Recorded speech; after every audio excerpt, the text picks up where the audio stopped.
I look and see, it's not just me. Jeff, why do you insist on doing this dumb internet shit on TV?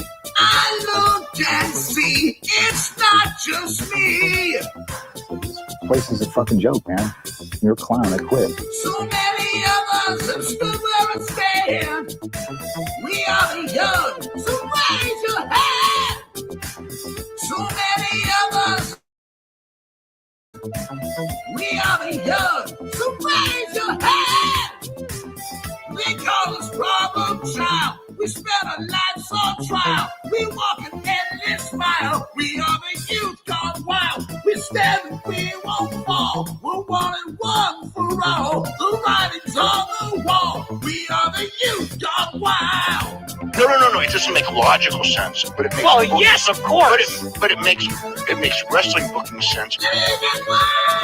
Of course, this makes no sense. Of course, okay, it makes no sense. However, in pro wrestling booking, which often makes no sense, you would do that. It's about making money. It's not about anything else. Wrestling's always been about making money first and foremost. That's it. Yes! I look and see, it's not just me. Last weekend was the greatest weekend in AEW history. This is the greatest week. I look and see, it's not just me. Security, my safety, my life was in danger at a wrestling show. So many of us have stood where we stand. We are the young, so raise your hand. So many of us have stood where we stand. We are the young, so raise your hand. We call us problem child. We spend our lives on trial. We walk an endless mile. We are the youth gone wild. We stand and we won't fall. We're one and one for all. The writing's on the wall. We are the youth gone wild. We call us problem child. We spend our lives on trial. We walk an endless mile. We are the youth gone wild. We stand and we won't fall. We're one and one for all. The writing's on the wall. We are the youth gone wild. Living wild. Yeah. If you're familiar with how we do things often here on these Wednesdays, it's a lot like one of my favorite movies, Penta. What? Fuck you. Fuck you. Yeah. So, hairline. I have Paul London imitating Aubrey Edwards.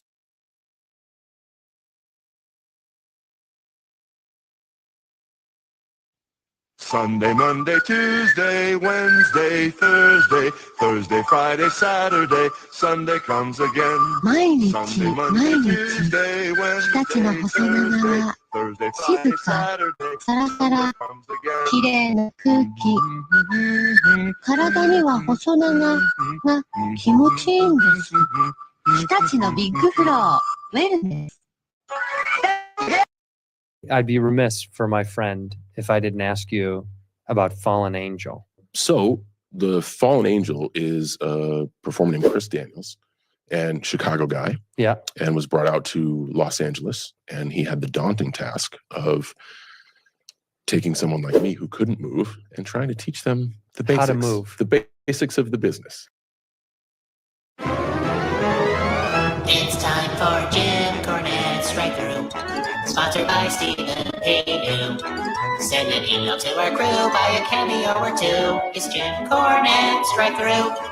Come and pull up to the window and we'll open up the screen. Watch his corny cuts of promo on that bitch at Dairy Queen. Hear the tale of Smoky Mountain and some stories from the South. Then make like Vince McMahon and shove a sandwich in your mouth. It's Jim Cornette's podcast.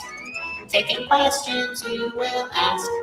Talking wrestling from the past with his co-host Brian Last. It's Jim Cornette's podcast. Come see Nero, Kid and Pockets, Dino, Douche, and Chuckle Fuck.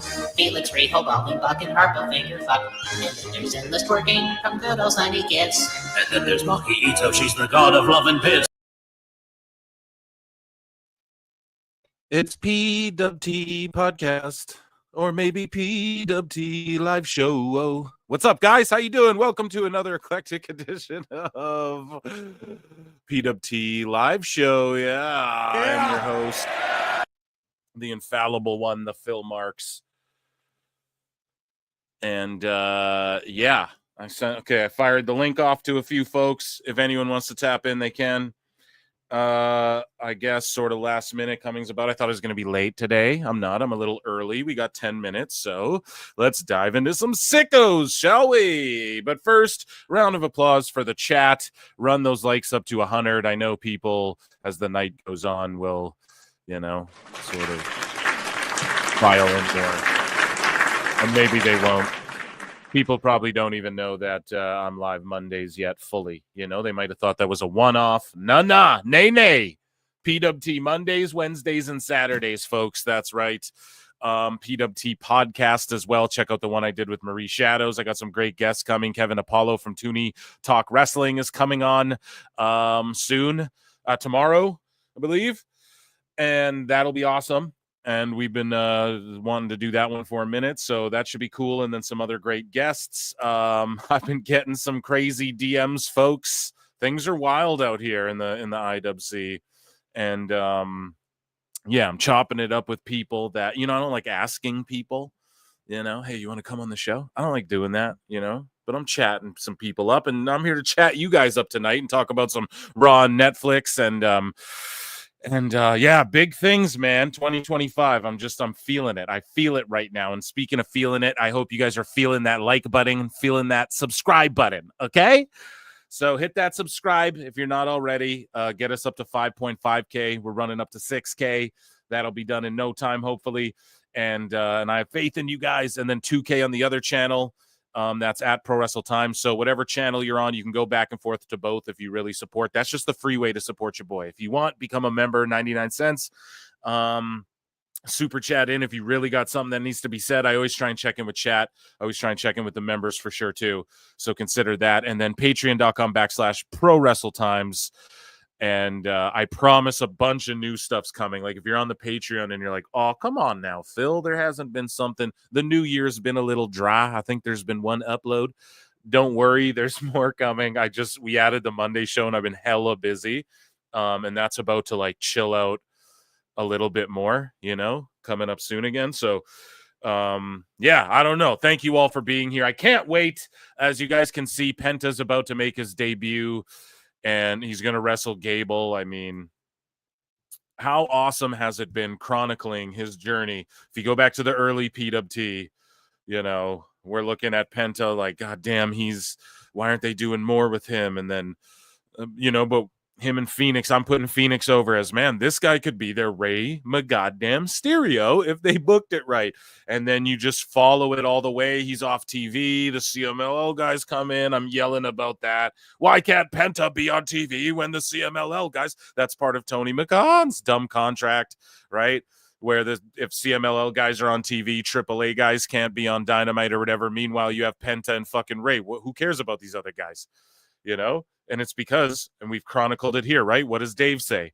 Oh, well, or no, that's not Dave. That's Tony. One and the same. But Dave's always like, well, Mexico does the best guys. Tony God, they have the most casual viewers. So I swear to God, it's something in his brain where like they think they're going to get the casual lucha viewers. I swear we're trying to puzzle piece this together, folks. I'm trying to rack my brain. I just can't rack my brain around Osprey, the god of my ass. But yeah, consider becoming a member like Shadow Bat Ash. I'm going off already. I'm sorry, I can't help it. I'm going off already. So, and then all of a sudden, Penta. I got off the rails there. Whoa, pause. I don't know what happened. Sorry, guys. But to reel it back in, now he's the contract troubles him, his brother. His brother's still trapped. He won't be used, but he's just on the bench. He's just there until it expires. And WWE said, fuck King Fuego, fuck Rey Fuego. You're just Penta. And I called that too. I was like, they could just call him Penta. No, as long as they don't go Pentagon or whatever, right? Because the thing that CMLL, or pardon me, I think AAA, someone Google it, someone research it, but another company owns the name Pentagon and Pentagon Junior and Pentagon Black or whatever the fuck. So when he was Penta El Zero Miedo, that was the furthest he could get away from it, where it still worked. So obviously, if WWE is not just going to buy that name back, just Penta, right? And I was like, you just call him Penta. No, boom, he's just called Penta. And then his brother's going to come in one day. So just amazing stuff. Fantastic. I cannot wait for it to commence, and I cannot wait to see his debut. And I want to see how the crowd reacts now. They are in San Jose. That's a good place for him to be if they want the reaction. And prayers up for LA and shit, dude. That's crazy too, you know? That's crazy shit. Anyone who lives out there, anyone affected by shit, prayers up for you guys, man. I didn't realize the intensity of that shit until, you know, I was like, holy, you know. So, yeah, prayers up. That shit happens in Canada too. It's happened in Alberta, British Columbia. You know, it's depressing, but hey, we're here to lighten the mood, but just prayers up, best wishes, chat, and all of that for anybody affected by that or anything like that. Alt Jake says, I think Fuego was a BS swerve. Well, Alt Jake, why are you talking shit in the chat? Why don't you get in the fucking show? How about that? Oh, come on now, Jake. No, I'm sure you'll pop in later. But yeah, the matches. Anyways, what was I ranting about Dave and Tony McCon for? Just because it's easy. Just because it's easy to do. So we're in WWE news here, right? But I think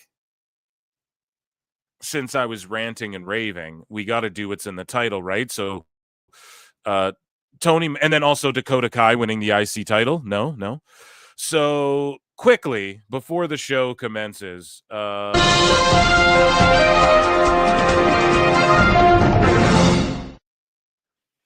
so Tony Khan announces this Maximum Carnage match, right? Which is an apropos name for it, I suppose.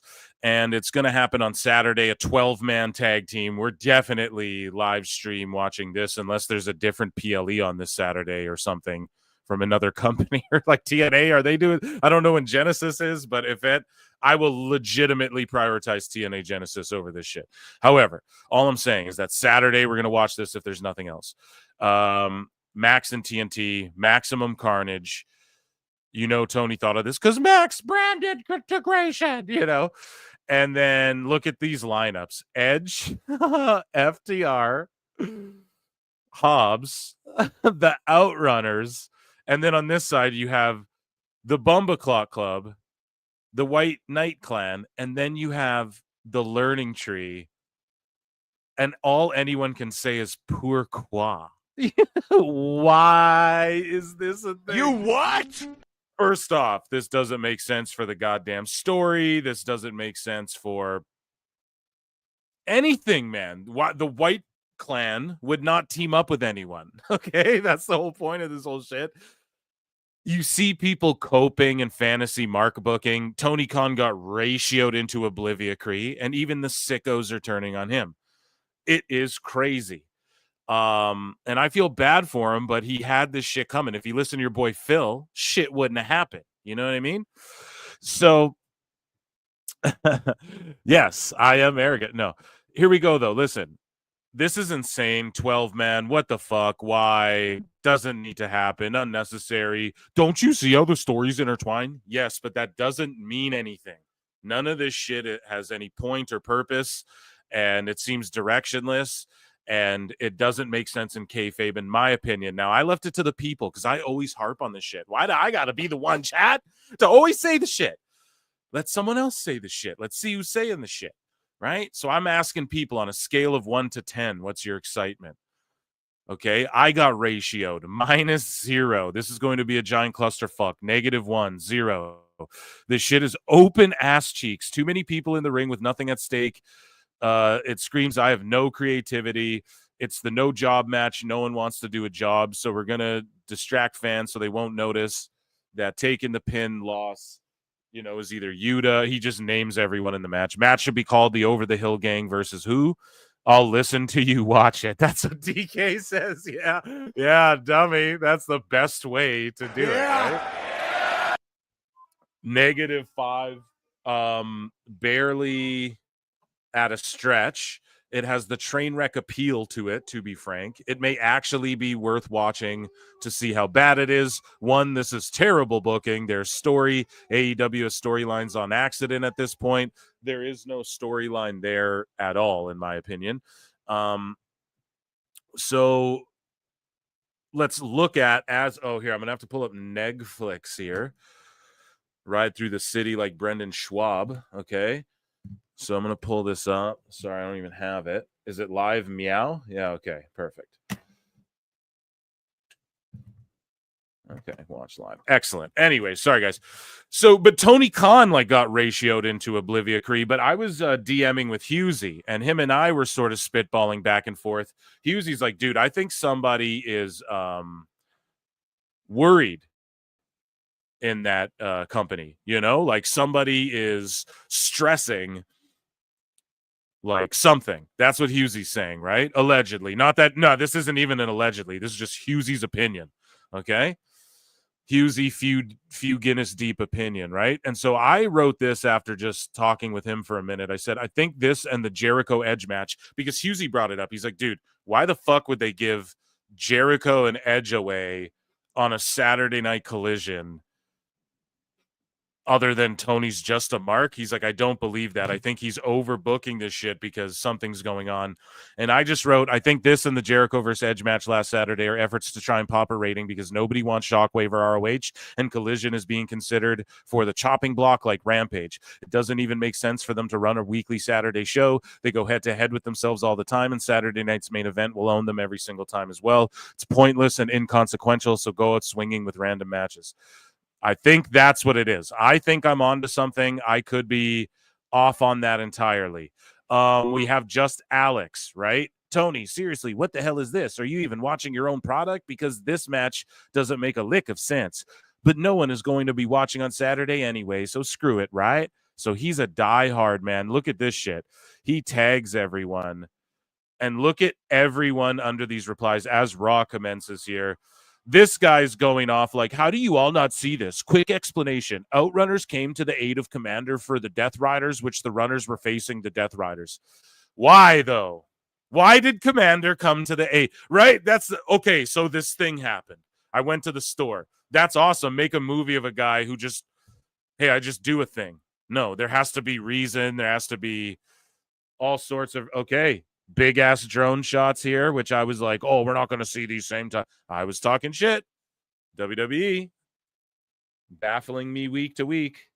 Truly.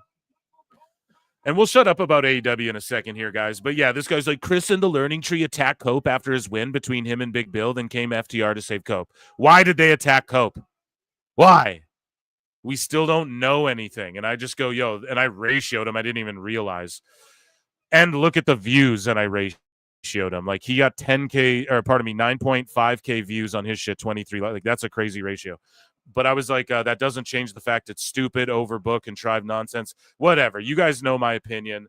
We're going to get into the Federation here. But, everyone's under here. JD, Tony getting flamed in his own comments section. Oh, are you all learning yet? He doesn't care about you guys. He never did. If he did, this storyline would end as soon as humanly possible. Oh, I like that. Yeah, pull the plug on the Death Rider story, man. You see AIR Gold trying to scrape up his 39 for the fucking month, right, to get his cigarettes, and he's even like, what the fuck, like real, like, here's Hangman. He's positive about everything, but everyone, his own people, Tony's own sickos are roasting him, and we have more in a sicko segment. We'll do it during a commercial break or something, all right? But yeah, this is, everyone is just losing their mind. We can't even go through these all, and these aren't just all E-drones, I promise you. Some of the most prominent haters are his own sickos. I'm sure you've all seen it. 2 million views, but look at this. 1.9K likes, 2K retweets, 1.9K comments. That's a huge ratio, my guy. Best guys, Tony Khan. And I know everyone wants to claim like, well, we said this first and they should listen to me. It's documented, my thoughts on the goddamn internet. All I'll say is this, man. I've really stroked it. Pause. No Diddy. But like, as far as the trajectory of things, and it don't take a rocket scientist to do it. right? A lot of us have said it, and it ain't about being first. It's just there's a gaggle of us who got gate kept, and this is what I've been harping against, and it's about to come to a fucking head here. Let's watch Raw with CM Punk coming in the ring, doing the Hogan. And they're chanting CM Punk as he leaves this truck and enters the arena. So, yeah, let's we'll continue along with this Tony Khan stuff in a bit. We'll read some of the Sickos' reactions to this stuff themselves, from the horses' mouths themselves. Right? But for now, we got CM Punk on the fucking screen, and we're watching Raw. I put a poll in the chat. Make sure you vote on that. And, oh, yeah, dude. Let's see what chat's saying. Sorry, I haven't checked in with you guys. Rabid Wolverine, LC Killer, Pentagon Jr. Embrace the grind, bruv. He restored the feeling, bruv. Restored the feeling in his mask, bruv. Restored the feeling in his fucking bank account after he gets those royalty checks. The first thing they do is roll out all that fucking awesome merch and those lucha masks, bro. I'm buying a fucking Penta mask next time I'm doing a WWE haul. You gotta be shitting me. You see how good his merch looks? Holy shit, we should pull that up. Restore the feeling in his fucking bank account, bro.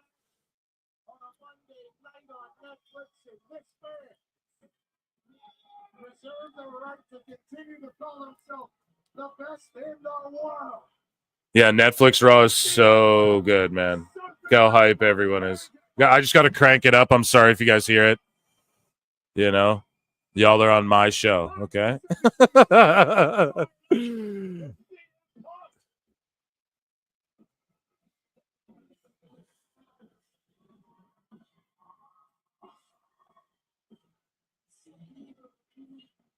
Okay. Okay.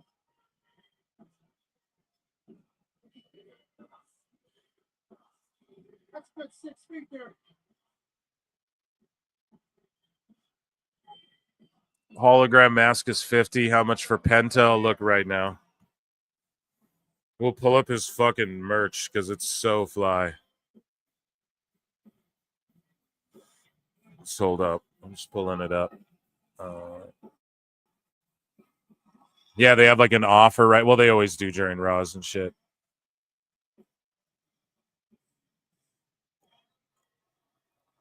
Let's see. CM Punk. Okay. Penta masks are $75. Now, is that worth it, chat? Here, let's share this. First off, look at how nice those tees are. Those are legit nice, especially that black one. That mask, I mean, I would pay the $75 for it. I'm gonna get that mask. It's fucking gangster, dude. Okay, let's listen to Punk. I mean, I wouldn't buy it. Yeah, I will, dude. Yeah, WWE charges up the ass. Here's the thing, though. It'll be quality, man. Like the fuck, and I'm not. This isn't like a Phil the Shill thing. This is like, listen, those hologram masks look like they're made out of like tent, like what you make a tent out of. You know what I mean? They carved it off a fucking buffalo's ass there in the teepee, but what I'm saying is this, man. That mask looks legit. It's probably made well. Have you ever bought shit from WWE Shop? It doesn't fade quickly. It's quality material. And if you go to Pro Wrestle Tees and save with Conrad.com, I'll save you 30.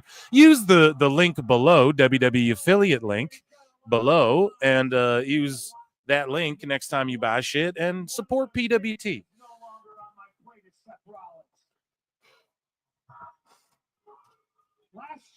Okay, Punk's cooking. Cheap pop, yeah. First televised match in WWE in over a decade, and it didn't go my way. Not only did it not go my way, my tricep decided to take a vacation even though I already had 10 years off from the company, separated my tricep from the bone, and I didn't know what my future held. Didn't win the Rumble. That's one of my dreams. And Yeah, Punk's never won a Rumble, did he? to see I think he ever in did. the distance what I thought was my career. No, he didn't. Yeah, so he never main evented either. That were always so scary that a lot of people couldn't see. I couldn't see. A lot of people will tell me right now that they don't see a big neon sign almost blinding me that says WrestleMania hanging right there in the crowd. But I see it. Damn, the building's so big that Mania sign don't look so close to it. And speaking of comebacks, the man who famously says that you can't see him. Be careful, WWE, don't copyright you. We can hear. Okay, thanks for the heads up. I'll just try and babble over it. Oh yeah, we're getting Cena Punk again, or like we won't get them again one-on-one maybe, but we'll get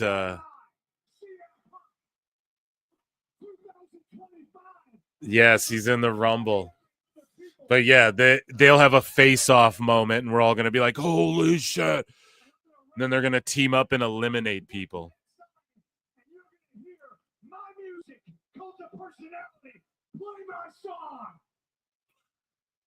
Oh, play my song and then Seth's shit. Let's go. Let's go.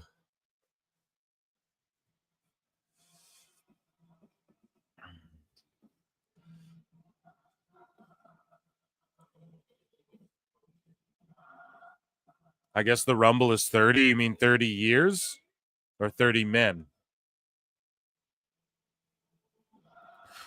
Would y'all be mad? Here, I'm going to put a poll in the chat. This is a fun one. So as Seth Rollins makes his way to the ring, the first poll of the night, what did we say here, chat? What did we say?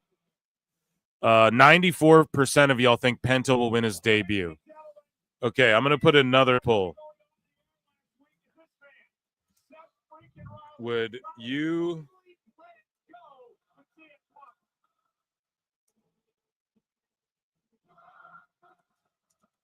Would you be mad if the Royal Rumble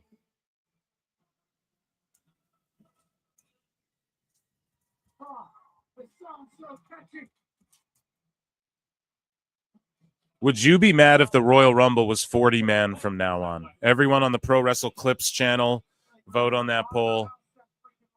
And if it was 40 men, because the roster, we want surprises, we want Joe Hendry. Clap, clap. We want fucking all the superstars that are on the show. All of that. One-time, one-offs, legends, whatever. Would you guys be mad if every Rumble was 40 men now? Everyone vote on that because I'm really compelled.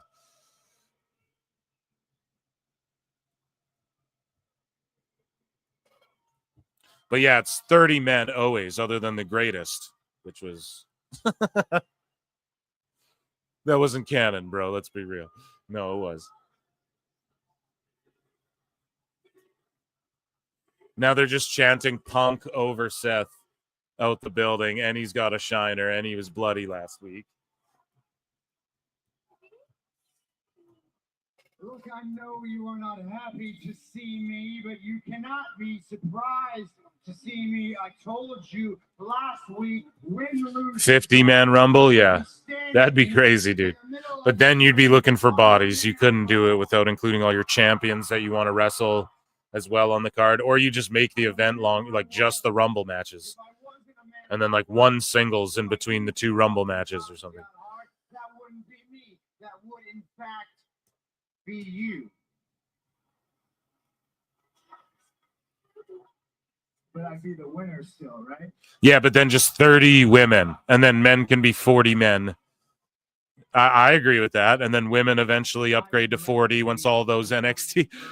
So we got like 10 million A+ talents coming out of NXT that are all women right now. Damn, they're cooking. Let's listen. We got to listen. I'm cranking it up. Fuck. We love the Fed here. WWE shop affiliate. No, we love everything, but I babble over the shit, so no one You know, some of the streamers just sit there and watch it, and then they get pissed when their stuff gets pulled. It's like, well, yeah, you're not. All it is you making faces while you're listening to their show. And there's only one thing I can do to seek redemption, and that's to take your WrestleMania dreams. Damn. So Seth's goal is to sabotage CM Punk's WrestleMania dreams. Tremendous. You're not gonna win the Royal Rumble because I am going to win. Damn. So the Rumble's already fucking here. We need the what? The Rumble's already fucking Punk. The Rumble's already Cena, Roman, Rollins. So stacked. Hendry.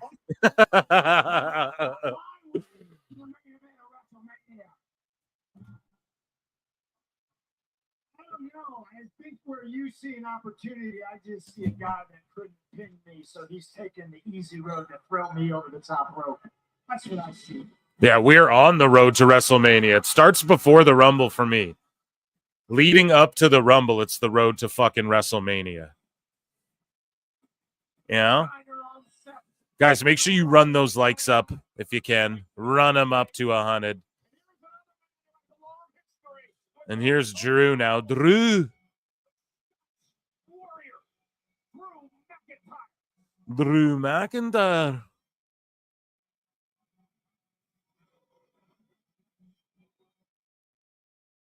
Just when I think you can't get any more disgusting, selfish, self-serving, you go and talk yourself, don't you? Hey, last time I saw you face to face, you were on your knees with tears in your eyes. Last time I saw you face to face, you were on your knees begging me. Yeah. You take one more step closer to this ring, and it's going to take a lot more than 15 staples to close your head. Damn, there go 15 staples. I don't know if y'all can hear it, but I'm going to try and tell you guys what they're saying. This might come as a shock, Phil, but not everything revolves around you. I was talking to Seth. Not everything revolves around me. Talking to me, his invitation becomes my invitation. So get on down here. The Fortnite logo. Breaking news: the Fortnite logo is not featured on the canvas, which I didn't notice. But the Fortnite logo is not featured. And it was prominent last time in the center, so maybe they sell the center every time or something like that, or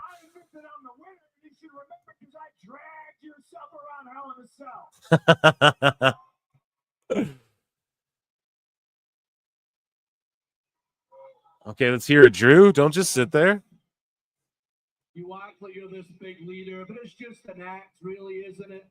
You're all talk. The action doesn't line up. You said all the right things headed into tribal combat last week. We can't let Roman get power. But when everybody was getting involved, everybody was doing their part, you were nowhere to be seen. I neutralized Jey Uso. He didn't get involved. He was so worried about Drew McIntyre. You're only worried about your selfish agenda, worried about your little match, and then you went and lost. You guys, yeah, I should probably talk. Yeah, ba ba ba ba ba, ta ta ticka ta ta ticka ticka ta ta ticka ticka ta ta. Sorry, I'm just locked in. This is great television, folks. I'm just sipping my coffee, fucking.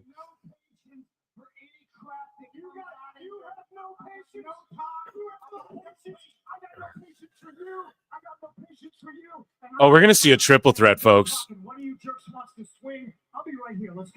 We're gonna see a triple threat eventually here. Maybe that's the Mania match too, or maybe they do the triple threat at the Rumble.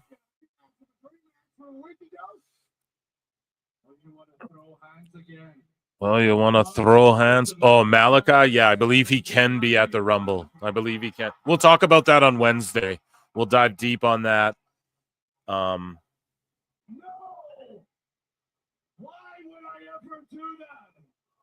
Fuck, Drew's so badass. And his gear's dope too, like this vest. We got any Scottish in the chat tonight? No, that's a terrible one. I'll work on that.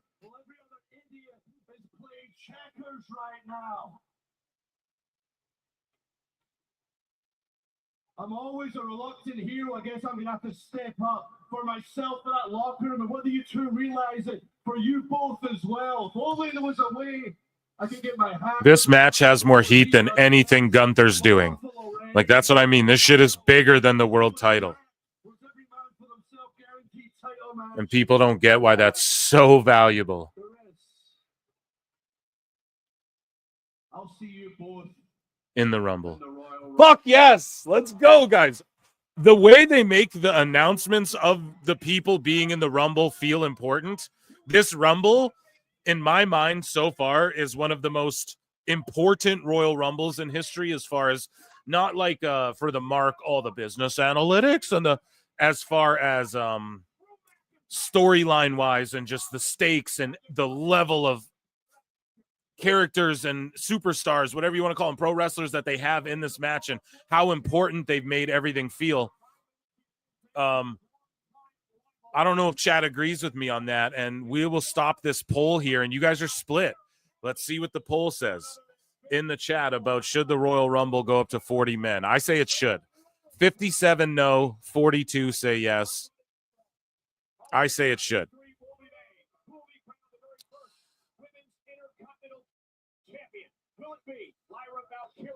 Okay, you know what people have been talking about? Okay, so Husey talked this shit on PWT and was like, the rumor of Drew, Seth, KO starting a group, etc. Me and Husey, again, we were talking about that, and he's like, dude, I don't think that's going to be the case. He's like, but they're going to team up in some form or fashion, right? Now, he's always just alleging and going off of stuff he hears in passing or is directly told by just, you know, alleges. We don't know who, but yeah, so I think they're gonna at least team up. Okay, guys, Penta. Woo-hoo-hoo-hoo! We just cooked with that promo. Now it's Penta time.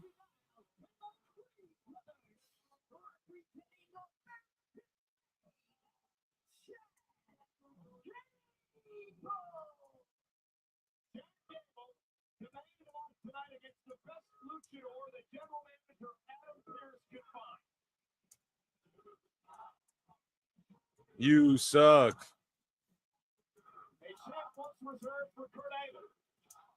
Now centered on that man, Chad Gable. Maybe Gable should have a little fear for what's next on Raw.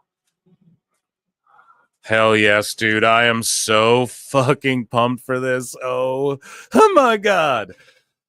So it's commercial break here in Canada land, and I'm watching the crowd, and Gable's grabbing a mic. Do you all want me to tell you what Gable's saying?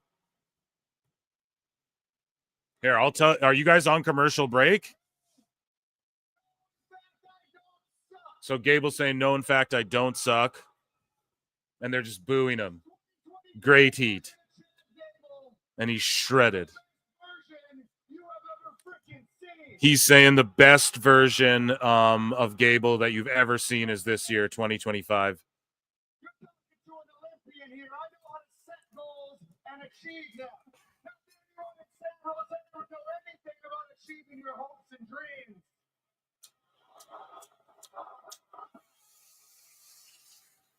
So let me tell you how I go about it. I got a bucket list this year that I've already started checking off. It's fuck that Gable's going to lose again. Sorry, he's just saying he has a bucket list he wants to check off. Otis was the first thing, check. And then he's going to say, I want to beat a luchador. Yeah, whatever masked moron. Whatever masked moron they choose to send down that aisle is going to get destroyed by me. They're booing him. They all know Penta's coming. They're all waiting for the entrance. Yes, we see the Penta fan. Am I doing a Rumble stream? Are you fucking kidding me? No, Rex. I'm just, of course, dude. Yeah. Yeah. So Gable's saying, I wasn't just born here. I wasn't just raised here.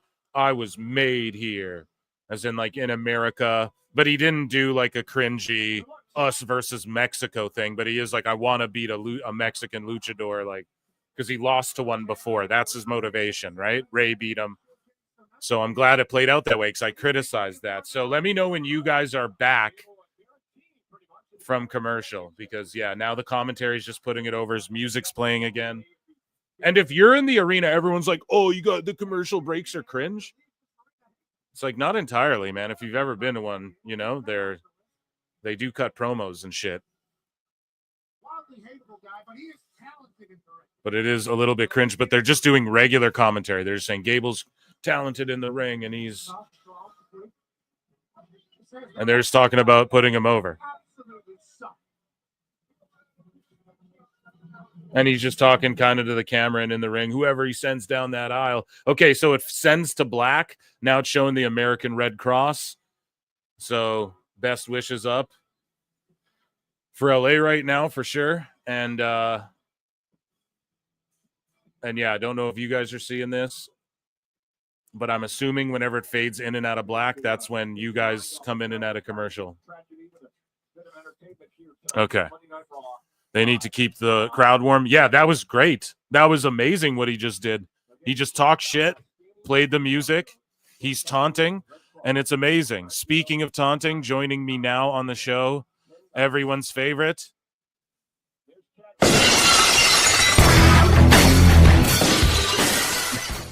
Alt Jake takes on, ladies and gentlemen. Round of applause. Here, Jake, how you doing? But look, it's Penta's debut, buddy. We got to watch. Yep, absolutely. I'm glad I made it for that.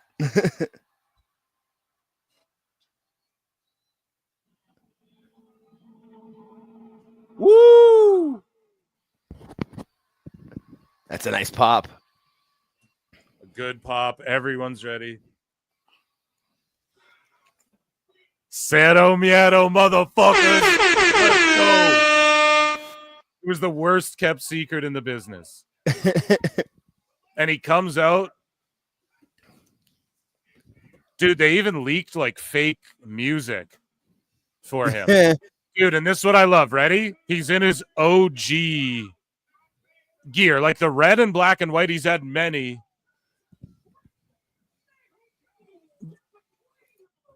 Oh, no. Are they saying kilos now in WWE? Oh, I'm going to roast that. You can't start weighing some people in kilos and some in pounds. That is so stupid. But the black and white and red are like his sort of main colors. You know what I mean? Like that's sort of his OG shit, the black and white, obviously, but then he added the little bit of red and mixed red in there for a while. He's had a bunch of cool attires, but that's like, I love how he's working the crowd too. Yeah. The facials, the way he's walking, the way he's already getting the cero miedo. People in the crowd who don't know are hearing the crowd say it. People like myself are marking out right now. It's crazy to see this guy in WWE, man. It's amazing.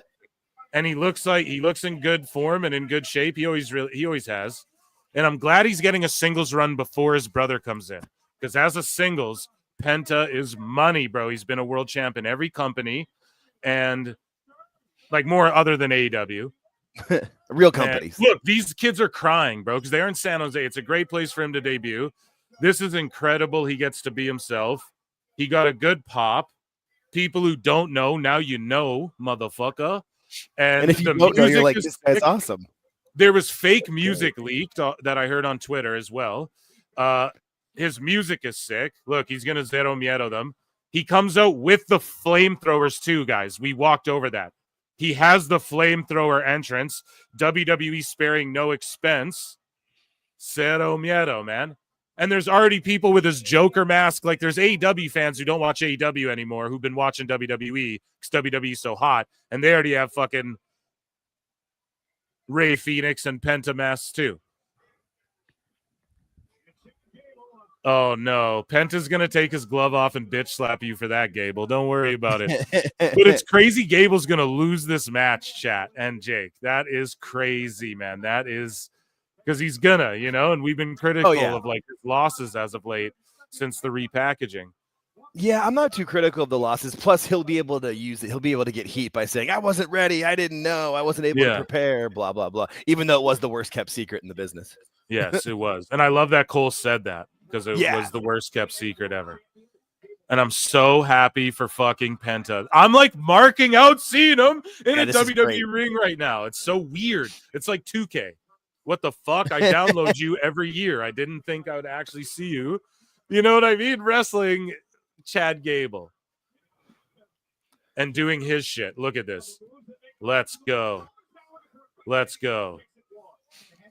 Oh my God, yes. He's got the big 0 on his back too. And who else can like welcome a guy? It used to be Sami Zayn, but you can't just give him an L. He used to welcome like Nakamura and shit, you know, but you can't just give him an L. So it's like, who else? Gable's that guy. He can wrestle anyone. Yeah. Have a great match. Storyteller. Could legit stretch someone, you know? So, and he's strong enough to handle anything too. Like when Yes. he's been able to do his freaking chaos theory to Braun Strowman. Like, God that's all you need to damn. know. I love too how Penta came out and he was feeling himself, like no jitters, came out doing his little like strut, you know, his little like spooky guy strut and doing the whole like he's like licking his lips and he's just being him and he's feeling himself, and he's so ready for this style. I just am so excited for this, man. I'm so excited and I just can't hide. Super kick. Oh, yeah, here we go. Penta cooking. It's crazy hearing Michael Cole. Oh, no, he say fucked up. He kind of botched there right now. A little bit on that weird. Here's the thing. He used to cook with moves like that, but I called it out before. I was like, dude, Penta is not, if you go look at his old shit, he's just not quite as fast and spry as he once was, but I'm not diminishing him at all. And I said it before too. Like he can still bump, he can still do the moves, but there's just an extra like speed that's off. You know what I mean? Since like his golden days, like because he's done so much crazy shit over the years, you know? Yeah. Well, and the WWE ropes are different. They use real ropes and time up, and like most companies use like airline cables. Yeah, and tape them off. So like, I bet you that might have just messed him up a little bit right there, you know, because just a bit too jazzed, and I mean, because he's got to be so pumped right now. Cleric of Chaos for $5 says should be a pretty solid show. Hopefully, keep up the good work, Phil. Hope everyone is having a great night and their favorite snack or drink. Absolutely, thank you so much. Round of applause for Cleric of Chaos. And give them a follow over on X. Nice. Friends of the show, yes. And Dose. So if you love Dose, you go support this. And we're locked in for this match, and it is a great show so far. This has been a tremendous Raw.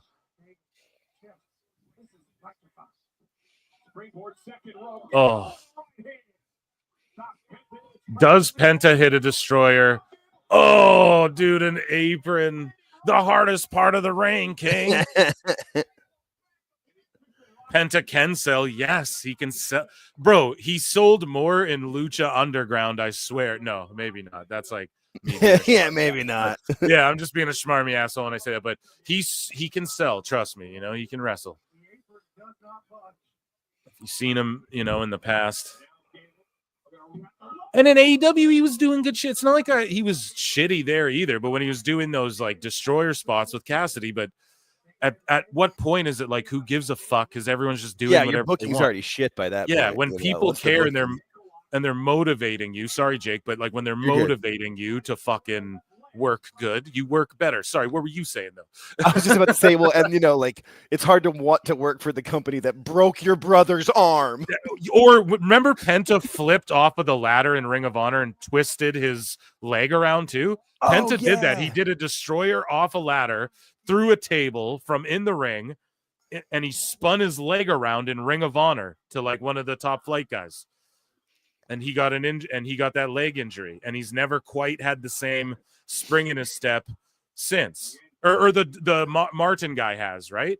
But Penta also, like, he hurt that guy doing that. Like, he was the one. That's what I mean. You don't give a fuck when you're a part of stuff like that. When Ray got hurt a couple times, and then when they're shelving your brother, and like they were already getting shelved. So when Penta showed up, they were in Ring of Honor on Rampage. Cassidy, he just doesn't give a fuck. He was shelved for so long because the CMLL talent, which people tried to say was fake, but we found out was true. You know, so it is what it is. We harp on it so much, but this match has been golden. Is selling his ass off. This is awesome. Well, Penta needs Zelina as a manager at some point. Will Penta needs... Sorry, I'm dyslexic and looking at my TV. Will Penta need Zelina as a manager at some point? Yes, or Jose the assistant, I think, would be a great pick, and not just because he's an AEW guy, but because he'd be I'm a great mouthpiece for him. Yeah, he would just talk, and he's like real serious, you know. He brought like that seriousness to whatever he was doing, and over in AEW, but also I don't know if they're hiring him or anything, right? Like I don't know. So Zelina, yeah, but then you have to break her off the LWO, which isn't a terrible idea either. I would love to see, like, Penta's just like a baby face is the problem. See, he just quieted the crowd. They all quiet. He just chops them. Woo! Yeah, he's known for those vicious chops too. Him versus Gunther. Yeah. He does the open hand one too. Yes, thank you. With the knife. I was like, hey, they can't do, like, if they do 2 more exchanges, I'm gonna get pissed. But then Penta dropped to his knees, so it was like, okay, perfect. You know, you're selling the goddamn chop battle. It's not unrealistic for 2 guys to trade blows. Right. And see, the biggest criticism of these guys are, can they sell? Shelley and Saban, the selling is their best shit. Penta, he sells his ass off, dude. Guy's selling his leg. Dave's probably reporting it as real right now. Yeah, he's crying right now. But yes, Penta, I think you get him and his brother a manager, or no, maybe he can. Oh my God. Oh my God, that landing. Oh my God. You what? Yo, he just splatted, dude. And he had a big smile on his face too at that moment. Look at, he's got a big smile on his face. He's like, this is the best. Doing this in a full crowd. Shit. Are y'all in commercial? Holy shit. Holy shit. Holy shit. It looks like it's about to go to commercial, but hasn't yet. And I'm sorry if that was a bad answer to the question, Super Chat. I'm sorry. I'm just real locked into this match. I think I answered it, right? Yeah. You bring someone in, or yes, you have Zelina or someone, Elektra Lopez, he joins someone, or just don't have him join anyone. Just have him do his own thing and be like, no, I'm the Lucha Hunter or something. I don't know.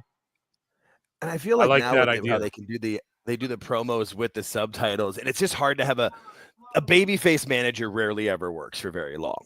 You know what I mean? Like, it's just not. It's not the formula. The formula is heel manager. So whenever he turns heel, sure. Yeah, just Nakamura him and just have him do his thing and put subtitles. Yeah. Oh yeah, just do it as a babyface. Great, dude. Gable's selling his ass off, man. Gable's so good. And Penta's getting all of his shit in. Is anyone else tripping out seeing this dude in a WWE ring? I'm like tripping out still. I'm gonna for a minute. It's gonna take a minute for it not to wear off. See how happy he is too. You can see it in his eyes. He's just like, yes. He's on Netflix. Crowd. 4 million people are about to watch him around the world right now. You know, he's fucking stoked. Still selling his leg off. Jesus. Yeah. See, I'm telling you, man. Oh, dude. Yes. See, it's a move like that too, where it's a fucking. You see, you could just see Gable calling spots there, but he hits the German suplex, and then it's like a bit of a struggle to keep the bridge up. Then the count starts, then the false finish. I love moments like that where it feels like a struggle, you know, like an athletic contest, like it's a match, you know. I fucking like that. And Penta's selling his ass off, and I love it. Oh shit. And I'm telling y'all this too. Penta's been in the PC, probably doing some shit with Gable. That's why they're so buttery smooth in this match. Oh yeah, it's not by accident in WWE. Like, I guarantee it. They've been cooking in the PC a little bit. Oh, for sure. Yeah, because there's no way you're this buttery smooth. Oh shit! Yo, what would Excalibur call that? Oh, head scissor, con alone. The fuck, zombie boss. Oh, the destroyer. It's over. It's gotta be over. Gable's dead. Look how Gable sells that. Oh, I know, and he was laid out flat. And here's the thing. It's fucking Penta laying there. Watch the replay. Look at how Gable sells that. Then Penta lays there dead. Oh, fuck. Yeah. Still dragging his hurt leg. So selling his leg while he's laying there. Gets the cover. Now, he could have milked that a little more. He kicks out. And then Penta lays there dead. They're at least selling. Now, I would have loved if that was just the finish. I'm not going to lie, but like, God damn it, that was cool as shit. The fans are into it in the crowd. Yes, and I'm going to rail on WWE for doing the kilos thing. I'm not down with that. In your league, are you in the UFC? They don't announce UK fighters. Zero miedo. They don't announce UK fighters as kilos or stones, bro. When they're in the UK, they do that. And then they switch it to LBS so the casual fans know what the fuck they're talking about. Don't announce him as 88 kilos. Just say he's pounds. And then if you're in Mexico or wherever the fuck, say kilos. And then say the pounds after, UFC style. That's my opinion. I don't know.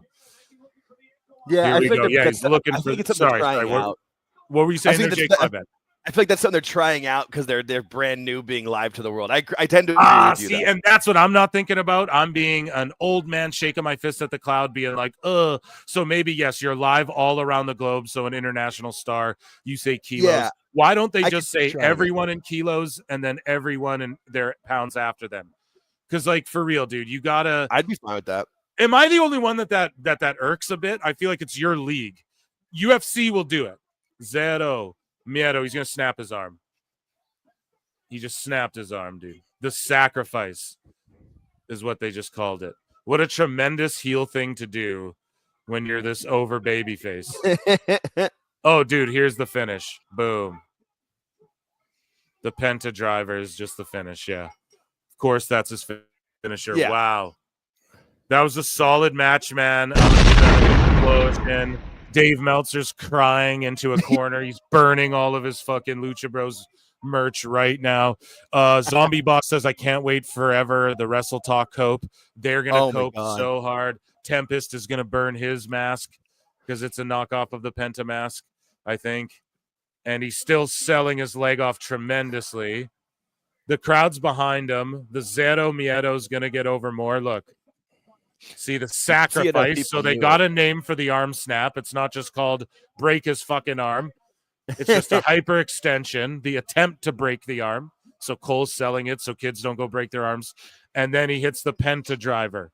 Now his finish, that destroyer would have been nice, but that Penta driver, I think that's like his move. So you got to let him do that. And it's like a half a driver power bomb pump handle type move. So again, another pile driver type move. Let's hear what Jack A has got to say. And thank you, Zombie Boss. Wolverine's LC Killer, too much. $2. The match is already 5 stars. Yes. Right. Absolutely. Round of applause again.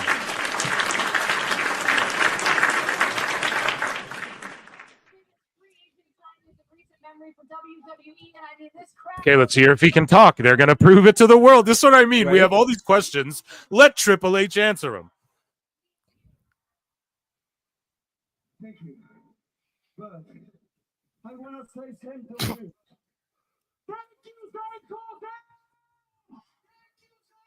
Thank you, San Jose. This is my new home. This is my new home. This is my new home. Yes, dude. WWE, WWE. No, I'm just kidding. I know. Sounds fine to me. You, and you, waiting for this moment. That's right. Good. Animo, bro. Zero miedo.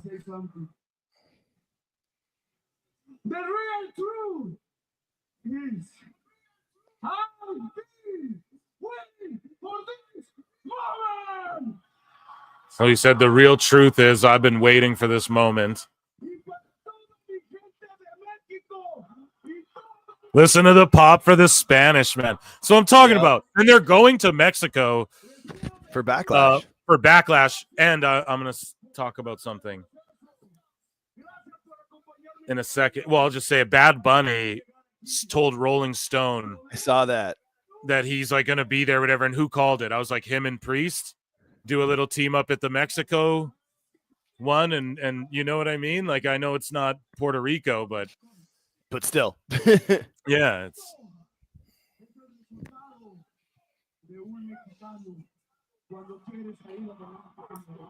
listen, the pops are huge and they're all around the world. There's kids crying.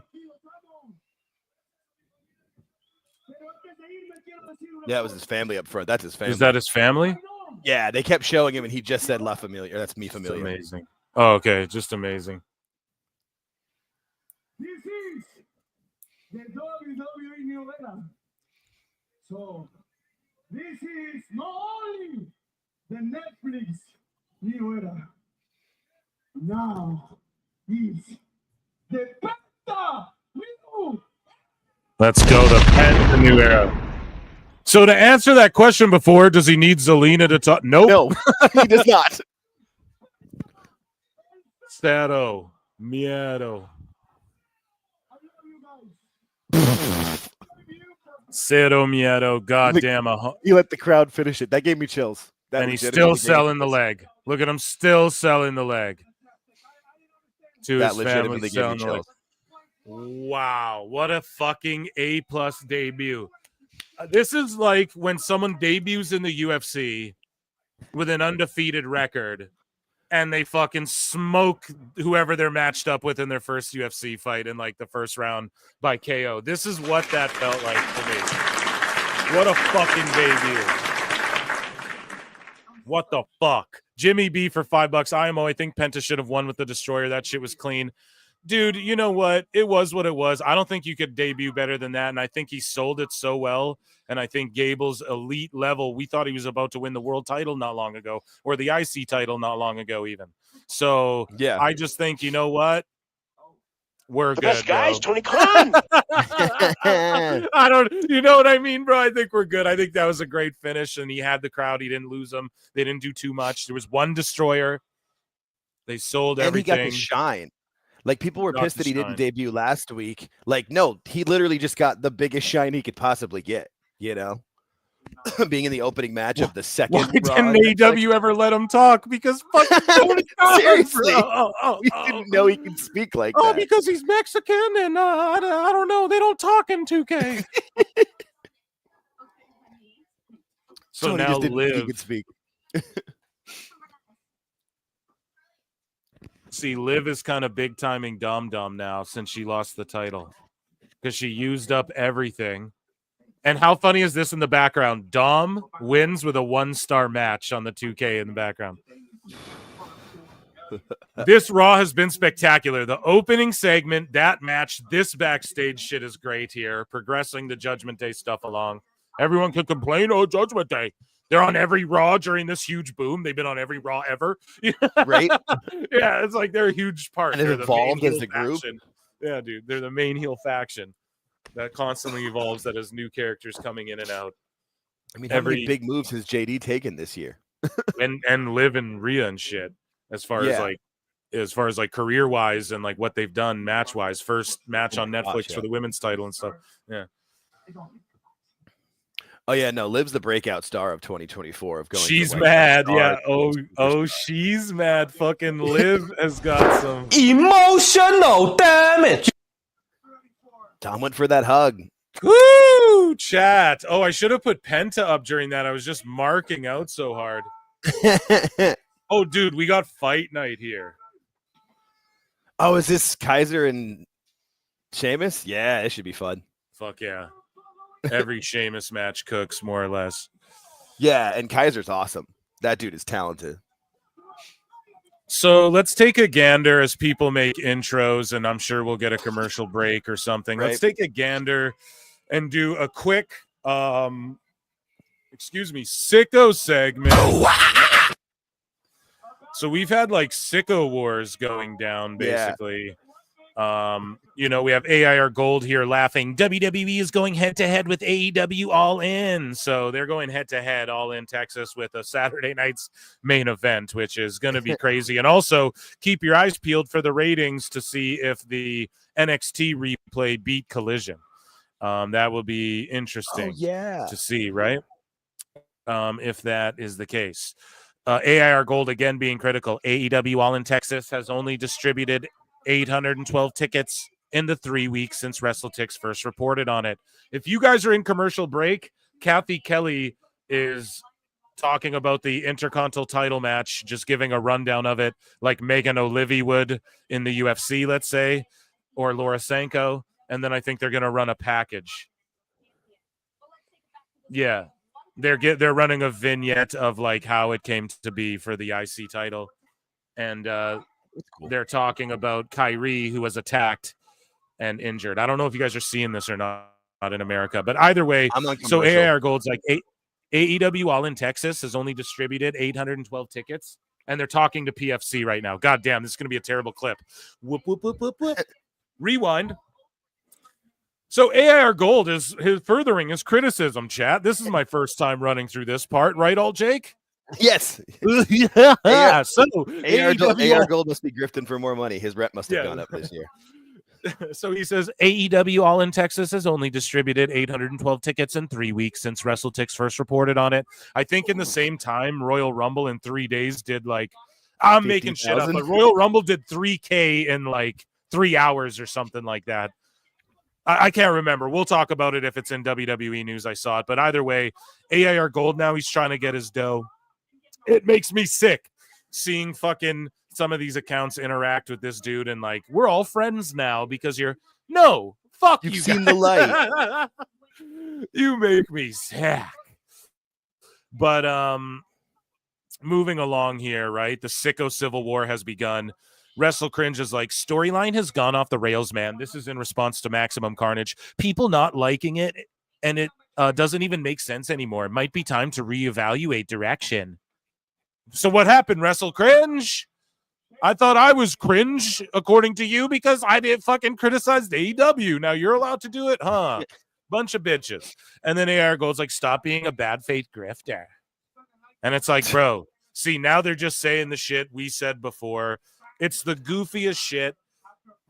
Bury these guys in the mud. If you follow these accounts, I implore you, unfollow them. Don't give them the time of fucking day. Like, I'll never say don't follow even like Meltzer or any lolcow. But these guys are goofs, and other people will screen grab their shit. Just don't give them the fucking time of day. It's insane. It's like, these are the bots Tony was so scared of, and now they're eating his ass up. Legit. Now they're eating his ass up.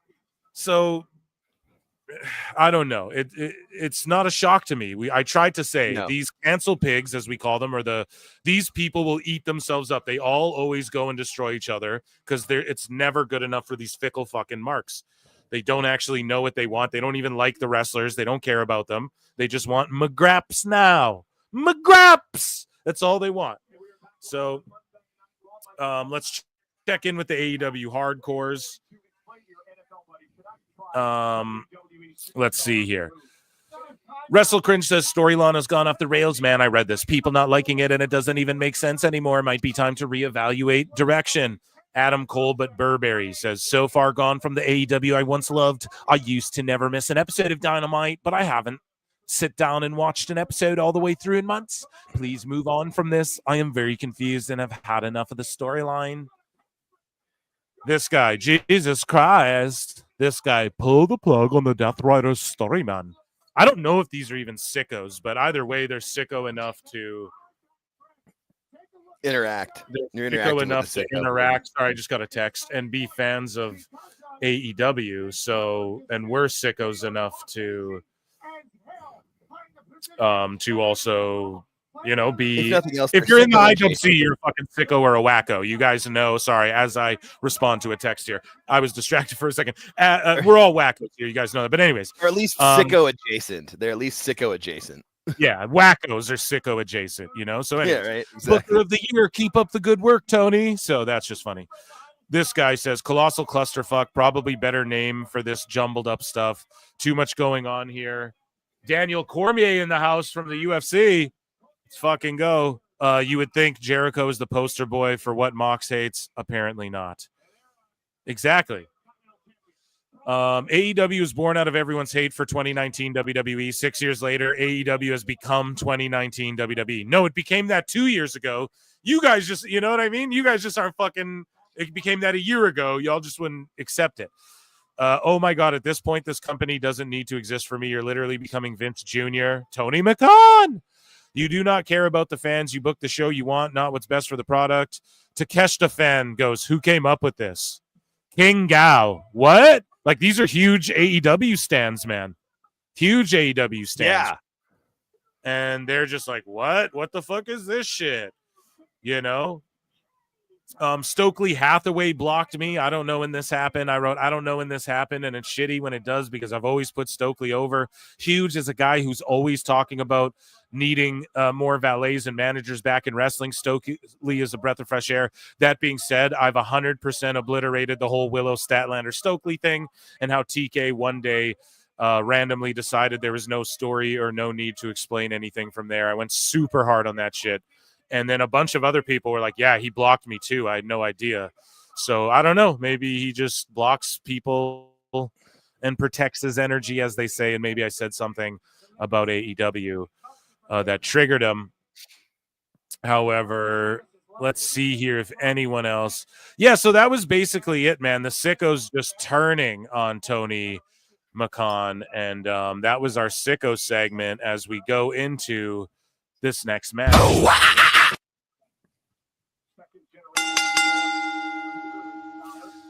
Pete in Texas for $2 says, I don't think sickos really mean this. Like, what do you mean? You don't think, mean like that person or whatever? Yeah, whatever, dude. Wackos and sickos. Wackos are sicko adjacent. You know what I mean? Big lariat there. But yeah, thank you. Thank you for that. The best guy, Snicker Pecan. What the fuck? Snicker Pecan? No, okay. The best guys, Tony Khan. The best pies, Tony Pecan or peanut pecan or whatever was funny. What the fuck is Snicker Pecan? Is that a thing? I'm sure it is. There's so many variations of candy bars anymore, but the I had to give best those all up guys, to be fat. the best guys, Tony Gong. No. Okay. I mean, he's probably closer to Tony Bong. Let's be real. At least according to what was her name? Shit, I forgot her name. That a great hard-hitting match, and I love that. In the commercial there for me, I got an interview with Kathy Kelly and PFC, and a pack and like a quick promo vignette thing. Huge drop kick by Kaiser on Sheamus, who looks beat up as he does every match. But I got a cool little thing that reminded us of them injuring Kyrie. And it's in commercial for y'all right now, too. And it's just more of the match. So I'll let you guys know. I'll call the Action King. But so I can tell they just fade to black and then it fades to black again. Then we're back on the air. But I just watched whatever they're showing me at the time. But yeah, so that was awesome. I got to watch that little bit of extra stuff, you know? Yeah, and I feel like there's like the super expensive version of Netflix that you can get here to get no ads, but I think it's like double the price. Oh yeah. So I don't know if like that's what it is here. I honestly have to ask my wife. I just give her money for shit. I don't So she would know, so right. She comes around, yeah. If I see her in the hall or something, I'll yell for her. But Big Swole, thank you. Tom Reed in the chat helped me out. Yeah, it was Big Swole who said that Tony was more of a bong guy than a gong guy. Smoking all over. The best guys, Tony McBong. Yeah. Bong. He's just closer to Tony McCon every day. I got no ads. Let's go. So yeah, it was nice for me to get that. And then they also hyped up the fact that there was like the IC title match coming later. And are you guys still in commercial? So for me, like they're back. Yeah, I in got the like ring. 90 seconds of commercial. Okay, so they're back in the ring. And what is it? Like a fucking Cricket Wireless ad? Like, does it have anything to do with WWE or is it? One of them did before. This one's an Experian ad, and the one before was I wasn't paying much attention. And are they all WWE integrated or not? No, they're not. They're more like ads that I see on YouTube. There you go. That's crazy. So like if you watch like because they have these free streamers. My girl always finds these fucking. She's like, oh, let's watch Plex or whatever, you know, and it's like this streamer where you go on and it'll just like run YouTube ads every 30 minutes, but you can watch. They have like a bunch of movies on there you can just watch for free, and we just download them and try them out and stuff. Yeah, so I guess it's kind of like that, but if you're still in commercial, I don't know. Just Kaiser had him in like a stretch on the inside. He was just working a hold. Sheamus selling his ass off. Sheamus picks him up for a suplex, puts him on the top rope. And now we're about to get like a superplex. Let me know when you guys come back for commercial. Chop from Sheamus. And he's going to set up like a superplex or something during the commercial break.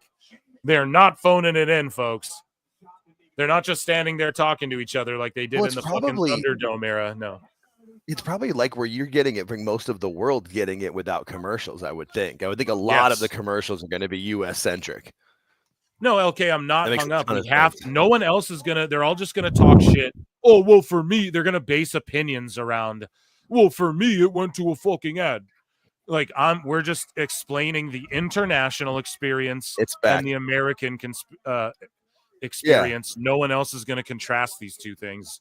I don't think, you know what I mean? And I know you're probably just busting balls, but yeah, I think it's like important to talk about this stuff just for now. Like, it's not like every week we're going to keep talking about it, but now, like, I understand. Okay. Yeah, it's a growing process.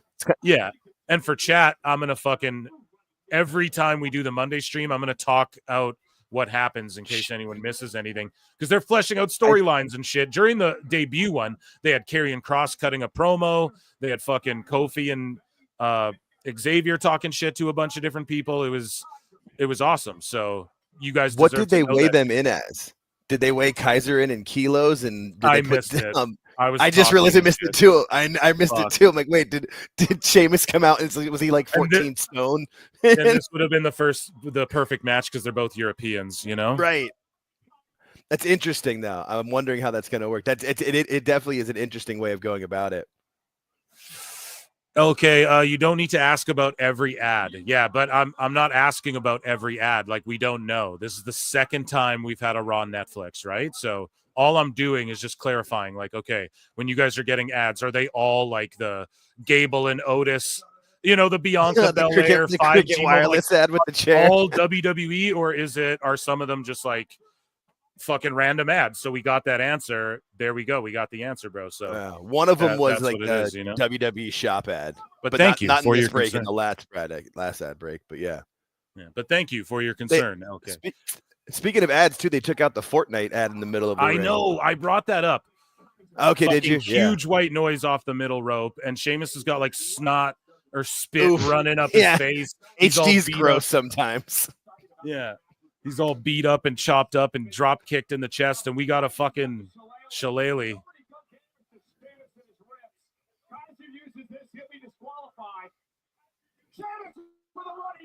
Running knee. Okay. Pete in Texas for $5. I mean, the Sickos will be back. Oh, yeah. They don't really mean this. Wait till Wednesday. Yeah, they'll be back, like, putting the shit over. You know, the best guys, Tony Khan. I mean, yeah. I am of the ilk, like, enjoy what you fucking enjoy, but just don't cope and then try and tell everyone it's comparable to WWE in any way. And don't try and cope because your show's doing shitty and you thought it was going to start beating Raw. Don't cope by saying WWE's shitty when it's not. There's no way you don't like the Gable Penta match. There's no way you don't like this match if you're an AEW fan. And I know because I'm a fucking AEW. You know, if you're a sicko, this is your dream. Like, you wish Gunther and Sheamus were doing this on your show. And literally AEW and Kenny and them were like, we want Penta and shit. Y'all remember that? They wanted Penta. Not Penta, pardon me. Gable. Y'all remember that? They wanted Gable. Like, that was a guy that whose contract was coming up early AEW, and Kenny and them were like, well, you know, Chad Gable's really a name. And I remember Wrestle Talk and everyone was like, a name you wouldn't expect could go to AEW, like, is wanted by Tony Khan and shit. And it was Gable. So you can't tell me they don't want Penta versus Gable, because they could have had that match years ago, or that's a match they were all fantasy mark booking over there. So yeah, dude, I agree with you. They're just fickle marks. They always have. We are too. But Always have been, always will be. Or I don't think so, actually. The people who are in it to win it, who are like, yes, Bloodline's cooking. Yes, there's ebbs and flows. Yes, Solo's not the best wrestler in the world, but we don't need him to be to tell this story. And you're rocking with the fucking Bloodline for 4 years and the just the story week to week. I think you're not fickle. I think you understand what's going on. But if you're someone who just like stories to conclude in a month and shit, and you're a Cody crybaby, then you're saying Cody's reign's boring, and then you're right. Yeah, great win by fucking just straight up with a brogue kick, like not too many finishers or anything, Great hard hitting bout. Different flavors of wrestling here. Great promos. 2 great matches back to back for all the wrestling marks. Oh, there's only 10 minutes of wrestling and then 15 minutes of talking. We've had how much minutes of great, tremendous wrestling, and then they're just going to cope over the ads. The rest are ads? Yeah, but they're playing vignettes and shit in the ads, so shut the fuck up. Like, we're progressing stories in the ads, so shut the fuck up. Okay, now Braun's squaring up with Sheamus. Let's go. Thank you, Pete and Tex. That's one title Sheamus hasn't won.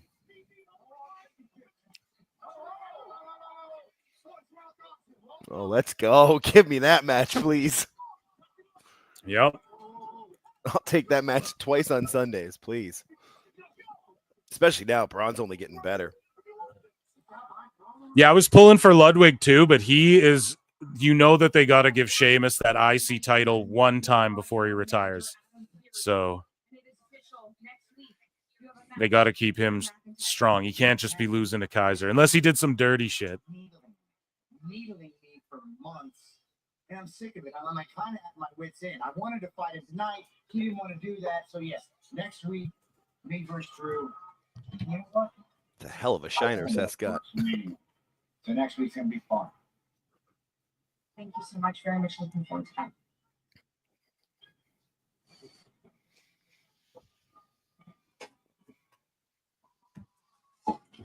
We're listening. Okay, Sami and Seth now squaring off. And yeah, that fucking match was awesome, man. Jesus Christ. Yeah.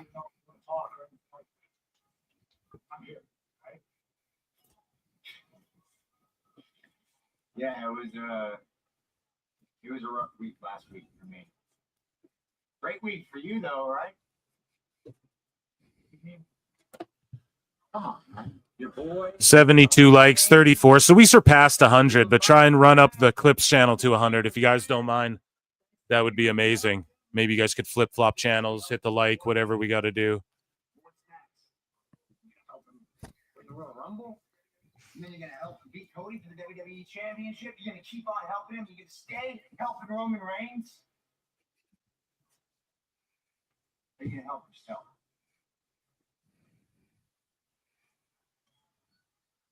It's a good point. Yep. Let's make it a good point as he gets hit for McIntyre next week. Meanwhile, he is the world heavyweight champion. The Ring General Gunther is live. Okay, so we got Gunther. So Gunther was on my homepage of Netflix when I logged in today to turn the show on. It was a picture of Gunther with the belt. Does Gunther seem secondary to y'all to like the title? I mean, to like, pardon me, I'm so stupid. I'm just so distracted today. So the commercial, it's sorry for stressing on the commercials, guys. No, I'm just kidding. But we have fucking Carlito and JD doing an interview with Jackie Redmond. I'm going to tell you what they're saying.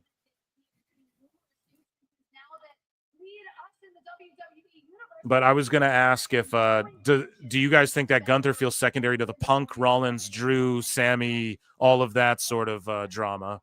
And yeah, I'm botch talking because I'm fucking so locked into this Raw. It's been so good. So she's asking about tension within the Judgment Day, and they're talking like they would at a pay-per-view with the crowd in the background and shit. Like they're not backstage, they're not at a podium. See, you guys in the media, you're all the same as spin doctors. This microphone right here might as well be a big wooden spoon for all the drama. So JD's like, all you reporters are the same. You're just spin doctors. You're just trying to stir up drama. Carlito's with him. He's wearing a Street Trash shirt too, which that fucking stinks. That Street Trash name, that's fucking terrible. So they're asking if Dominic Mysterio's in the doghouse after his antics. And JD saying that Liv and Dom are lovebirds in a shark-infested industry, and you're trying to fracture their relationship, Jackie. She's like, I'm just looking for answers for the universe. You're doing my job, man. And the crowd's just booing Carlito. He's got big heat. They're fucking booing the shit out of him. And she asked him a question, and he's like, what did you say? I don't even understand what you just said. But let me tell you, the Judgment Day is the fucking most powerful faction in the WWE today. Crowd's booing him heavy. Carlito with big heat. And that's cool. And then they boo him. Yeah, dude, good. Carlito getting good heat. I love it. Let's take you back to ringside. Commercial's done. There you go. So, Mark for $5 says, I'm so proud of Penta. That was one hella introduction to WWE. As a fan of Penta since Lucha Underground, I'm glad WWE let Penta be himself. Dude, I agree. I will acknowledge you, and let's acknowledge Penta, chat. Acknowledge me. It was so trippy seeing him in there, and it just feels like a new era of WWE. Just Netflix, and then all of a sudden Penta's on this show. I don't know. What are they going to do next week? Hopefully people just want to tune in because it's a big deal. Penta's family's there. He's getting seen. He went from obscurity and not being used for CMLL guys that Meltzer's got Tony Khan convinced are going to draw in casuals. And meanwhile, all the casuals are watching this, and fucking Penta just got to debut in front of millions of people. And right before the show went on the air, they broke the internet by just dropping his merch and being like, buy all his shit. 30% off WWE right now on Penta merch. You know, buy his shit or whatever. And he's on the front cover of their fucking website. Dude, that's what I'm saying, though, because the fucking everyone knew the picture of people. People were going to take pictures and go, Penta merch. Yeah, exactly. So, and they were like, we'll just drop it. Why not? And then, but still, see of people that we know that aren't online. So it still was a shock to some people. But that was perfect. Dude. I think that was perfect how they did it. And the people they use social media to their advantage now. And the people who didn't know, they saw the merch at the stand. They're like, who the fuck is this guy? Here, so Miz and Karrion and Sami the people that knew bought the merch. Thank you, Mark, so much for the super chat. And yes, you are absolutely right there. Just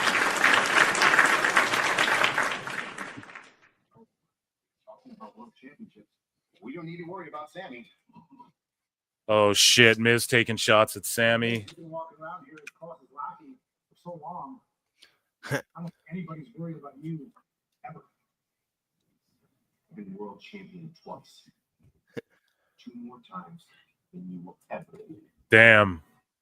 Miz just told him he's world champion 2 more times. And Penta can talk, yeah. Who's going to talk for him, Phil? Oh, come on now, come Phil. on now, Eric. That's not very fair to assume someone would have Triple to H talk just for dropped Penta a video when he can body bag a fucking promo. Lickety split. Sorry, what were you saying, Jake? I say Triple H just dropped, instead of the picture of him pointing, it's like a little video, and it's him pointing at Penta and then doing the Zero Miedo with him backstage in front of the WWE sign. Yeah, nice. Breaking We're the goddamn gonna, internet. I'm going to show that on the... Yeah. That's fantastic. Good for him, man. You can't beat that. Oba Femi's in the crowd. Shit, NXT had almost 1 million viewers last week. They got to keep promoting themselves. Yep. Yeah, there it is. Here's the video. Triple H. Oh, shit, Cero. Miedo. Let's fucking go. Let's go, Crazy Penta. to see. And he can talk, and he's like, this is my dream, and this is my home. And Triple H is saying right here, he's like, we're going to make you a rich man. Yeah, that's why his daughter was crying. She knows college is paid for. God damn, that is amazing. You gotta love it. Yeah, that was really cool. You gotta love that. Gunther's coming out the hang and a high. But yeah, dude, Penta, I think, had one of the best debuts you ever could to just go right on TV like that on Raw on this big platform. And from obscurity to fucking from zero to fucking zero miedo to hero, dude, in the span of a short while. And WWE just knowing, hey, we can bank on this dude. And him really showing out, like, really just coming in and looking like he belongs in WWE and looking like a character you'd see on their TV and being a believable lucha as well. Like, he's got size and he's tattied up and he just the way he carries himself is like, I don't know, just an amazing fucking debut, man. He'll forever be the first person to debut on Netflix. Right? I mean, no one debuted last week. Yeah, I mean, that's fucking cool. I don't care who you are. He makes your WWE debut in the first match of the second episode of Netflix. That's cool. They gave him the flamethrowers and shit. Yeah. But like yeah, you said, he came Gunther out doing his little strut. Like he was just, it was great. Yeah. It's awesome. We are all exactly. You're all my children. No. Who's the best in the world? Who cares? The only prize that's worth fighting for is this, the World Heavyweight Championship. Yeah, so Gunther just that world title, baby. We got a fucking. Ooh. Here we go. It's Jey Uso. We're gonna yeet all over the place. Can I get a fucking yeet for Jey Uso? Yeet. StreamYard's being a bitch. I will say, after being in the arena live for the Jey Uso entrance, I am a much bigger Jey Uso mark now. That shit was so much fun. Like literally, there was 13,000 people in the arena, just and everybody doing it.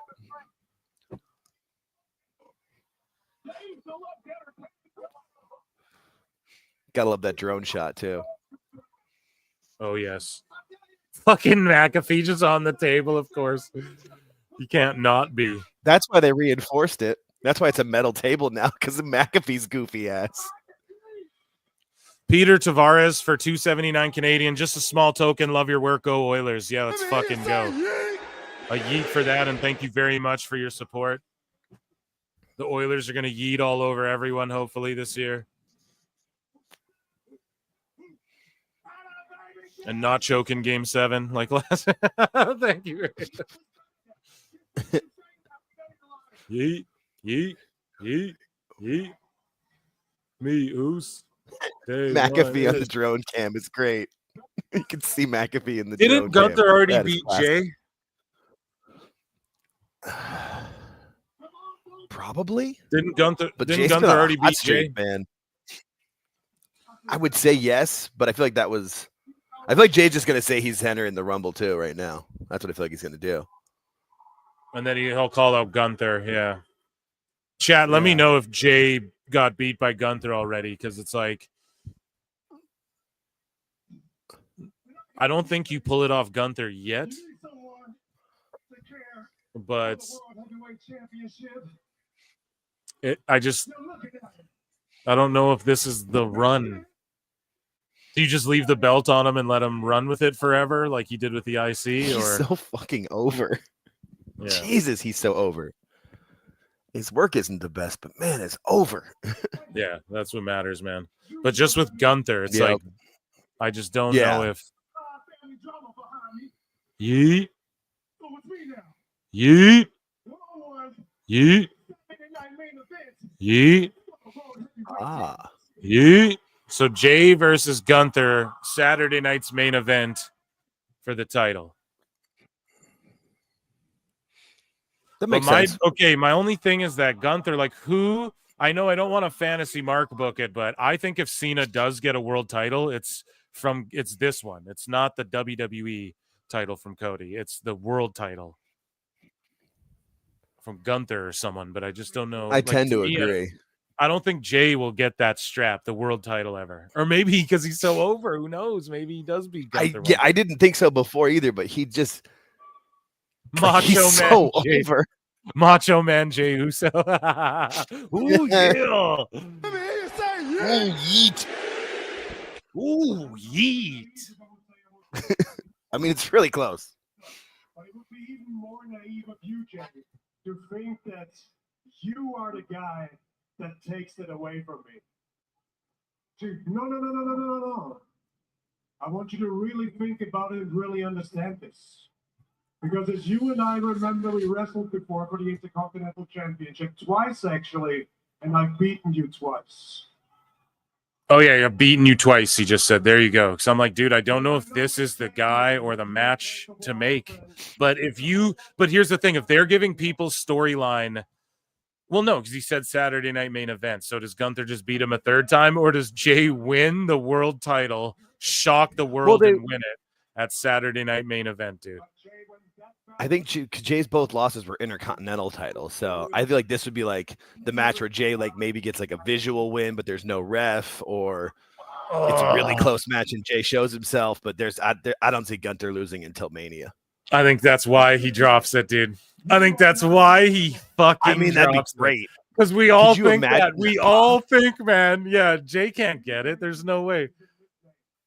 But if he just gets the world title, then drops it quick as well. Like just drops it back to whoever. Okay, he got that world title, and it elevates him, and he's so over. Like it's not a flop, and that could sort of be his thing. Jay fumbles or whatever. He'd even like lose it in the Elimination Chamber. You could have the Elimination Chamber before the title somehow, and then he doesn't. Yeah, no, that could work. I could see it.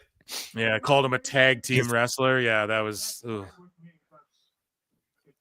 That's harsh. Yeah, Gunther's so good on the mic, chat. You guys are right. What an amazing turnout, too, for Mondays. I don't even know. I think people might have thought the last Raw show we did was a one-off. Nay. Yeah. Every Monday, PWT Live, where we watch Raw. And we just really actually watch it. The whole time, yeah. Well, not every frame of pause, but every frame of play, and we just react to it. People threw garbage at Gunther. Did y'all see that? That's some Hogan shit, bro. He's got real heat, The best dude. guys, Tony Khan. I don't know why I clicked that one, but because it's never not funny. Yeah. I mean, just look in the crowd and how many Yeet shirts and Yeet signs there are. Like he's over. I noticed it when I was at SmackDown. How many kids have Jey Uso stuff? He's not supposed to be here. He's not supposed to be in this spot. Listen, if you throw like a piece of paper at a wrestler or something, I think that's chill. If you're throwing like dart or like popcorn or something, that's chill. If you're throwing like solids or cups of fluids and shit, okay, get kicked out. Any like a pen or a pencil or a coin or something, yeah, get kicked the fuck out. Yeah, Jay's promos are underrated too because the Yeet thing's so over, but he can really passionately talk and shit,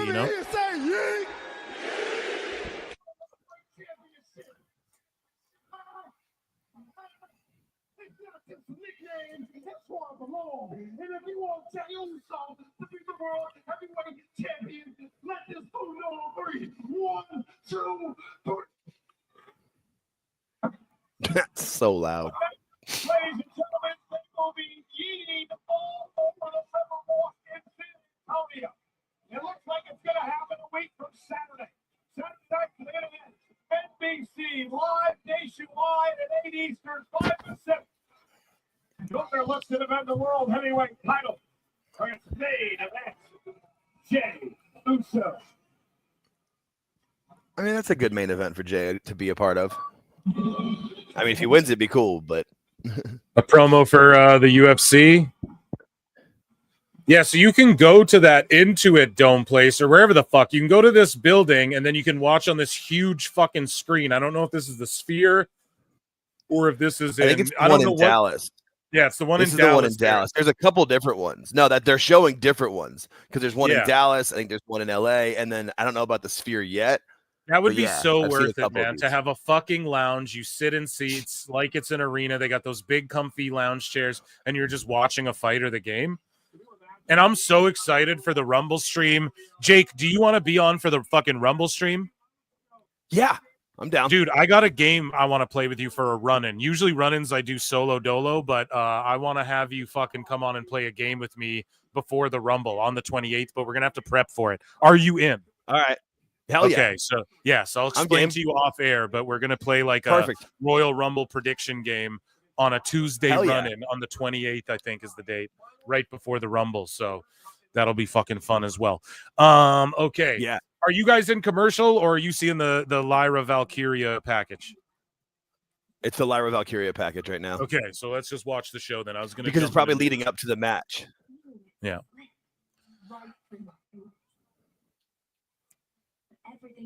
Tom and Nick still number one. Lincoln Hawk, yeah. Tom and Nick Mysterio. That's still my favorite R-Truth joke. I think Dakota Kai gets the W here. It's crazy. It's two baby faces. I do too. As well. I do too, but I could see Dakota turning on Io because of it, because she gets like my precious over the belt. Yeah. Yeah, no racialism in the chat. Okay. I didn't see what was said, Yeah, but well, I see George saying something. I didn't either, but yeah, right. Every race, I caught that with every race is allowed in the PWT universe. Okay, black, brown, We're all yellow, cool. purple, green, orange. We're all down. Yeah, pretty much rule number 1: don't be an asshole. Yeah. Rule number 2: I mean, don't be a dickhead. Yes. Or I was watching 21 Jump Street with my wife. She hasn't fucking seen it before, actually, like the movie. And it's like when I say, I can't remember. When I say whatever, I'm talking to him. When I say shut the fuck up, I'm talking to you. That shit pops me every time, man. When I say shut the fuck up, I'm talking to you. That's the funniest shit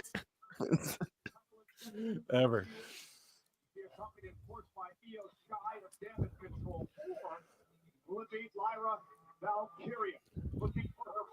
All right, no, that should be a good match. Now it's commercial. Yeah, black At least it culture tells is you just how an long it's aspect gonna of be, like, American like, culture, and it bleeds into all other cultures. I agree.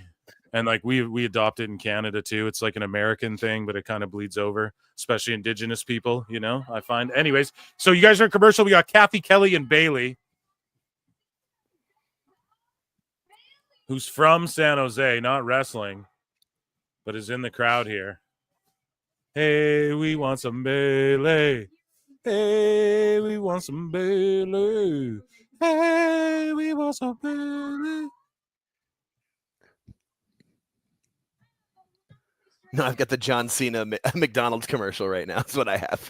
Oh, a John Cena commercial, McDonald's commercial. Yeah, the John Cena McDonald's commercial. Yeah, that was all over NFL coverage the last couple days.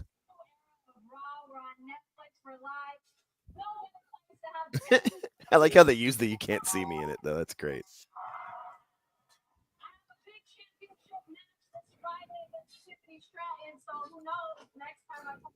I might have a brand new title around my waist. But like you said, big weekend. Cosm is what those cool viewing places are called. Thank you, James in chat. I need to go to one of those. I need to go on a vacation. Right. I've got Bailey Going to the VPN game. for the win today. I'm kidding. See, I saw some of the dirt sheets talking about it. VPNs, well, whatever. So Lincoln Hawk right there just proved it. Amazing. And yeah, good shit, bro. I'm pumped that you figured that out. We should try and get me a VPN sponsor, and then you can all use my promo code to sign up. And Right. For real. Where are these fucking ads? I get more live viewers than some of these assholes who are reading ads and shit. I don't even want to show you guys a bunch of stuff. Just like one thing to supplement everything. You know what I'm saying? Like, I just need one fucking ad read I'll give you guys, and I'll make it hilarious. It'll be so worth it. Hey, and just put your PWT brought to you by. That's all you need, you know? Yes. Yes. Or like someone who wants to sponsor the whole episode, like at that ticker at the bottom or a little graphic I could put up the whole time. I don't even need to read shit. There's ways to modify it. I just put your little thing up the whole time. Steak's starting to do that. Gambling. Hello. Someone hit me up. Anyways. Fill the shill over here. Now Bailey's just roasting Cole. Now here's where an intergender match I think could happen. You guys want an X-Files? So Bailey's trashing Cole, and saying, Pat, it must suck to fucking have to sit next to him every week. The crowd's popping. I think. Oh, she's getting the crowd to say Michael Cole's an idiot on 3. The whole building said it. Yeah, I think you do an intergender match, Cole versus Bailey, where Bailey wins. And it's like a drawn out, like when Alfonso or whatever, who was the guy who wrestled in ECW for his job? It was Bill Alfonso. Bill Alfonso. Phil, Or if Harvey I win Whippleman. a scratch off, I'll sponsor a show. Give me a number. Yeah, dude. Lucky number The best 8. guys, for me. Tony Khan. Or 80 or 88 or, those are mine. So, yeah, that'd be amazing if you did. Good luck. Everyone great and best wishes to Lincoln Hawk, presumably as a scratch off. Those are like 1 in a million. But I fucking play those too. They call it the stupid guy's tax, but you ain't stupid when all of a sudden you got 1.2 million in your bank or whatever the fuck they give away or whatever, And in Canada, dude, on the lottery, you don't get taxed. In America, you do. How fucking crazy is that? You get taxed on everything here. Yeah. Well, you get taxed on like everything in Canada too, because like we have healthcare and all that shit. But on lottery winnings, you don't get taxed. So like, let's say you win a set for life, you get $1 million. Like that's untaxed, Fucking amazing. But then you get taxed the shit out of everything you buy. From there, everything you buy is okay. You guys are back. Yeah, Lyra's making her entrance here. Yeah, Bird Girl.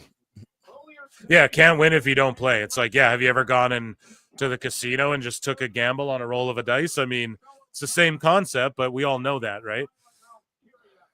And we're not supporting. Gamble responsibly, folks. I don't even have a gambling ad, and here we go. I'm telling you guys to. And remember, please gamble responsibly and don't be a fucking idiot. But yeah. Hey, I live like 4 hours from Vegas, so I get it. Yeah. I've gone up plenty of times. It's not that hard to get there from here. Yeah, me and Especially Jake, now they built like the super highway. Yeah, PWT Universe, what we got to do is I told you guys, I'm like, oh, I don't want to do super chat goals and shit. We got to set one up where me and Jake meet up and go to Vegas and we vlog it and shit and pod or something. Yes. We got to get the chat to fucking make that happen or something. That's like that'd be the only thing. If it was something for the show, then I'd be like, okay, let's do it. If the chat wanted it, if the PWT Universe wanted it, we'll float the idea out there and maybe we'll see if like fucking, we'll bring it up Wednesday, Saturday, see what everyone thinks. That'd be amazing. Okay, so Dakota Kai getting her own new music and graphics. No? Am I wrong about that? New music. I don't remember what and she Uh, came out to 2 weeks ago. I think she's going to win. You can tell by her antsiness, the way she's coming to the ring with urgency. I think it's got to be Dakota. And you got to give it to her before Lyra because here's the thing. Dakota's more of a vet, and you risk her knee giving out before Lyra's time is ever done. She's got fucking a decade or two in her, left. So, or like 15 years left in her or whatever.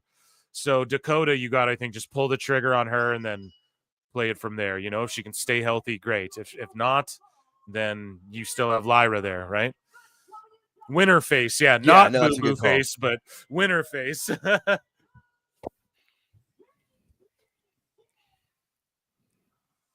Yeah, 100%. Lincoln, we'll do it. We got to do like a PWT meetup. I think Vegas is the way to go. I fucked up, though. My fucking passport expired 3 days ago, and I forgot to fucking renew it, so it might take me a minute to get that.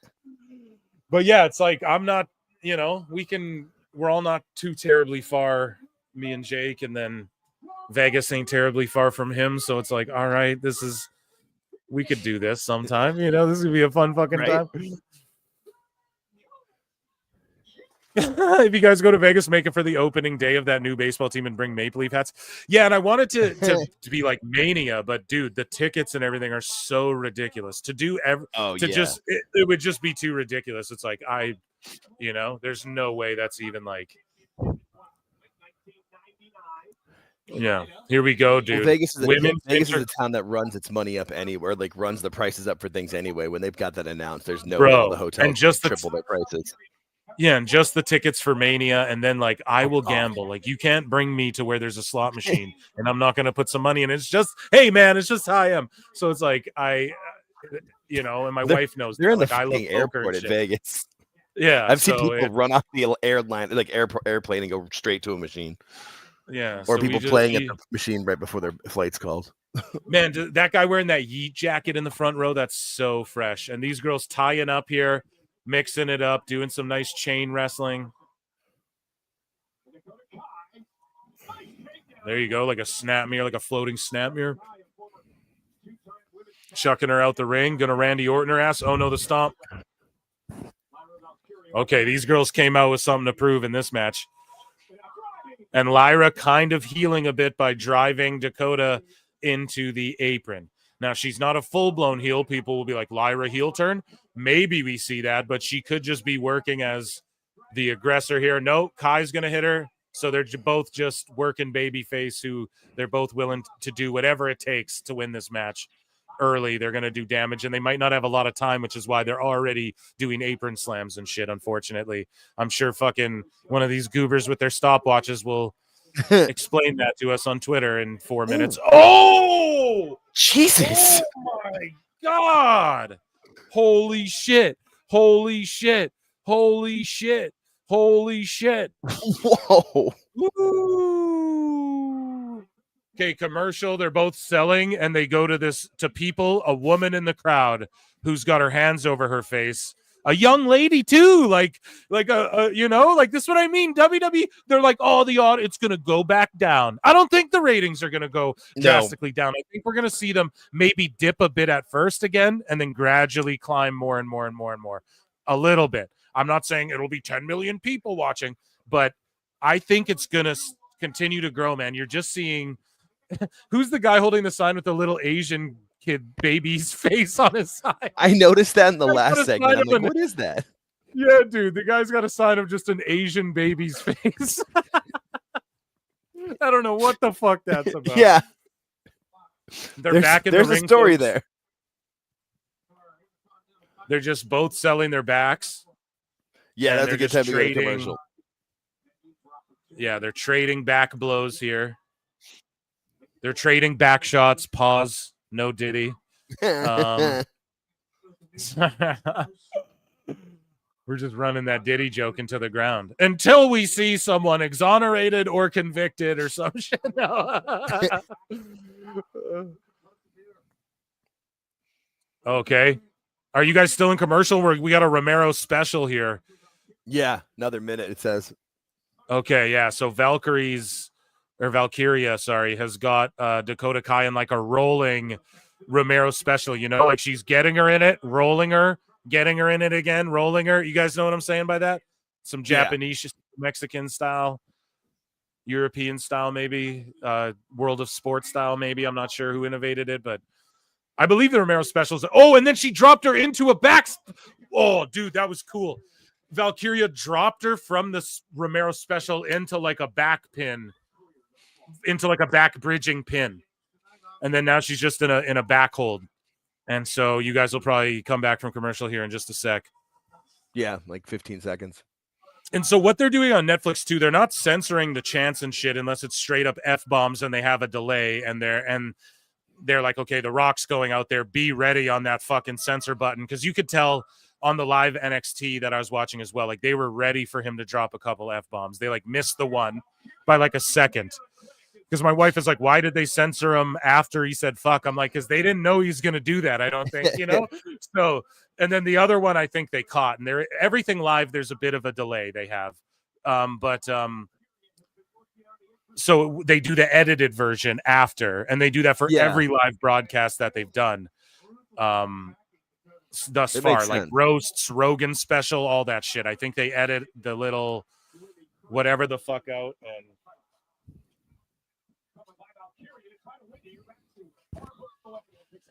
my beautiful wife here bringing fucking... Yes. Thank you. Okay. Sprachen Sie Deutsch. But yeah, dude, Vegas, we got to go for just like a trip or something and like a PWT meetup. We'll do that one day. We'll start floating it. That'll be fun. And yeah, super kick there. She no drops it, I guess. She sold it, but didn't drop from it. Palm strikes kick. Wheel kicks. They're kung fu masters. Everybody was kung fu fighting. The scorpion kicks. No, Styles Clash or a power-up bomb here. What's going to happen? Oh, a power-up. Damn, sketchy Hurricane Rana. Upside down boots. And a Hurricane Rana out of Dakota Kai. Oh, with the commercial cut, you thought the ref threw up an X on that? Yeah, no, it was just an amazing. Oh, that fucking flipping backstabber, dude. I love that. That is rough. Yeah, these girls both selling. Fucking another amazing match tonight, dude.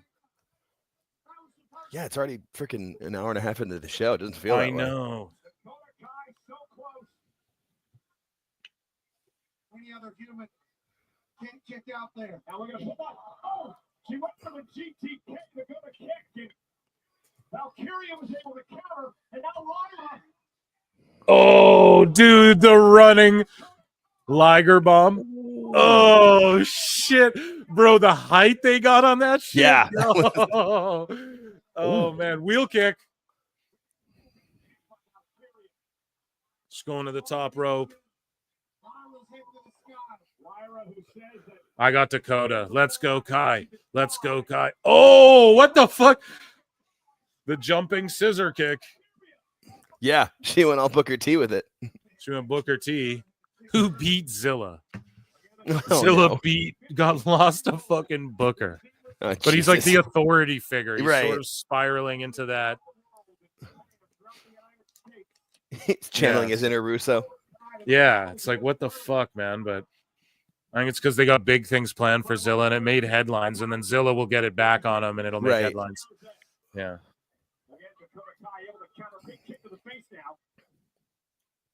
Lyra set out to the apron. The stomp. The stomp. Oh, shit. Oh. GTK. Fucking rolls out the ring. Any move that starts with a GT, you fucking GTF out the ring as soon as they land that shit on you, bro. That's the reversal to that. You That eat it is. and get the fuck out of the ring. And become dead weight out there. Just lay there. Yeah, dude. Fucking tremendous match. I'm not even the biggest Lyra fan either. She's cooking right now. Yeah, I say she's doing really well. She always does. I mean, that's why Becky went and put her over, aside from them being friends Yeah. and shit. Like, More than just being from Ireland. yeah. Ireland. Ireland. Shout out Napoleon Bonaparte, who makes the best MMA fucking documentaries ever on YouTube. They're so good and funny. No. Oh. No. Fuck. Fuck. Fuck. What?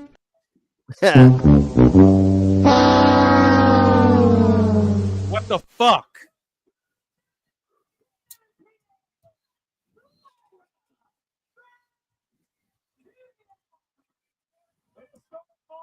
Man.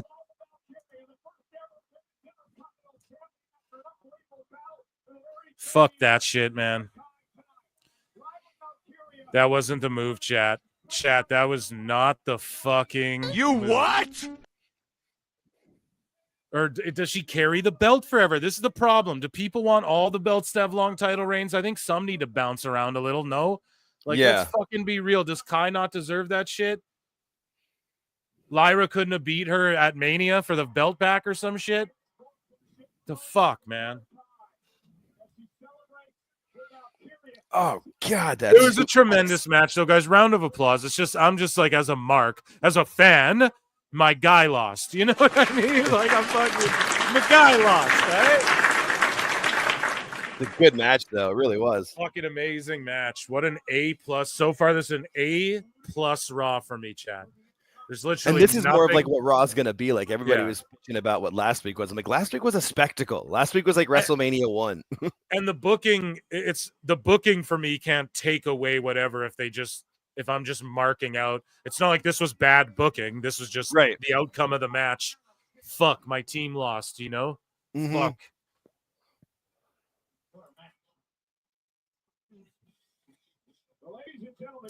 Fuck, man. Good stuff. Good shit, pal.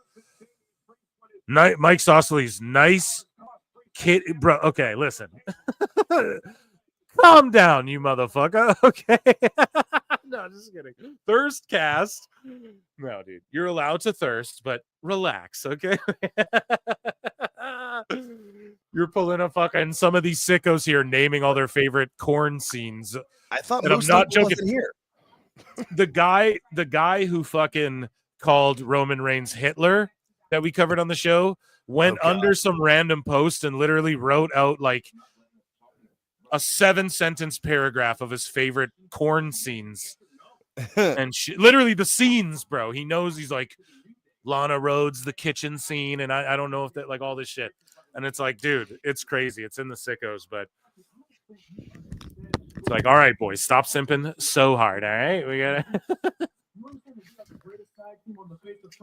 This is why ladies are fucking so fucking angry, talking shit. We're all simping way too hard, bro. So Kofi and Xavier are just cutting a heat promo backstage with Kathy Kelly, and Kofi has like this super shitty, goofy looking beard that he's got shaped out, and it's clean, but there's no stash. And it's like that Dion Cole. Do you guys know Dion Cole, the comedian? He's like, where the fuck's your stash? He's like, I don't trust nobody with no mustache or whatever. And that's like Kofi Kingston right now, right? He's like, no mustache, but he's got this beard he's growing out. And it's like, what the fuck is that? But it works because he's a heel. Right, exactly. And they just they just talk shit to Kathy, who sells it amazing with her facials, and also is like, oh, we need some more positivity after that. And now the Miz. Are you guys back from commercial or no? No, not yet. Okay, the Miz is making his way to the ring. His music is playing. And he's really not getting a big reaction like you'd expect. They are booing him, but you'd think it would be more heat, but we'll see. I think people just want to see him fully integrated in with the Karrion Kross stuff and not just sort of doing his own thing by proxy. Yeah, but like Creepster Miz, I don't know if that works. Yeah, Cole just goes, this guy's slimy. Smarmy Miz bastard. He's not getting like a huge heel heat boo reaction either. It's what Husey said. He's like, dude, look at a guy like Miz, let's say.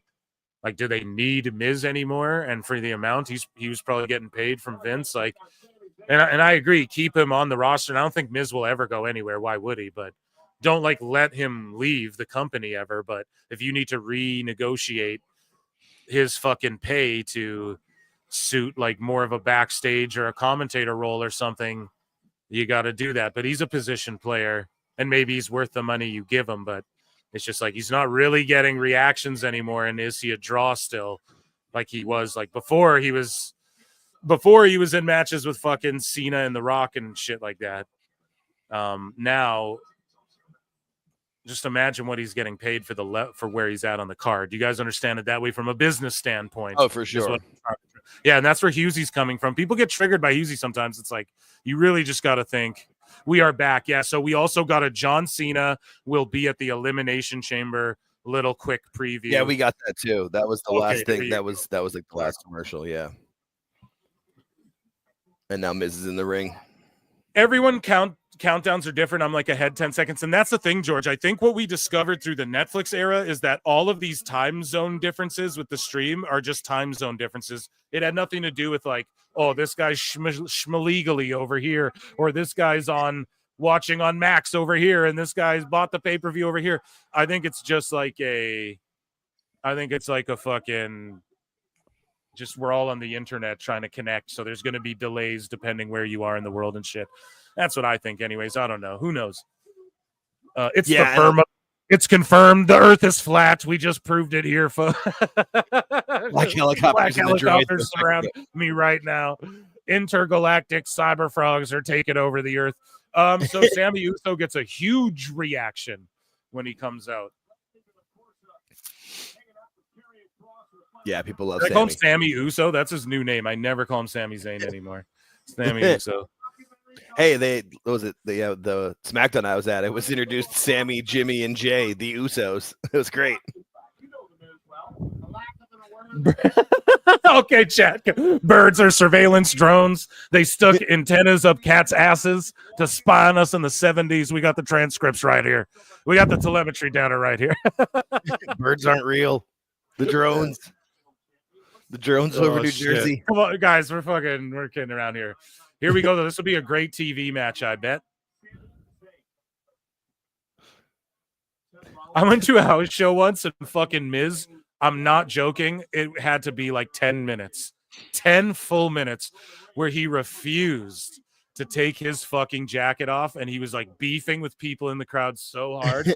And he refused until everyone was quiet. So for like 10 minutes, we just booed him till everyone was like purple in the fucking face. And he eventually just took his fucking jacket off while everyone was still booing. Like he did not defeat the crowd. But I'm telling you, he refused to take his jacket off. It was like people were furious. Like I'm talking throwing popcorn bags. People in the crowd were fucking like jumping over each other to be like, fuck you. Like, you know what I mean? Just screaming at him. I think Maurice was with him in his corner too at the time. So like she's such a hot babe. The dudes are going furious, you know? And he was just fucking milking it. Like he would not relent. And I'm not kidding, like 10, like it was probably like 7 minutes, but it felt like 20, you know? Because it was just fucking especially at a house show. Yes, it was so good, man. They're probably like somebody was probably like in the back and injured or couldn't do a longer match, or someone was like delayed from a flight. He just wasted time because he's a full pro. Funny. That is funny, dude. Yeah, that's true. That's true as well. Exactly. Yeah. Because that's why he's good to have on the roster. Yeah. I remember as well. I was at a fucking house show where they're like, oh, the airport lost their luggage or something. So Rikishi wrestled with Scotty 2 Hotty and maybe Grandmaster. I don't know if it might have just been Scotty and Rikishi. I can't remember because Grandmaster, you know, he was kind of come and go there for a minute. And Rikishi just wrestled in his sweater and sweatpants and like fucking running shoes. And he still stink-faced a guy after. Like he had like a black thong, like Speedo on underneath his sweats, and he pulled his ass out and fucking that's hilarious. Stink-faced a dude. But so I didn't know if that was a work or a shoot. I was like, did he just not want to wear his but it might have been a shoot because he still like pulled his ass out and was dancing around with his ass out. So I don't fucking know, but that was good shit too, pal. Here we go. Sami firing up. Now, remember, too, people, this is, I don't know, man, this match on the Raw. You can't follow up that Lyra Dakota match. Like, these two guys are kind of just getting their shit in for TV. Yeah.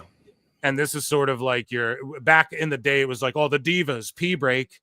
If anything, like on the card so far, this would be where you're like, okay. Or during the commercial, I guess, because it's on TV. That's what those are for, too. But I'm just saying, people are about to shit on this match, but this is a solid match and a solid TV match. And I don't see anyone, like, no seats are empty. People aren't like bathroom break. Everyone's locked in. So, and that's what I mean when Zayn and Miz are your fucking like, this match is whatever tonight, you know? Like, even compared to the Sheamus one, like, this one isn't as hard hitting, but they're just getting their shit in. And just two profesh guys who know how to put on a TV match. So you might be like, this match is whatever, a B-, but it can't like bring your overall grade down because you need this on a TV show. Not every part of the TV show is Walter White getting shot. Okay, beat him with, 1, 2, 3. He did it, guys. Round of applause. Sami won with a blue thunder bomb. Now divided. God damn it. Triple H and Sami Zayn finally listened to PWT confirm. Because I've been saying for fucking 2 years almost Sami, that Blue Thunder Bomb is the cleanest move. Everyone pops for it, but he never wins with it. Like, he's got to beat someone with that move. He never wins with it, dude. It's always a kick out.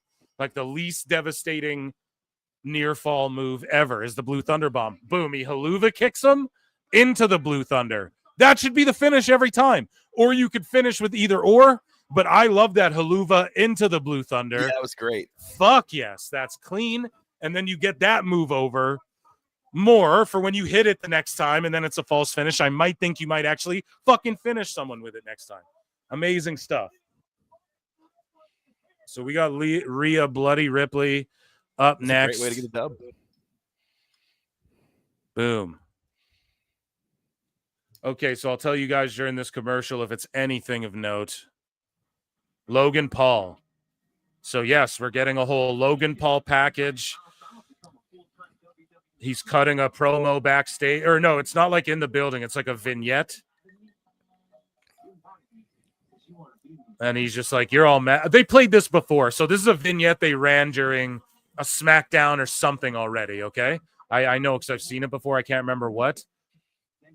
But it's just him talking shit, showing all of his boxing matches, his him training, wrestling, him saying he's going to be top 5 in WWE.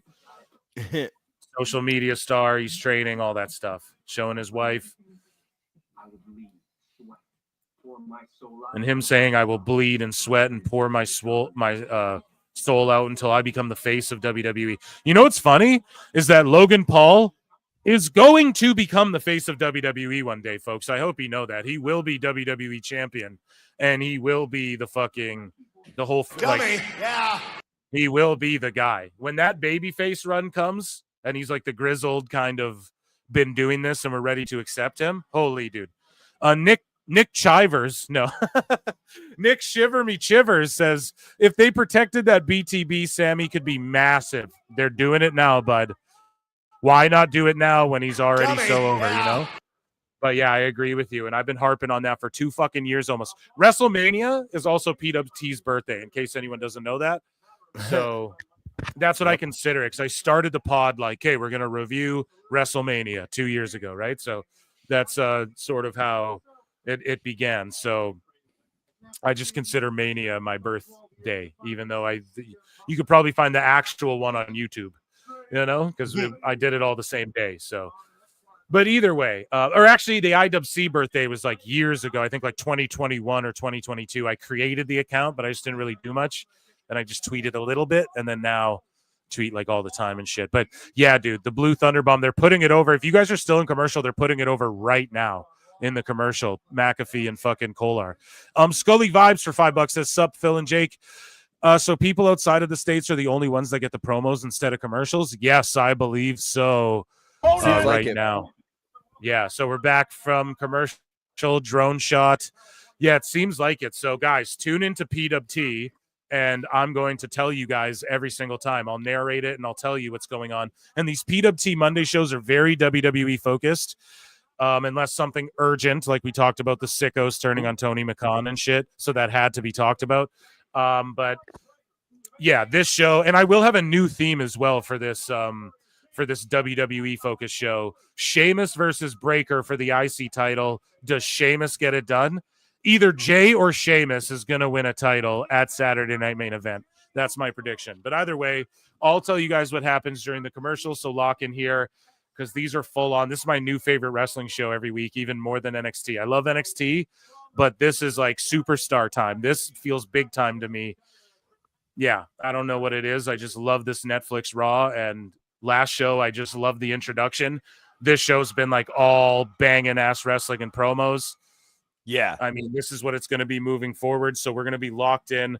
We're going to fucking watch these Monday shows and talk about WWE news. Next time I'll come on a little earlier too, or whatever. I might be a little late by 10 minutes, a couple Mondays as well. But yeah, yes, to answer your question, yes, I believe it's just us.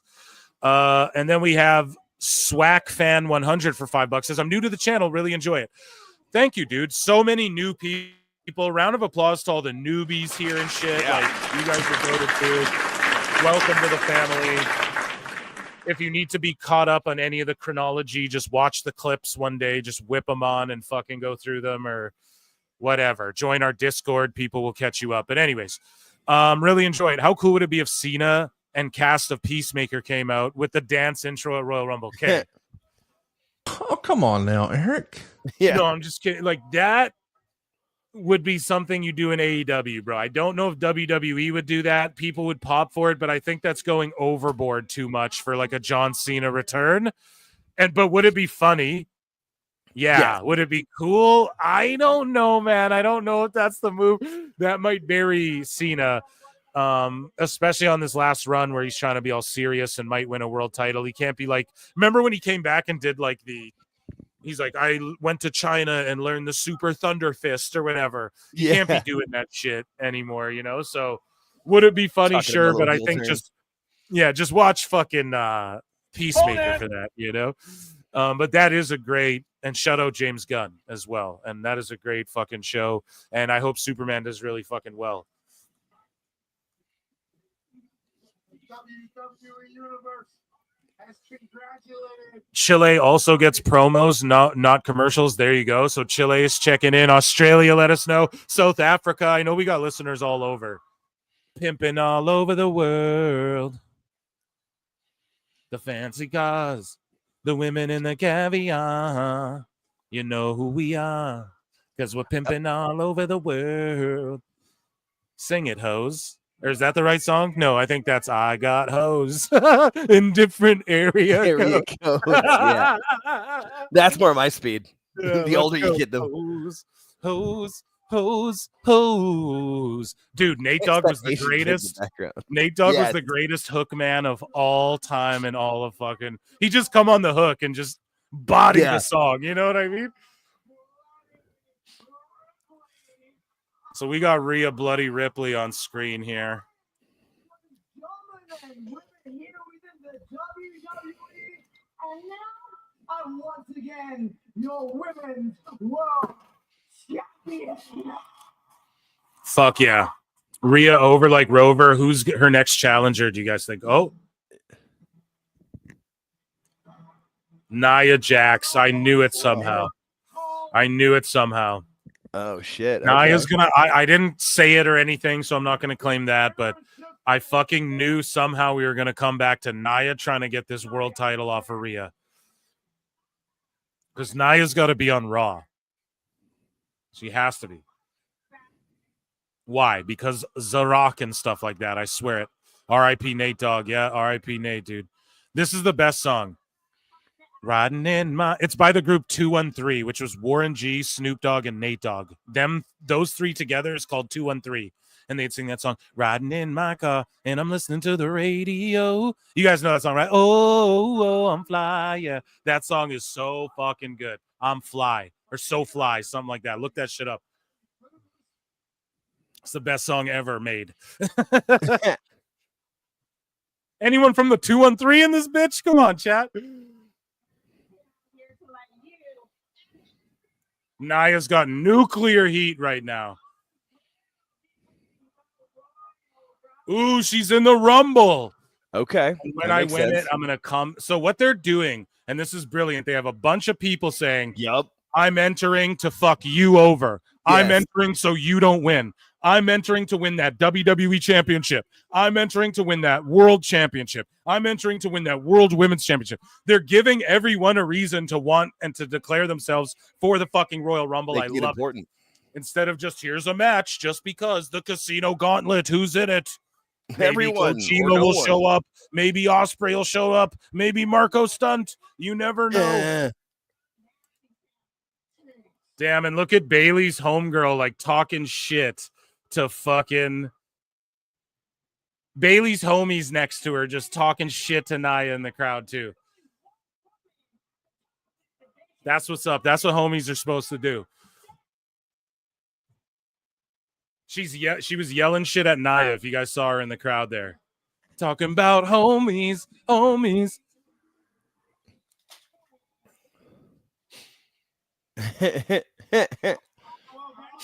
See?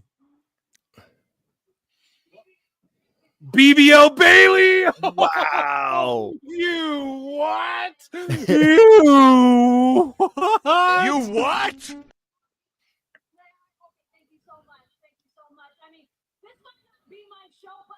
Bailey's sister Thirstcast.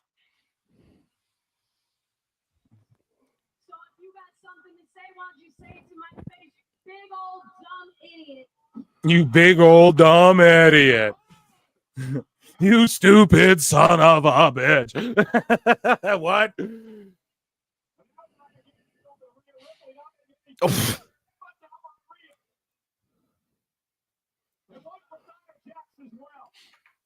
And where's Nia's homegirls? Like, where the fuck is Lorraine in that, huh? Or I guess, yeah, Tiffy don't fuck with them anymore. Yeah, no, yeah. Tiffy got kicked out of the Mean Girls Club. And Nia just got kicked out the fucking ring. So maybe we get a Nia Candice versus Bailey Rhea. I love to see Rhea moving on from the Judgment Day shit. It's good to see Bailey now mixing it up with Rhea, Nia as well.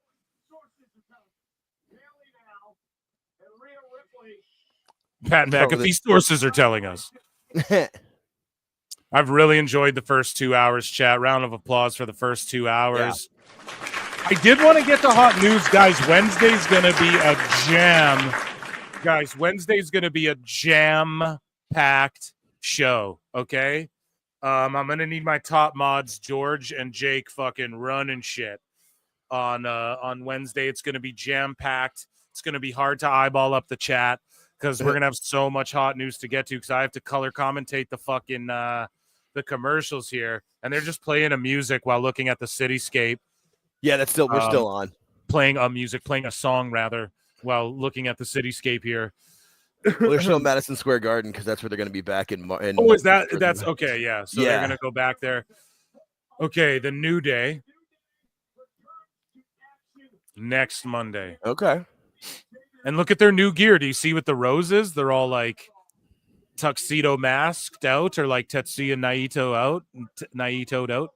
JBL will be doing what, commentary or some shit, dude? He's been going around clotheslining everyone. Dude, he got the stem cell. He got the stem cells that Ray gets.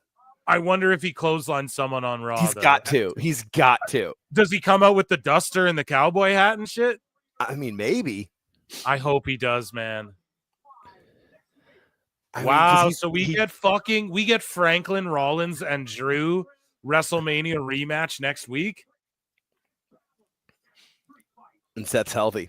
He didn't have the fucked up knee. Jesus. SummerSlam 2024 Priest. So here's a quick package. Do we get a street fight tonight? Do you guys think Bad Bunny shows up here tonight, or do you think it's just saved for a run out at the Backlash in Mexico, or do you think they need him for Mania? Bad Bunny's talking about he has one more match in him. So what do you think? If you had to guess, Jake. If I had to guess, I would say he probably runs in at Mania or is a part of Mania at some level and has the match at Backlash. Would make the most sense. Yeah, exactly. Then you can get him. Then you can have him get him the appearance and the big match in Mexico City. Like that'll be cool. And Priest is always repping the Boricuan. Hopefully, I said that correctly. The Boricuas out there and shit. I believe that's it, right? With the Los Boricuas being from Puerto Rico, and he was fucking repping that on that kendo stick he had walking into the arena too, reminiscent of when he fought Bad Bunny and fucking like Vega and them came out. You guys know what I'm saying? Like with the like LWO Chambea. That was the hypest shit ever.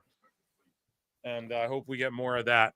And I'm sure he's huge in Mexico too. No, like it's all the Latin American countries, I think, or Latin American countries. Pardon me, Jesus Christ. That's so stupid. The South American countries and including Mexico, but the Spanish-speaking countries is what I'm trying to say. Other than I think like Brazil speaks Portuguese, and then I think like where doesn't speak Spanish? Everywhere speaks Spanish, but I think like 2 countries, right? Someone in chat. I know Brazil doesn't. Freaking out. I know Brazil speaks Portuguese. They speak Portuguese. I know that too. Just from training Brazilian jiu-jitsu and watching UFC my entire goddamn life, right? All the Brazilians speak Portuguese. But I'm not sure. Savio. Yeah, someone can explain it. Puerto Rico was lit. It was like the littest time ever, in my opinion. Like that fucking, those vibes were just incredible. You can go back and listen to my pods around then. I was going nuts at all of that. Yeah, it was one hell. Here, I'm going to Google it. So we're not Joe Rogan here, folks. We don't got all the facts here. What countries don't speak Spanish? Would it be in South America? Yeah, that's what I'm asking. So Guyana, they speak English. Suriname, they speak Dutch. In French Guiana, they speak French, obviously. And then there's places in Honduras where this isn't here on Google, but you can look this up, where they straight up speak like full on German. And there's like full on white dudes as well who speak like Honduran or whatever. Or maybe it's just Spanish, whatever. But they fucking speak it like fluently. And they're all integrated there because after the Second World War, a bunch of like Yahtzees and shit went there. You know what I mean? To Honduras. So like there's full blown Argentina like, too. You know, yeah, like colonies of white folk. And so it's quite interesting. But yeah, so there's 4 places that don't speak Spanish, right? And they speak other countries' languages, which are, or other nationalities language or whatever the fuck. I don't know. People would be probably sitting there, you're racist for the way I'm wording all this. Cheer up, pussies, okay? It's 2025. I don't mean anything by it. I don't know how to word this shit. But without triggering everyone these days. But yeah, dude, we have him out here with that kendo stick. And I know it's a street fight, but it's just reminiscent of that Chambea, you know? So I'm gonna look up to his Bad Bunny huge in Mexico. I mean, he was the most streamed artist of like 2022 or 2023 or both. So I would just assume yes. Yeah, I'm looking it up. It just went to commercial here. Okay, yeah. So there, it's just Priest walking in. I'll tell you guys what happens. Yeah. Yeah, he's just the top Latin artist, period. So for sure, he's got to be big. Yeah. Yes, he is. Lots of Greek communities in Chile. There you go. Yes, Bad Bunny and Peso Pluma. 19 more likes. Yeah, run those up. Come on, 150. Someone run those up, or we're getting fucking Jericho. I'll fucking. That's not do you the main guys event want? People want. Yeah, do you guys want Jericho? I mean, shit. We got Jackie Redmond here. That's the Canadian we all want. Guyana speak English. Yes. Thank you, guys. So you guys, chat's always smarter than I am here. Sometime they go full restart. No, but they're just fucking they're just playing they're reviewing. They're like, yo, Penta is one of the biggest free agent signings, and they're recapping his match and they're showing his entrance again and stuff. Nice. Run That's those smart. likes up if you don't want goddamn Jericho. So while they're doing that, let me see. Bad Bunny. We were just talking about him. He says, I want to do it, wrestle in WWE one more time. I want to put my life at risk in the ring. I felt like I didn't risk it enough in the ring, and I want to do it. I want to scare my mother. Well, go to AEW for that, buddy. When I don't know, we stay in contact with the people at WWE. We're always paying attention to what's going on. Ray's here and just got a nuclear pop. But when I don't know, I hope there's a time where I can really get ready like I did the last few times. I'd love to take more time to get ready physically. So Rey Mysterio is saying that he's known Penta for a long time and that he's always envisioned Penta's true home to be WWE, which is amazing. That's awesome. He seemed very happy coming out and very happy after the match. That was great. So Bad Bunny saying, I hope there's a time when I can really get ready like I did the last few times, and I'd love to take more time to get ready physically. So he'll be back. This leaked before the show. Didn't even leak. WWE Shop just posted it. Cero Miedo. Penta has a new t-shirt and replica mask available at WWE Shop. Get your money, my guy. Get your fucking money. We covered it before. WWE to air Saturday night's main event head-to-head with AEW all in Texas.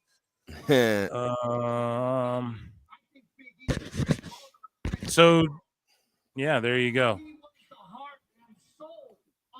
That's fucking WWE news for tonight. We'll save the rest for Wednesday there. Round of applause.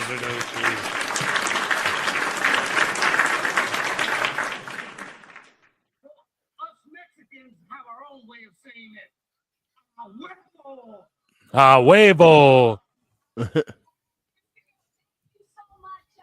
I could see this being a little awkward while Priest is in the ring and fucking Rey Mysterio is getting bigger pops than him. Yeah, there will that's be a always goddamn Jericho. So commercials back. You guys are seeing Tiffy. Ray just got the crowd nice and hot.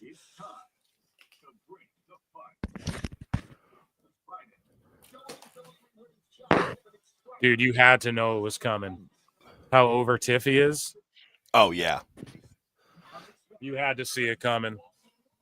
Oh, yeah, I was calling it the whole show. Especially with all the Tiffy signs, too, and you just knew it was... They teased it just enough to make it the perfect timing.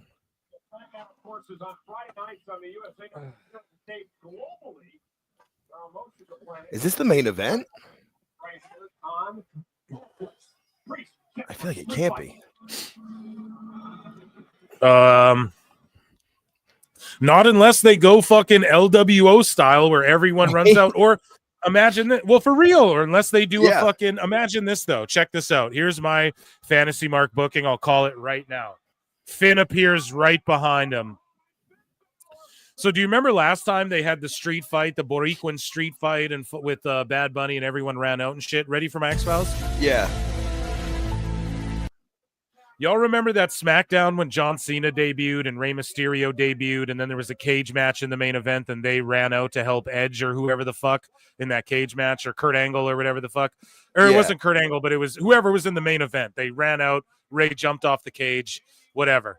I think Penta runs out here and gets involved, and we see like Penta and Priest team up against like JD and Fair or some sort of shit, or like a bunch of Judgment Day people will run out, and we'll see Penta come out and make a big save and end his big debut night with the crowd going crazy for him getting the rub with Priest.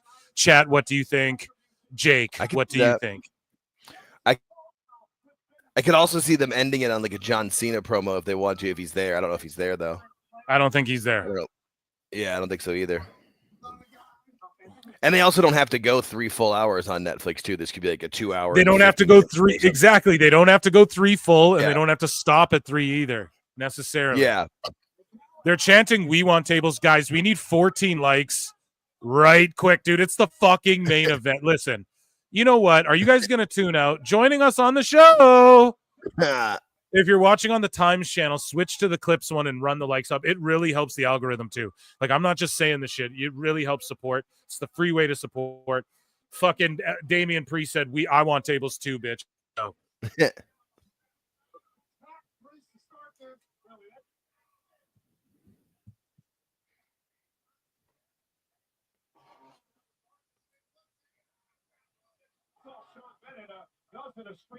The new announcer's table's nice. Yep. And it's sturdy. It doesn't look like you can just break through it with a slam or whatever. Yeah. Long time away from the just the old folding table with a robe over it, or a sheet over it. Yeah. I was gonna say, or that wooden shit. Yeah, Mick Foley flew through when he got thrown off the stove. Seriously. Freaking. And Rick Shaw. Oh, Penton Priest would be good. Yeah, not even as like a full-time thing, but it keeps him. He is in red. Exactly. They're all wearing black and red and white. And the thing is that it keeps him away from the LWO shit. Even if Ray's gonna get tied in, it keeps him away from the LWO stuff. It keeps him away from needing to mix it up with fucking Cruz del Toro and that shit, you know? Which I predict those LWO guys get released, and I hate to say it. You don't see them in the promo. Even like Los Garzas are in like Netflix promo videos. You don't really see those two the LWO guys being, you know what I mean? Like, you don't really see them being featured too much anymore in any of the Netflix promo. My belief is I think they get fucking released or their contracts expire or whatever. Joaquin Phoenix, that guy's old too. Not to hate on him, but I think he's like 40 plus years old. And didn't maybe he get a little hurt? less than that. I think he was hurt for a while. I think he was gone for a while because of that. And they just never. It's a Pier 6 brawl. We're going to the concession stand in Tupelo.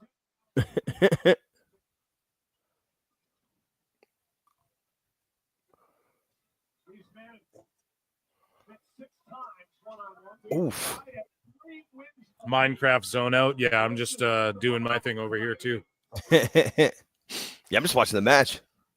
Me too. Locked in. Yeah, to me, this Raw's an A+. Now we get a fucking brawl through the fans. I've been locked in. You guys can tell I botched talking a bunch. I get distracted when I'm in the middle of doing my fuck. This is gonna be the worst shit to clip ever because it's just me marking out a bunch. So oh shit, look at that drone angle. Yes, that's and awesome. that's what these Monday Raws are gonna be.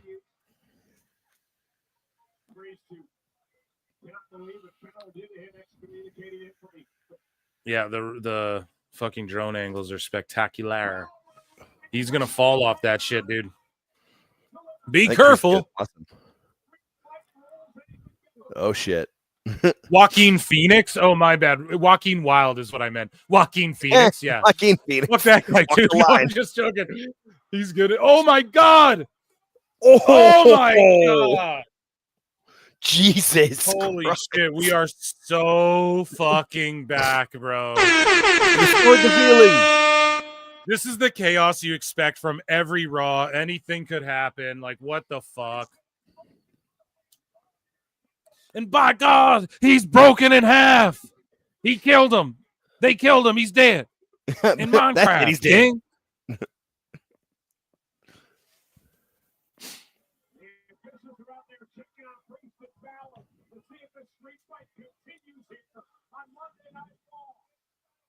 Jesus. Yeah. Gergen chat. AEW. AEW. AEW. Well, if AEW did this, you guys would be mad. No, if AEW did it, they wouldn't be selling Sorry, it. They would get up and just run back to the ring. So during the commercial break, speaking of selling it, everyone is out there. Excuse me. Everyone's out there checking on these guys like they might stop the match. That's what's going on this commercial break. EMTs are out there. Yeah, they're trying to get Priest is walking his way up to his feet, but he's stumbling around. They're trying to take Finn off on a fucking stretcher. Amazing. Amazing. Yeah, they're putting Finn on a stretcher. So they're trying to sell this shit like it's real all the goddamn time, and I love it. And hopefully this isn't the end of this match. And yeah, they're calling it off. I think the refs are like, it's done, dude. So then we'll have to see. So then we'll have to see a rematch or something down the line. Interesting. Yeah, we'll have to see it, man. And maybe it's at Saturday Night Main Event. Maybe it's at the Rumble. Because both of these guys aren't like, I'm gonna be in the Rumble and win the thing. Both of these guys like want to destroy each other. So maybe at the Rumble, last man standing, like no stretchers, nobody can save you. This is an I quit, or like False a last count man anywhere. standing. Yeah. Or like whoever loses quits Raw or some shit. You know? Oh, there you go. False count. Yeah, something like that. Please run those likes up, guys, because we still got time left in the show. Yeah, you guys aren't seeing this, are you? Like they got Pierce out here. He's in a neck brace. Tony Khan, he stole my gimmick, and they're fucking stretchering him out. And Priest is crawling to the ring like he's selling his shit. Like he's real hurt too, his lower back, and it's over with. You know, like this match ain't continuing. I don't believe. There is a ref in the ring with him, and he's on his feet in the ring. All of the Judgment Day are out there with Finn. This possibly should be on TV. This might be a fuck up. This possibly should be on TV, folks, because this is serious. And they'll put it online. All their stuff they'll put on Twitter or whatever, or on YouTube later. And when they come back, they'll recap it, and then we get the last half hour or so, or a bit less of whatever they have planned. And this match wasn't slated to go 45 minutes. Like we all were like, what? Is it going to go 40 minutes? I just didn't feel like it was going to go that long. I was like, wait a minute. Finn will come back from the dead as the demon. No, but then everyone cheers for him, and then they hate on Priest unless he like really vilifies the demon, and he comes out at the Rumble as like, I will be the demon or something. I could see that, but everyone's going to pop for the demon, and then Priest looks fucking stupid because he's supposed to be the babyface, you know? So here, you guys see now. WWE can let their stories breathe. Exactly. Yeah. What happened? Who did Priest kill? Finn. And he's in a neck brace being stretchered out. And they ran it through the whole commercial. Fucking amazing stuff, Plenty, and good to see you, buddy. Yeah. Uh-oh. Priest is going after him. So hold on. This is a very heelish thing to do. Oh, he's going after Lito.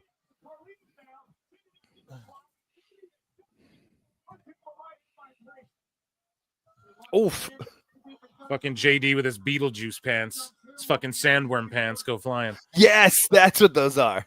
Yeah. And he's just beating the hell out of Finn.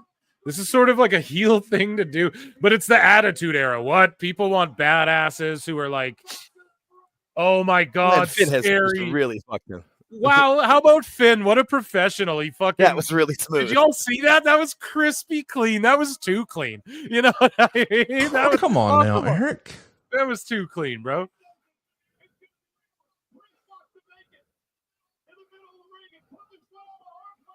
Oh my God, Priest is just destroying Finn. They're just burying Finn. Jesus Christ. I don't think it's burying. I think it's the end of the story. I think he's getting his comeuppance. You think this is it? This is just we're capping this one I mean, off. he's been messing with Priest since the summer. Well, maybe not. It'd be awesome if Finn came back with the demon to like fuck with all the Judgment Day guys next or something. But because eventually he's gonna leave the group too. Like everyone fucking leaves the Judgment Day, you know? Yeah. Like you eventually leave the group, different people come in and out of it. That's what makes it good. But now JD's here. I think Penta comes out and helps Damian, and then we get a tag match. I was just gonna say, I'm like, where's Penta? You think that'd be a perfect time for him? All those chairs in the ring, you'd really fuck somebody up. Or maybe Ray comes out and then or something, and then fucking Penta comes out after, then we get a 6-man or something like that. Yeah, right. He rips the neck brace off. Where are the War Raiders? The War Raiders, that's another good one. Wow, coup de grace. Oh, he kicks out. Okay, if he kicks out, then like everyone should just be putting the boots to him, right? Like JD and Dom should, or Carlito should just be putting the boots to him. The fuck are they doing talking and shit? Start putting the goddamn boots on his ass. What? He worked? No, but like, yeah, he was working. He was trying to sell his neck kind of, though. He's still laying there like he's all like Finn is. I don't think. Oh, the War Raiders, you called it. I was just thinking, I'm like, wait, who did he team up? They take a little while to run. They're not very fast. Okay, that's fine. Wolf, and it okay, why cartwheel? Okay. I don't know. Why just do because he that could. there? Yeah. If you were that big and could do a cartwheel, you would too. Yeah. Jesus. The cartwheel I could probably hit. I don't know how tall that dude is. I think I'm taller than him. How tall? What is that one? Ivar or Eric? That was Ivar. He's 6'2". Yeah, I got 2 or 3 inches on him for sure. I feel like he's got 200, like at least 100 pounds on you. Oh yeah, easily. He's a fucking stocky boy, man. He's a big dude. So I'm a cartwheel. I could probably hit one, but very not as nice as him, not as clean as him. I feel like my landing would be off. He's a good athlete, bro. You see his shit in Japan too. It's like, whoa, yes, the shit he was doing. It was pretty nuts. Yeah. Oh. So the War Raiders just fought off, and now Penta's got to come out, right? Like, well, I feel like Dom hasn't come out yet. Maybe this. Yeah, I didn't realize he was 6'2" either. I thought he was like 5'11"-ish. So did I. I was thinking 6 foot at the most, that means and that was like a build height. And Eric's a little taller than him, right? So that means he's. I think like Eric's a little shorter. I think a Eric's little shorter. Is he? God damn! Even shorter. I didn't know. I thought he was like bald and leaner and taller. But I'll have to look at them really good next time. I feel when like they come out with the horns and the shields and shit. Yeah, when they come out with the horns and shields and shit too. That's how I'm used to seeing them. Like now with their like biker stuff, I don't really. Yeah. It's not really like it's not. It doesn't connect with me as much as the Viking thing, but I do like that they're like, no, we're being real now. That's a good beat, and they're the tag champs, and now we're gonna get a neck break like on NXT. What's going on here? Priest is gonna stand up. So this thing's still going, man. I feel like they lost the crowd a bit. No, the crowd was into it. Now they're kind of like, what's going on here? The choke slam with the chair, not shaved down, folks. Not shaved. No, Okay. they said we're gonna cook. They said we're gonna cook for 20 fucking minutes here. I mean, these are two of Triple H's guys, so. Oh yeah. Hey, the fans are chanting. This is Shaved awesome. down. No Penta, agree. Yeah, maybe it's no Penta. And I was just pulling it out because they did that with Ray. Remember, he debuted and then he jumped off the cage later to make the big baby face save. I was like, hey, Ray's been connected. Yeah, maybe they do the same thing there, and they just. Well, that's why I brought up Dom hasn't come out yet. I wonder if Dom comes out and that's tries what to I'm mess saying, things up. man. Yeah, I could see it. Where's Dom and Liv and Raquel? Sling Blade. It may be though that they taped their shit before. Because like we haven't seen Dom and Liv live with Raquel in them. Or no, because like, these guys are all wearing the same shit. Or no, because Finn changed to his gear. Yeah, maybe. Maybe they taped that part before or something. Could that be possible? Definitely. Oh. Damn. At least the table broke. Yeah, table spot. No Botchamania here. No, I am the table. No. These replay angles are great. They come quick too. That is a very big sports feel where they don't take a time. They go right to the replay. That's you good go right stuff. to a replay. Yes, Yep. it's good shit, pal. You go to the replay and then you fucking get right back to the action or explain while they're selling what needs to be explained. And you know people are selling shit in WWE, so it's not a worry there. Give them a minute. Where's Dom? Yeah, it's happening. StreamYard's being a bitch, isn't it? Oh, and there's a holy shit chant. Yeah, this is good. Yeah. Finn Balor, what's he got in mind next? Oh.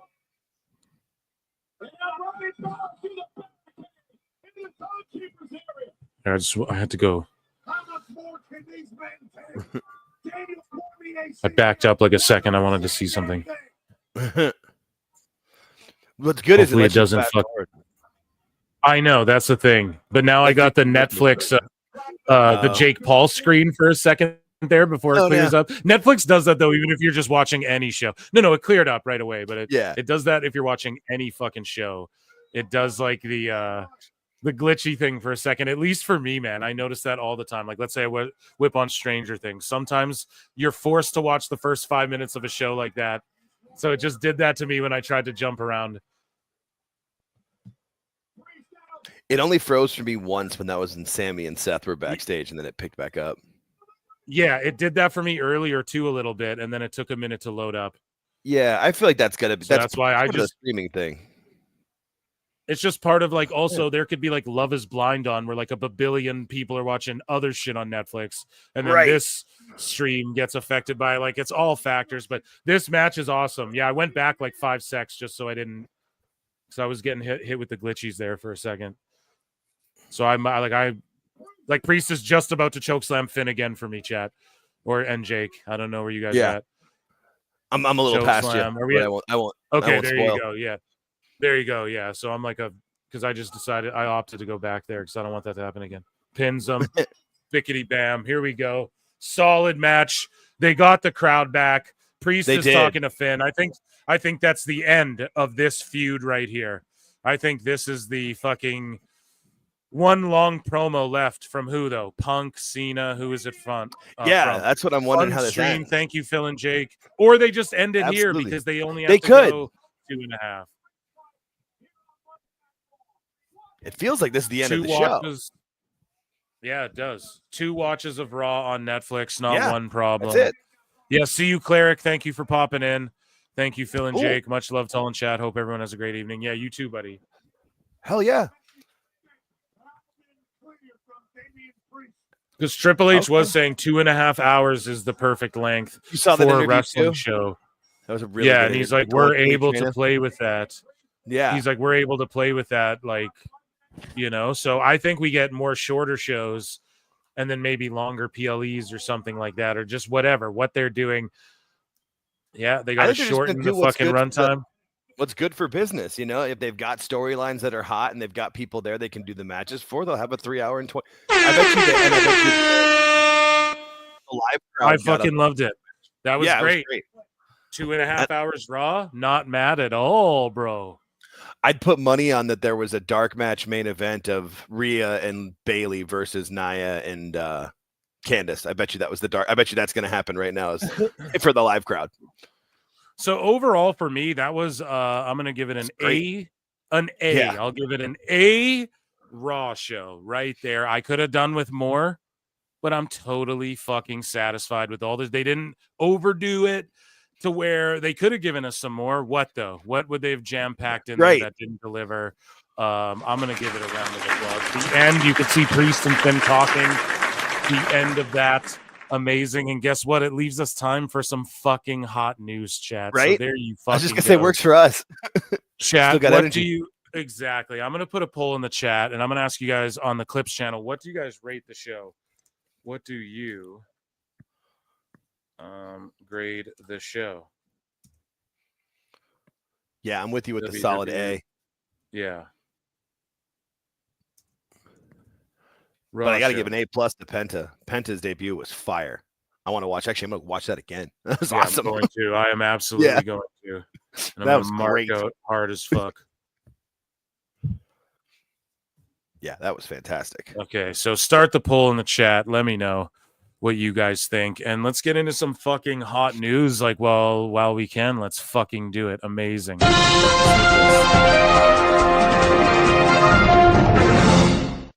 StreamYard just wants to be shitty.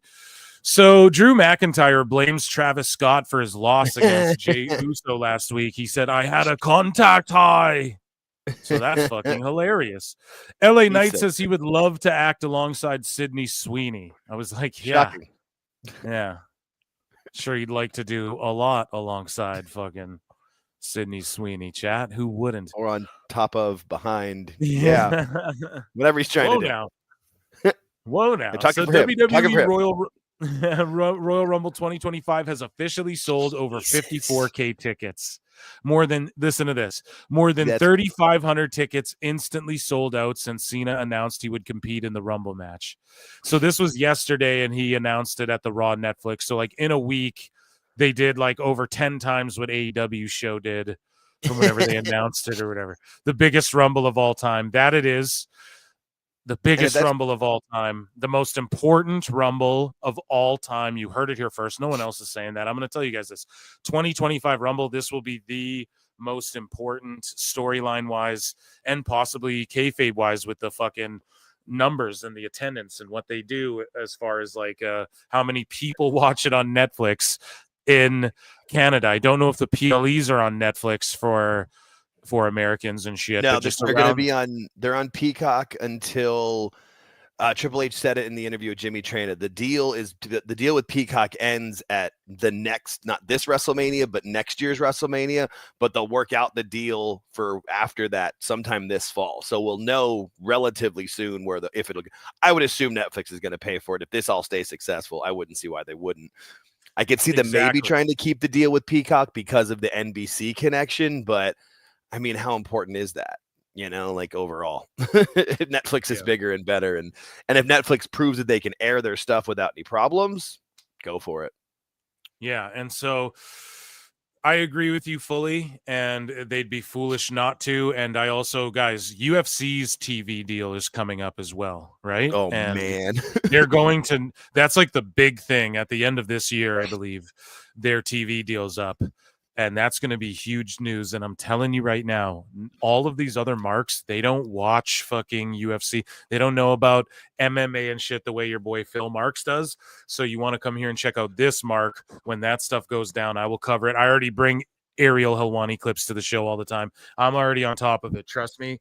And I was right about the Endeavor TKO shit. If you take a time machine, time cop, and go back and listen to when that was all going down and I was going off on Twitter, go read my tweets. And I'm telling you, motherfuckers, we're going to have the best coverage of that as well, as far as reactions and weeding out and puzzle piecing together what's accurate and not with all of that. But I firmly believe UFC will be with Netflix as well. And it will be another game changer. and it's going to be pretty crazy, man. But yeah, that's going to be the huge news coming up in 2025, and that's also why the UFC's milking Conor McGregor's fight. The reason he ain't fought yet is because they're like, dude, he has one more Right? left on his deal or whatever. Yeah, and we got to fucking save that. We got to levy that with That is whatever our one hell of TV a deal bargaining is. chip. Yeah, exactly. So, and then Yeah. you see even Conor, who used to shit on WWE, he's like shouting out WWE and talking about, oh, I could be in WWE or whatever the fuck he's doing now. So I don't know. I'm not saying I want him around either. That guy, I don't know. If you look at him lately, he's had some crazy shit. But that aside, okay, back to the WWE, tying it to that. This Rumble is absolutely insane. The fucking Mania is going to just be insane. And yeah, and this also was yesterday, but today I saw an update, and I believe they're at, like, this thing can't get any bigger. This Royal Rumble here, like, I believe they're at they're like 40 or 57,000 now or something like that. So I don't know if there's even seats left in this building. Someone's got to Google that. I don't know if they're going to adjust the stage when Joe Hendry music hits, we're going to go insane. When all of these stars music hits, we're going to go insane. Yeah. If Malachi shows up, people are going to go. It's just an amazing time to be a the wrestling 4 people fan. announced right now are Cena, Roman, CM Punk, and Seth Rollins, and maybe Drew McIntyre as well. Like, that's already right there. That's a star-studded. If you put in 25 jobbers, it's still a good show, and they're gonna fill it out with 25 great people. Oh my god, Brock could show up. You could have fucking just anyone. Think about, like, when Sammy comes out, it's going to be a huge pop. When maybe Orton comes back, right? So the reason we haven't seen Orton is because he legit like hurt his lower back a bit, or it's just like flared up or whatever. Right. So and they're being very cautious nowadays. It's not like Vince where you got to come back, pal. Yeah, and he needs to like stay in shape, and it's, you know what I mean? He came back all jacked, and then you hurt your back. It's very hard to like keep that up. So he'll show up at the Rumble, do his thing or whatever, and we'll get a huge And pop. Charlotte's probably coming back in the women's Rumble almost for sure. Like, it's going to be a fire pay-per-view. And 54 tickets, 54K tickets, why can't they fucking do 2 nights of Rumble? You know, why not? And they are going to do that. So I think Nick they will. Shivers for £5 says, A for me, I get the debut needed to be what it was, but this was a proper episode of Raw. Quality TV matches and promos with variety, almost perfect. Exactly. We had the hard-hitting Sheamus Gunther match. We had the fucking flippy match. We had the people selling. We had great women's promos. match. We had stars. We had the women's match that cooked. We crowned a first ever champion. We had the end to a story as well while others progressed. Just an amazing all around. This is why you tune into a TV show. George Capture for $5 says, I'm going to call it now. Next week, Raw and MSG. JBL will confront Cena for one more match. I could be wrong, but you heard it here first. That could Next be week, Raw's crazy. in California, though. The MSG Raw is not till March. Not till March, dude. March 10th, yeah. But JBL could where's still the next confront one? Cena. Where's San the next Diego, one? they said. San Diego. So, or maybe that's SmackDown. I don't forget where Raw is, but I know that the MSG Raw is in March. It was March which 10th. will be that will be a huge fucking deal. That'll be a huge deal. Whatever JBL comes back for, I just hope it's in a duster and a cowboy hat and he clotheslines the shit out of someone. I would love to see him managing someone like the way they were going to do before, but then he didn't do. You know, Corbin. Yeah, like with Corbin, they could do that with someone. I don't know who. JBL's healthier now because he did the stem cell stuff. Yeah, Like, he and did the I don't same want thing to that Ray's see been big doing, bumps. so. I don't want to see JBL wrestle anyone or anything like that, but to see him just like interacting or talking shit or even just joining commentary for a minute. Next week is Dallas. Raw's Dallas, so that's why you have the Texan, the cowboy, the Texan, JBL. That makes a lot of sense. That makes perfect sense. So now he's definitely coming out in the duster and the hat now. Yeah, and Raw was San Jose tonight, obviously. So and SmackDown that's in San Diego on Friday that they said. Right. But just a huge fucking Royal Rumble. I'm incredibly excited. It's gonna be massive. Star-studded. I I don't know if there's going to be like fucking Hendry showing up. I assume there'll be a couple surprises, but again, it's 30 men, so it'll just be mostly their roster that they're featuring on Netflix and trying to get everyone over. I'm going to be watching it on Netflix, so I'll let you know how everything goes down on the Netflix side of things for that, and that's going to be a huge stream. I'm going to get smashed. We're going to have a fucking fun-ass time. We're going to hit the Rumble buzzer and do the countdown. It's going to be an amazing stream, so make sure you're there for that Saturday night. But yeah, this is the biggest Rumble of all time, one of the most important of all time. You heard it here first, and I can't fucking wait. And it's in Indianapolis, so quite interesting. Hopefully the crowd's like really hot. I mean, obviously they are. If they sold 54K tickets, you don't get hotter. Yeah, it's in their that. NFL stadium. Yeah, they're not going to come there and sit on their fucking thumbs and twiddle their fingers. No. So the Rumbles anyway, people travel to. Like that's one of the ones that people will buy tickets for in advance and plan a trip around. Because the 2 times it's been here, I met people from like Germany and like Australia and wherever. Because they were like, no, we just planned this a year in advance when they announced it. We bought tickets. The Rumble brings people. So WWE is going to air Saturday night's main event head-to-head with AEW all in Texas. We talked about it a little bit before. I don't know, man. I think, how do you measure who gets smoked in that instance? You know, it's TV ratings versus pay-per-view. I mean, I'll definitely watch both. I'm going to be live streaming with you guys. So what I'll do that night is I will have like 2 screens going, one with SNME, one with the pay-per-view, and we'll do it, guys. Okay, we'll be the ones to do it here at PWT. And yeah, shout out Jesse the Body. I can't wait for his return. So speaking of the Royal Rumble, Matt Cardona laying Easter eggs. Chelsea Green also saying in an interview that her biggest wish, her dream, is to see fucking Matt Cardona. She wants her husband back in WWE so badly.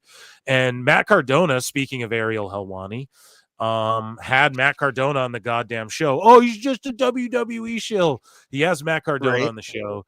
And here's what Cardona, just looking like $1 million. Here's what he has to say about returning at the Royal Rumble. And I think we could see a Cardona return and Hendry and then maybe Malachi, but that's it. Like, we're not going to see fucking a babillion returns and shit. Just think the guys who wrestle the matches not in the Rumble, you know, like those guys won't be in the Rumble. Maybe like a couple of them will, you know, a couple people will do double duty, but they're going to feature primarily their guys. But a Matt Cardona and a Hendry, I think those are the 2. We'll see. It's either going to be Cardona or Malachi, and then Hendry, I think, just comes in, gets a bunch of pops, gets thrown over by someone that they're trying to get heat on, you know? Like Breaker could throw him over, fucking whoever, you know what I mean? And then, because Hendry's got until the end of this year before he's 2026, he'll be in WWE type shit. So anyways, though, let's hear what Matt Cardona has to say about him possibly appearing at the Rumble. But I'd be lying if I said I didn't want another WrestleMania moment, or to wrestle at Madison Square Garden, or to be on SmackDown with my wife. Of course I do. You know, I don't think I've deserved anything. I hate the word deserved. I think I've earned the opportunity to go back. And I feel like it's being cocky to say that if my music hit the Royal Rumble, whether it be Zack Ryder or Matt Cardona, the place would explode. Yes. The roof would go off the place. Social media would explode. Now, does he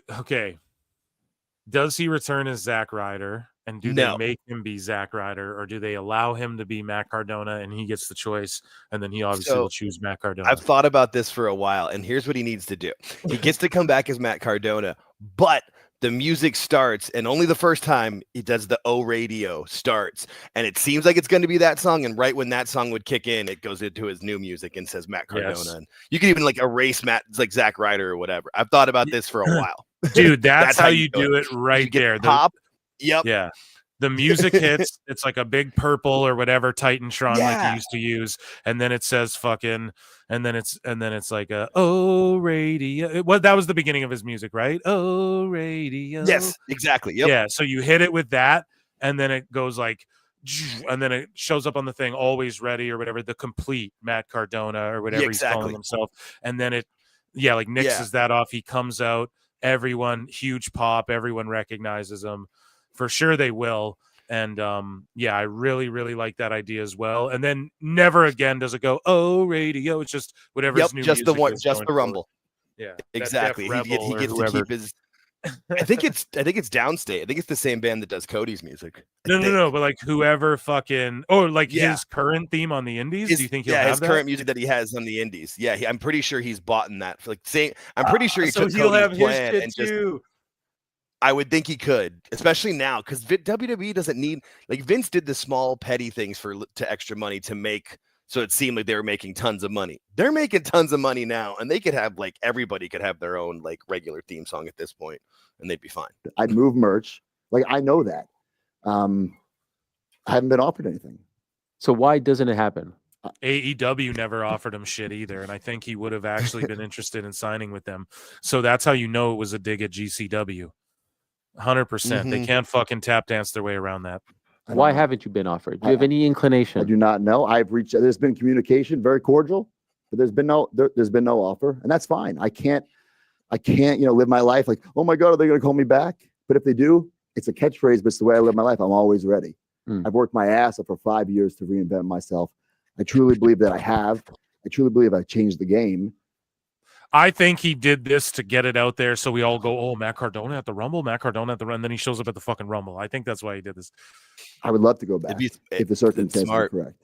Do you think it's personal? I don't think because so. that can be his storyline. His thing can be like, you guys, I did I was fucking Zack Ryder. I woo-wooed. You all got behind me and that machine kicked me out and I all that stuff. And now I'm the complete Matt Cardona because you can't have everyone come back be a fucking babyface either. So he comes back and he be's a heel. And he's like, no, I'm the fucking complete Mac. He could attack Cody. I could see fucking Cody and Cardona throwing down for the title too. And Cody gets a W on him. But Cardona got that fucking chance. I could see that easily.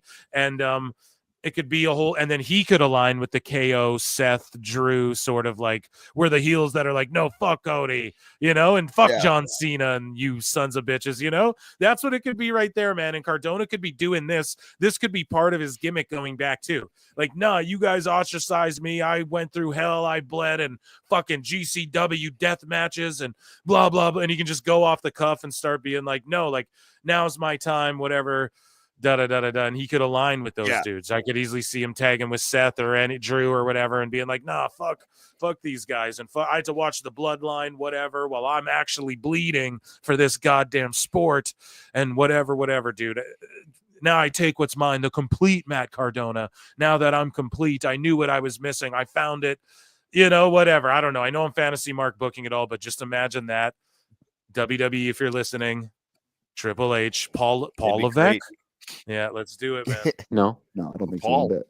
Because I know that there's politics and all this stuff. So do you think there's someone back there who's blocking you? You got to remember. Look at what Ariel's asking him. Do you think there's someone back there blocking you?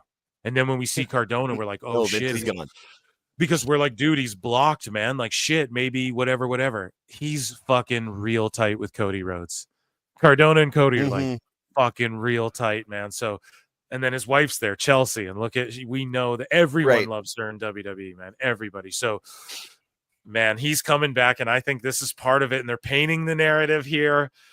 And knows the right questions to ask to make it like a shoot work, brother. Yeah. And I think he's like, dude, because he tries to keep it kayfabe. Is anyone blocking you from getting in? And then we're all going to talk about it online. And then boom, Cardona's music's going to hit. And he's going to say that I had to fucking find my own way back. And Cody, you didn't open doors for me for all we've done together or whatever the fuck. I think it's all timing, right? You got right place, right time.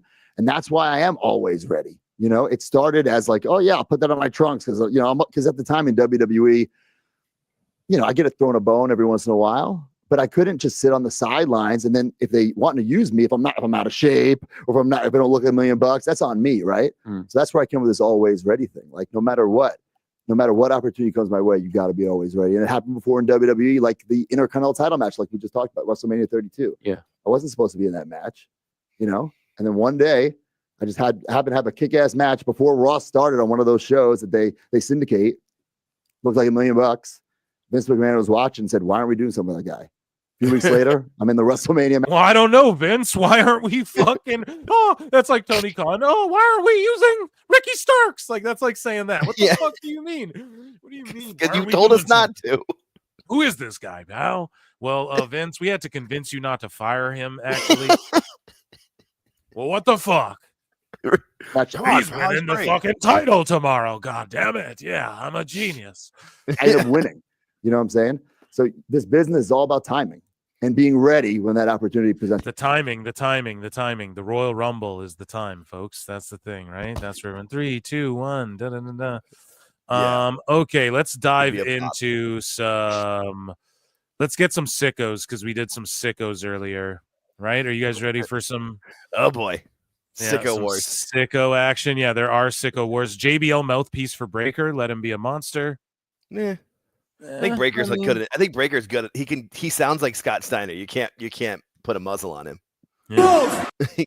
I think he's good, but I mean, not a terrible idea. I just think you let JBL, whatever he's going to do, he's just got to closeline someone. Yes, that's all I really want to.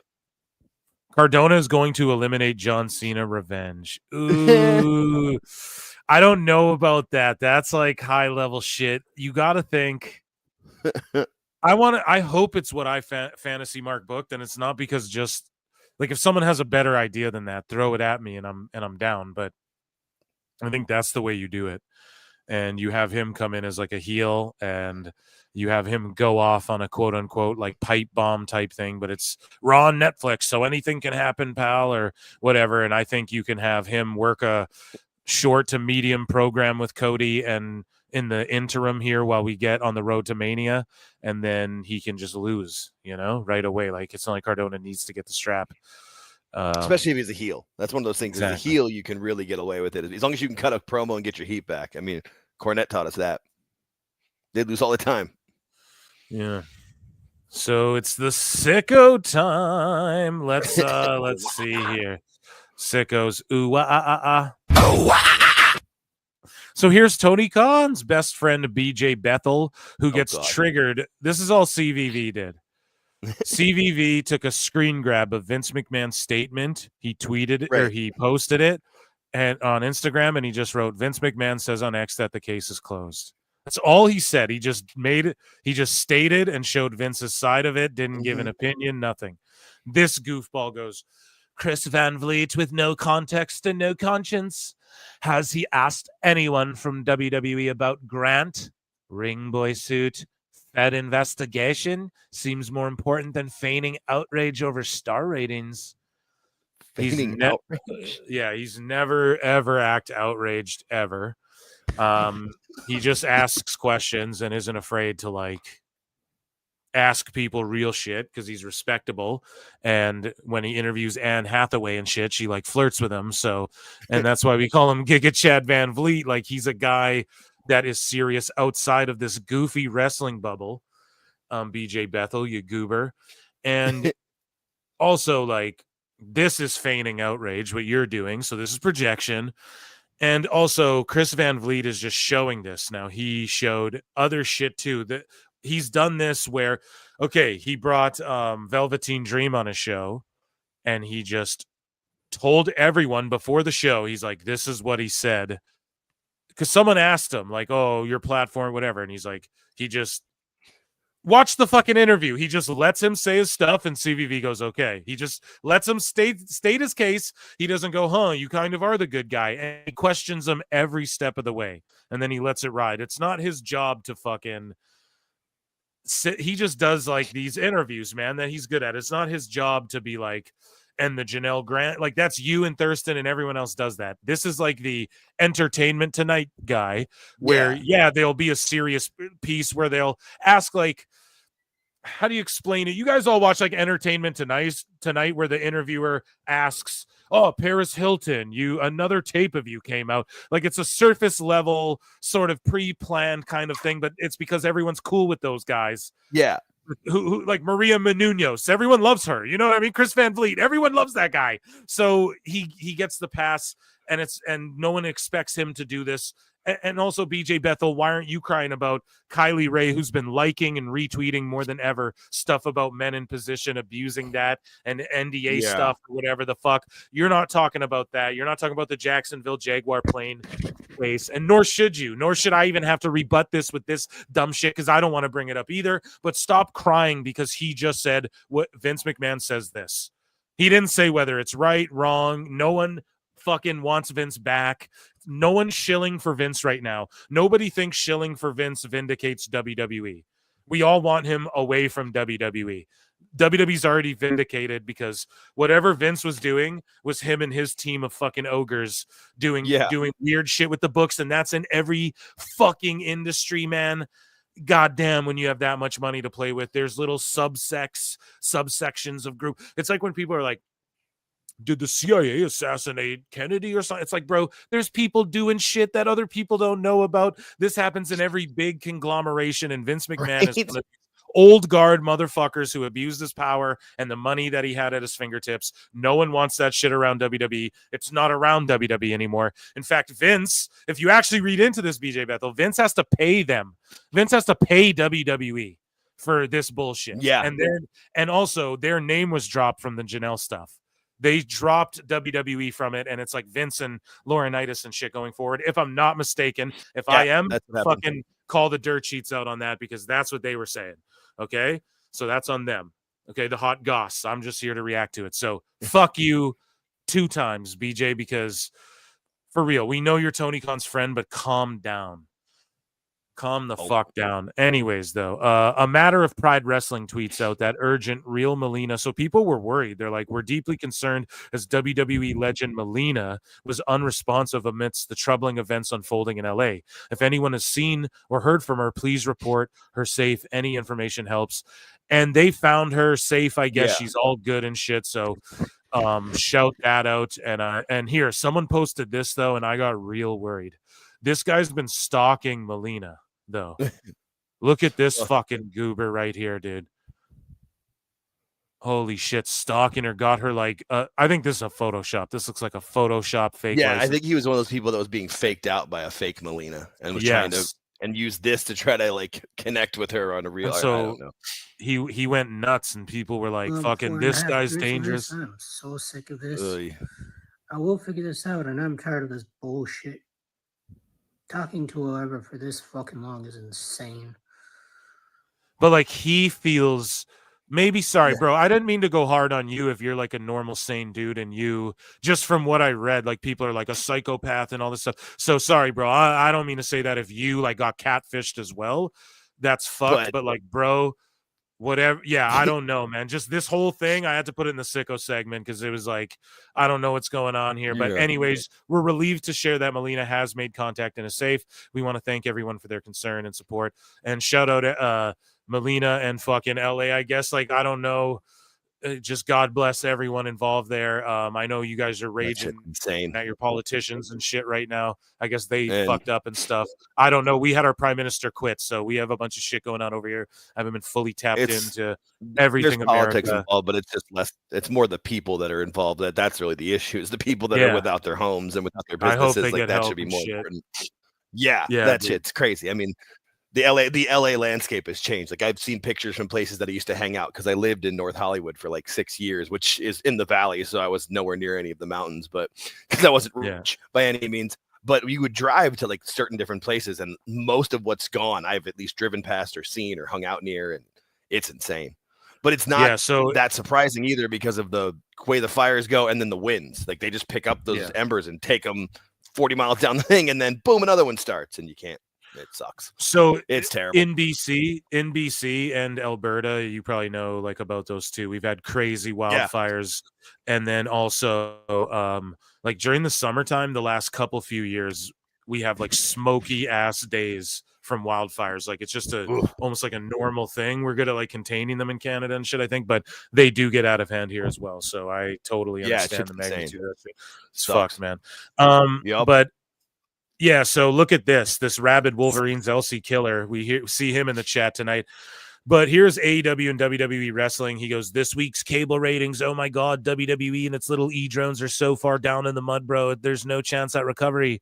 And yeah, they said Dynamite rating 615, Monday Night Raw 0. How funny is that shit? Yeah.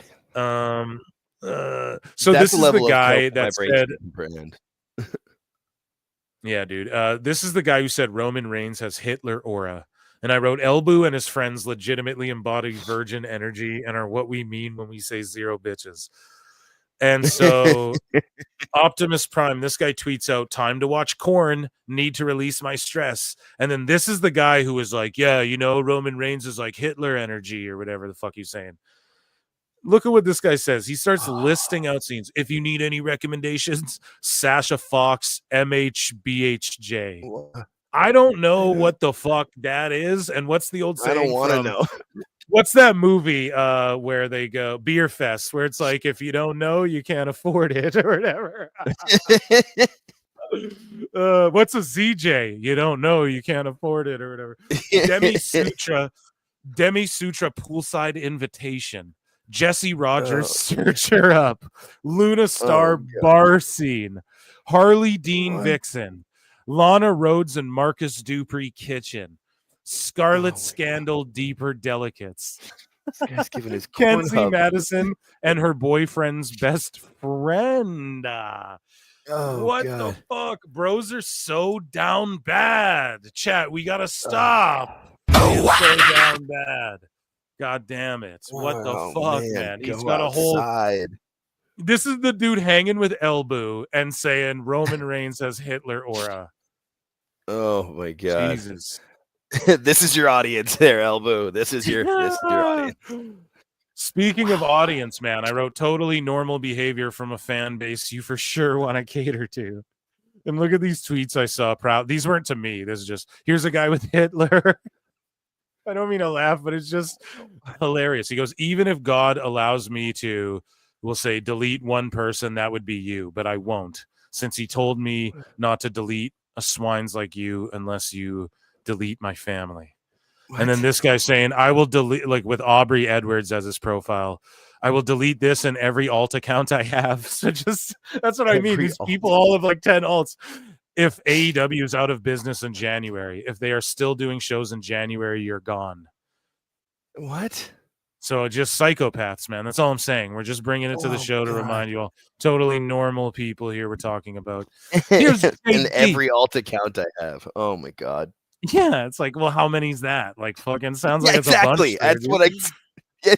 Tony's always like, sounds like here's at least 50. Yeah, exactly. That's why all those posts are the exact same. They just copy and paste them on all their bot accounts. Creepers. So here's a sicko clusterfuck that I had to throw myself into, and I'm not trying to be a hater, but it's like Raj Giri tweets this out, right? And he's alluding to what Dave Meltzer said. You guys remember we covered it here on the show, of course, because we cover Dave Meltzer more than anyone. It's what I'm known for.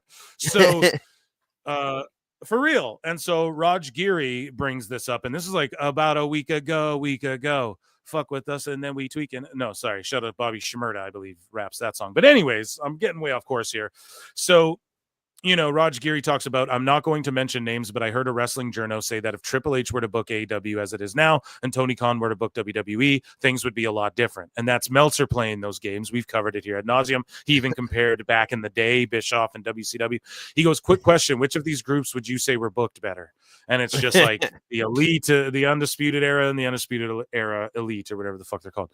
And so JD from NY quote tweets it and says, yeah, I don't blame Raj for this, but Chi-Town Smark and I mentioned it on Wednesday night.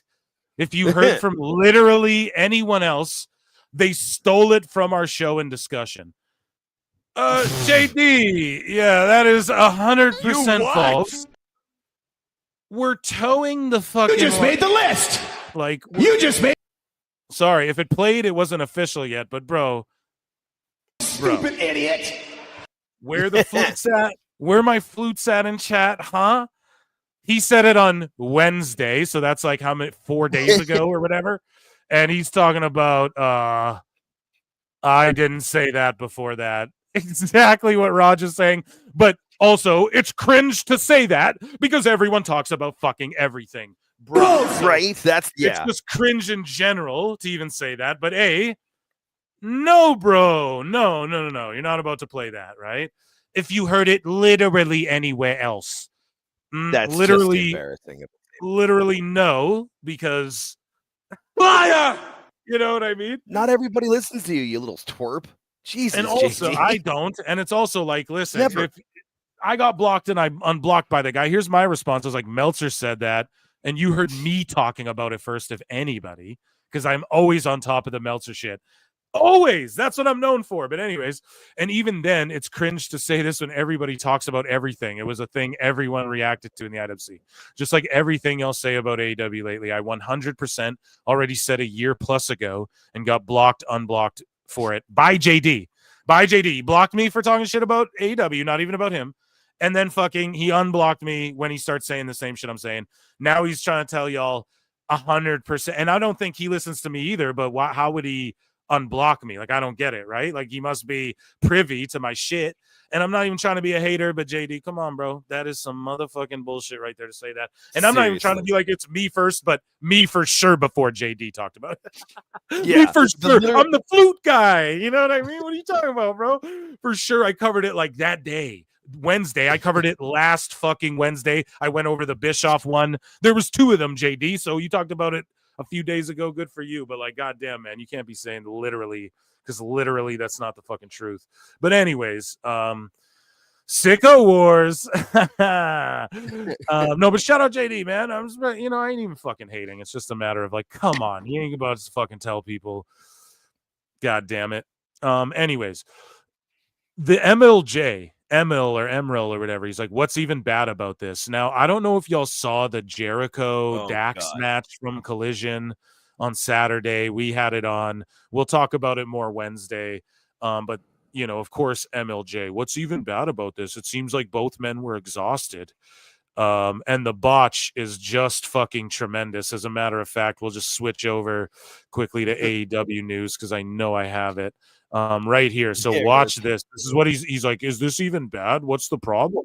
Calculation, perhaps. And I'll turn the volume down. So look at how, okay, I'm going to back it up and replay it. I hope it's not choppy.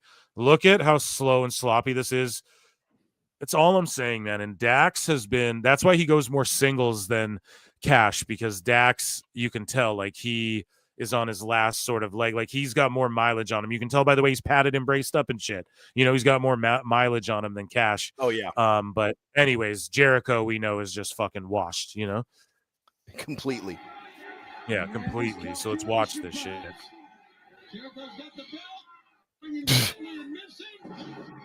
The referee ducking the belt swing. And then look, he grabs him and throws him. Like, that should be a DQ then.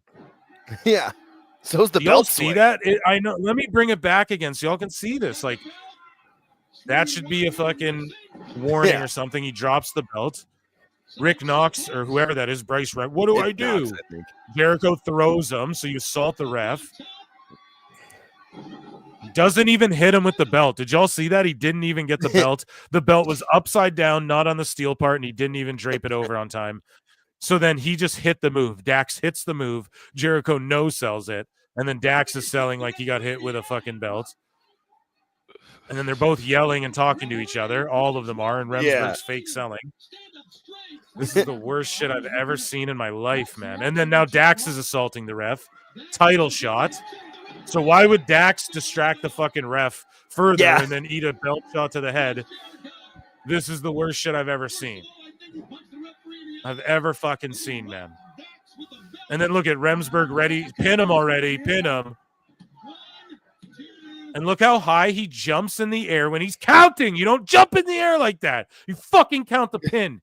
And look at how he fucking is waiting for the pin. No. Sell your stupid shit more and get there at the last second. Jesus Christ. And then look at this. Look how high he jumps. Imagine if you're in a match and the ref is jumping 4 feet to get his hand. One, after being hit twice. After being dude, what the fuck, man? Yeah, you were just not even the ref. It's so bad. And then he kicks out. That's not even the finish. So why do that spot? Jericho, jump up and code breaker his ass and cover him for the false finish. Why the fuck would you still get the belt shot in when it didn't fucking work? Sell the headbutt and kick out at 2, then go to the next shit. Why do you got to get everything in? Wrap this shit up, man. You're on fucking live TV or whatever this shit is, dude. Holy fuck.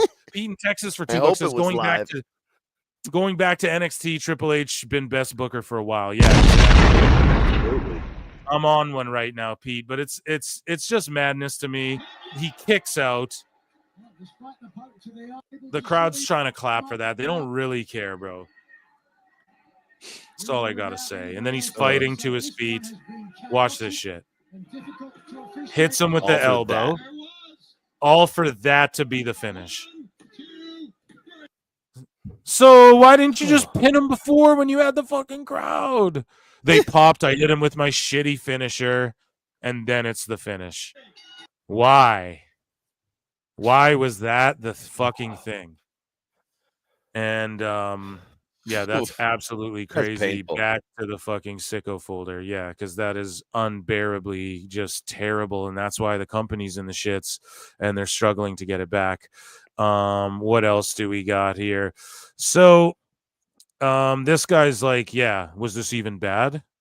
You know, Emerald or whatever, because he commentates for indies and shit. JD says, this is a real DM from a real human being. That's the sad part of it all. And this guy, Tony Khan for Booker of the Year, says, why are you always shitting on AEW, you fucking midget? Or small am I allowed to say that? I don't know. I'm sorry. I mean, it's his words, not yours. Yeah, he said it, not me, right? Raw on Netflix is fluked, so you should target that trash show, you fucking mark. Just because Tony humiliated you and you're acting like a loser, you're not welcome to the real fans of wrestling, which is AEW True Universe. So you better shut the fuck up, man. That shit's funny. Elboo taking direct shots at Thurston. Sicko wars. So Elboo's like, everyone that claimed to not care about rating discourse and celebrated not having to do so in January were the total liar and hypocrite. Y'all love rating talk to the form of point scoring and confirmation bias. Meltzer, Thurston, and depending on the day, transform into mini armchair Thurstons. And then he's like, no, that's their job. They should post them, and then people that get paid to analyze them should continue to do so. I'm simply pointing out that fans care way more. So he's talking about the fans. Okay, bro, that's all the sickos with their stopwatches. Like, shut the fuck up and stop coping. This wouldn't be the discourse if it wasn't for goobers like you who think you're fucking journalists. Holy shit. And then blame the fans for everything. So here is Neckbeards, Enjoy All Wrestling. And yeah, he just said enjoy all wrestling. He reacts to what Elboo just said. Let's move along here. Yeah, that's just goofy shit that has nothing to do with wrestling. Sorry, Scully vibes. Love you, buddy. The Matt Cardona. So here's an email he got. So here's a stalker email, right? And this guy's like, good morning, Mr. Cardona. This has taken me 7 years for me to say. This has taken a lot of courage for me to say, sir. But my name is Will, and I'm a 26-year-old bodybuilder from Tampa, Florida, USA. I've spent 7 years watching your content. It's very motivating and inspiring. But I just wanted to say, I really want to worship your muscles and smell your farts, sir. I've thought about your farts every hour of every day for 7 years. You what? This takes a left so quickly. Holy shit, watching your content.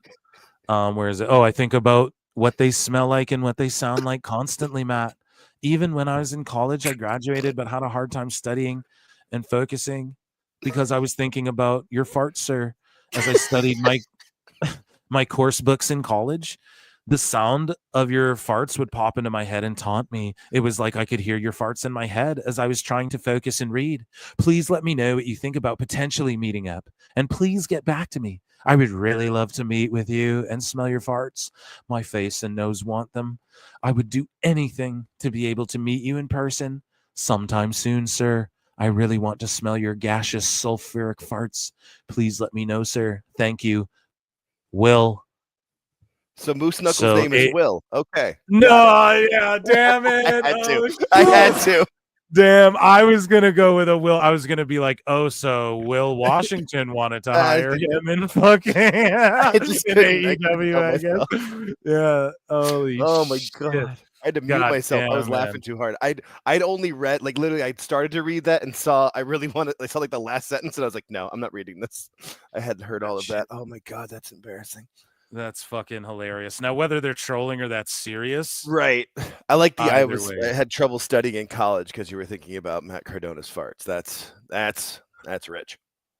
So here's a Bailey fan page, and they're like, it's Bailey, WWE Grand Slam champion, role model, Instagram, and like Bailey has blocked you, right? And then listen to this.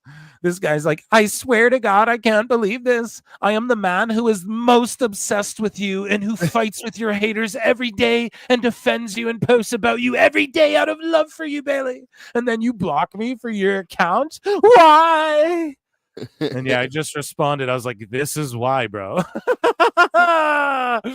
That is why she blocked you. Yeah. Right? And then here's this fool right here, okay? Right here, Drain Bamager, who here's a compilation of Omas and Noah. So let's watch this because we've been chronicling this here. And his reaction is like, big Omas murdering dudes in Noah inside Korakuen Hall, man. God, this guy rules. So let's watch this. And here he does rule. He's just doing badass shit. Jesus. Yeah, Scully Vibes for $2 says, yes, do not give my post attention. That's over. And also, it just has nothing to do with wrestling. It's just like, it was just so goobery. You know what I mean? Anyways, though, moving along. Thank you for that.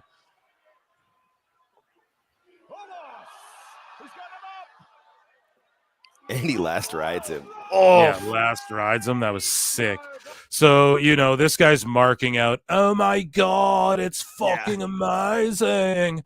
And then here's tweets from him. Literally shitting on Omos, like multiple. Funny that Omos's finish is tree slam because he works exactly like a tree. You know, these sickos don't keep the same fucking energy. They're just goofballs. A lot of talented folks in either multi-mans or entirely off the card. Omos gets a singles match as the most Vince thing ever, man.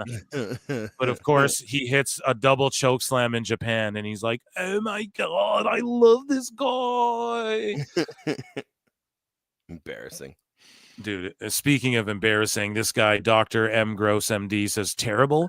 Going from 588 to 615K, an increase of 4.4% week over week just on TBS alone. Adding that increase to max, that would mean this would be at 798K for a grand total of 1.413 million, man. Great movement and shows that the max is a great success, unlike Netflix. Oh my God, bro! These people are. That guy's gotta be. Come on now, trolling. Eric. He's gotta be trolling, dude, because that's too funny, dude. So where did he get that second number? Where did he get that max number? 740K. Sure, whatever. We're just making. Here's a wacko, right? And he goes, "Now it's time to bring Vince back and my goat Brock to save wrestling." It's like, no, keep Vince the fuck away from everything, dude. Yeah, and his case against Janelle's still going, or case against him is still going. That was just the SEC filing. So all you sickos and wackos like coping over the fucking Raw on Netflix, Teal Rhodes tweets out, I missed my dad so much this week, and not just because I didn't know how to start a fire or that I needed my oil changed, but because the old timers would have been so proud of the huge Netflix debut and all the coverage, mainstream pro wrestling to so many new households. Bingo. And then yeah, man, that's awesome. it right there. And then Bischoff says, fucking ditto. Your father was a visionary in so many ways. Real respect's real. Your dad would have been in awe. And that's just it, man. The old timers, think about the fucking body. For you guys to clown this shit, the body of work a lot of these guys gave up to even have this now, to where the boys get more time off and they're doing big business in Netflix. Yup. Tony Khan's way overpaying everyone. Fuck you guys for saying, oh, that old timer, the old time. Oh, look, Dutch Mantel said AEW wasn't good. Fuck him. Like, fuck you guys, man. For real. Old podcasters, yeah. Yeah, Dave, I've been doing this for 50 years. Right. These old podcasters from the 90s, fucking a decade or two after I started. They're so old. I'm so relevant. Yeah. I'm so excited. So here's the dirt sheets. Here's Kotaholic, and this is from Wrestle Purists, right? Oy. Seth Rollins versus Gunther is reportedly planned for WWE WrestleMania 41. PW Insider and WrestleOps. There have been creative pitches within WWE for Gunther to defend the world title against Logan Paul. And I'm just like, dude, and I quote tweeted that. I was like, bro, there's creative pitches. And yes, I'm going to criticize PWI. I know people like to simp for them too, but it's like, dude, That's not a headline. There's creative pitches on what to have for lunch. Are we having Thai? Are we having turkey subs? For real, dude.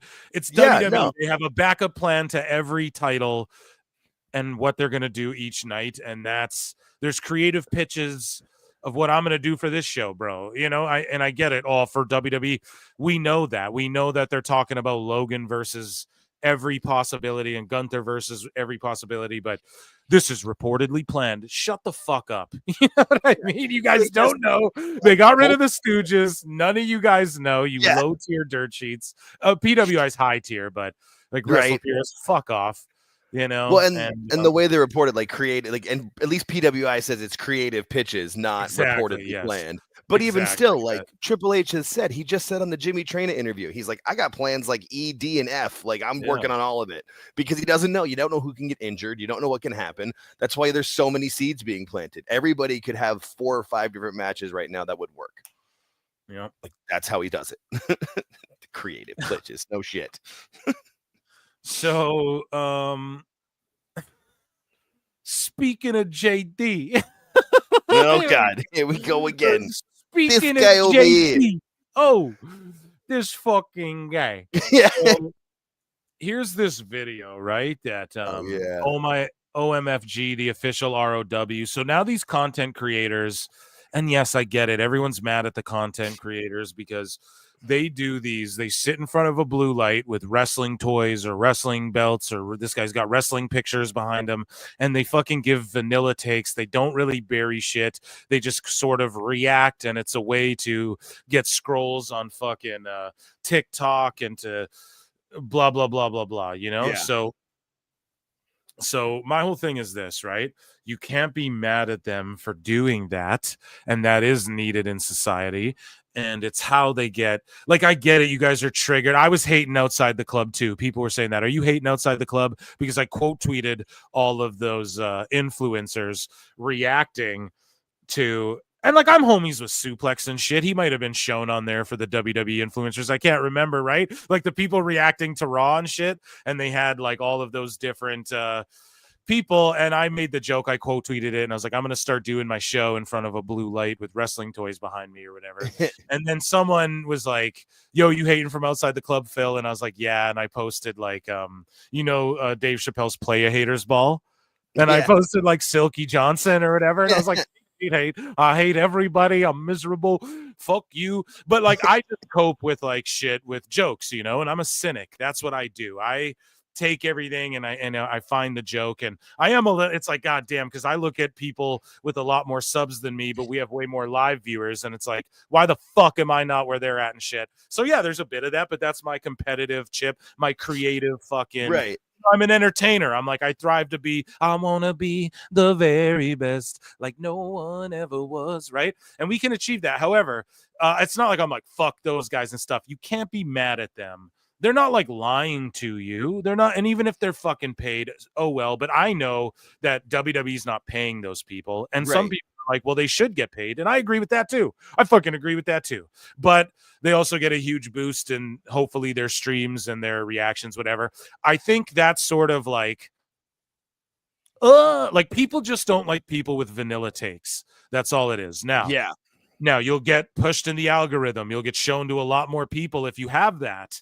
And if you do this sort of thing, but if you strive to be different, but you can't be mad at people not striving to be different, right? It's in music. It's in every entertainment art form, things you consume. There's a million basic bitches saturating shit and a few standouts, right? And so whether good, bad, or indifferent, I'm going to do things my way. I'm not hating on shit, but I crack the jokes about the shit. You know, that's how I cope with things. That's how I analyze things. That's how I fucking build up my Twitter following and get successful on YouTube and stuff like that. So it's what I do.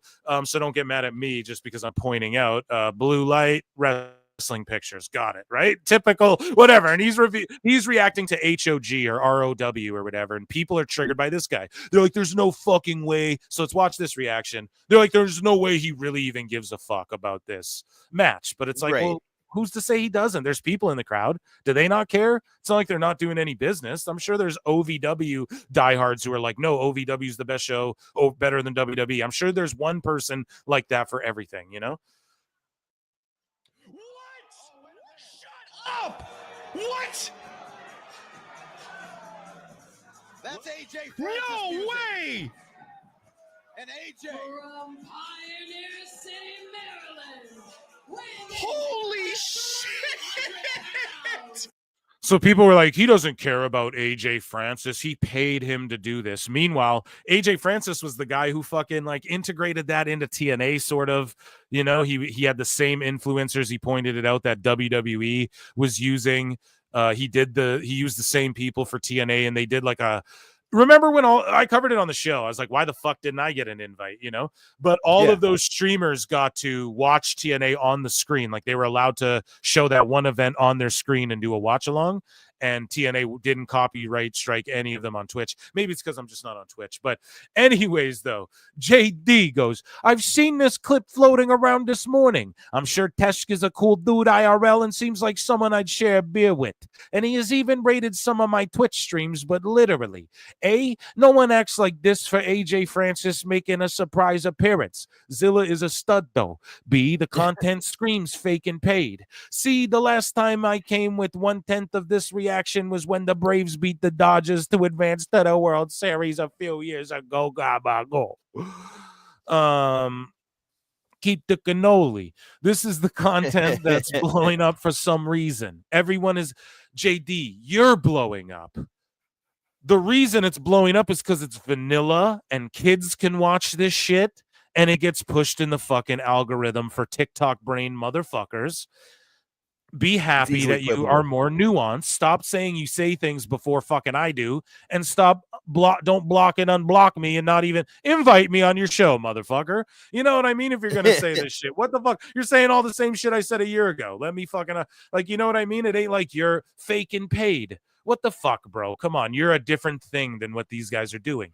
Don't hate the player. Hate the game. You're hating on the player. It's like if you're going to come to Phil and be like, your videos are clickbait.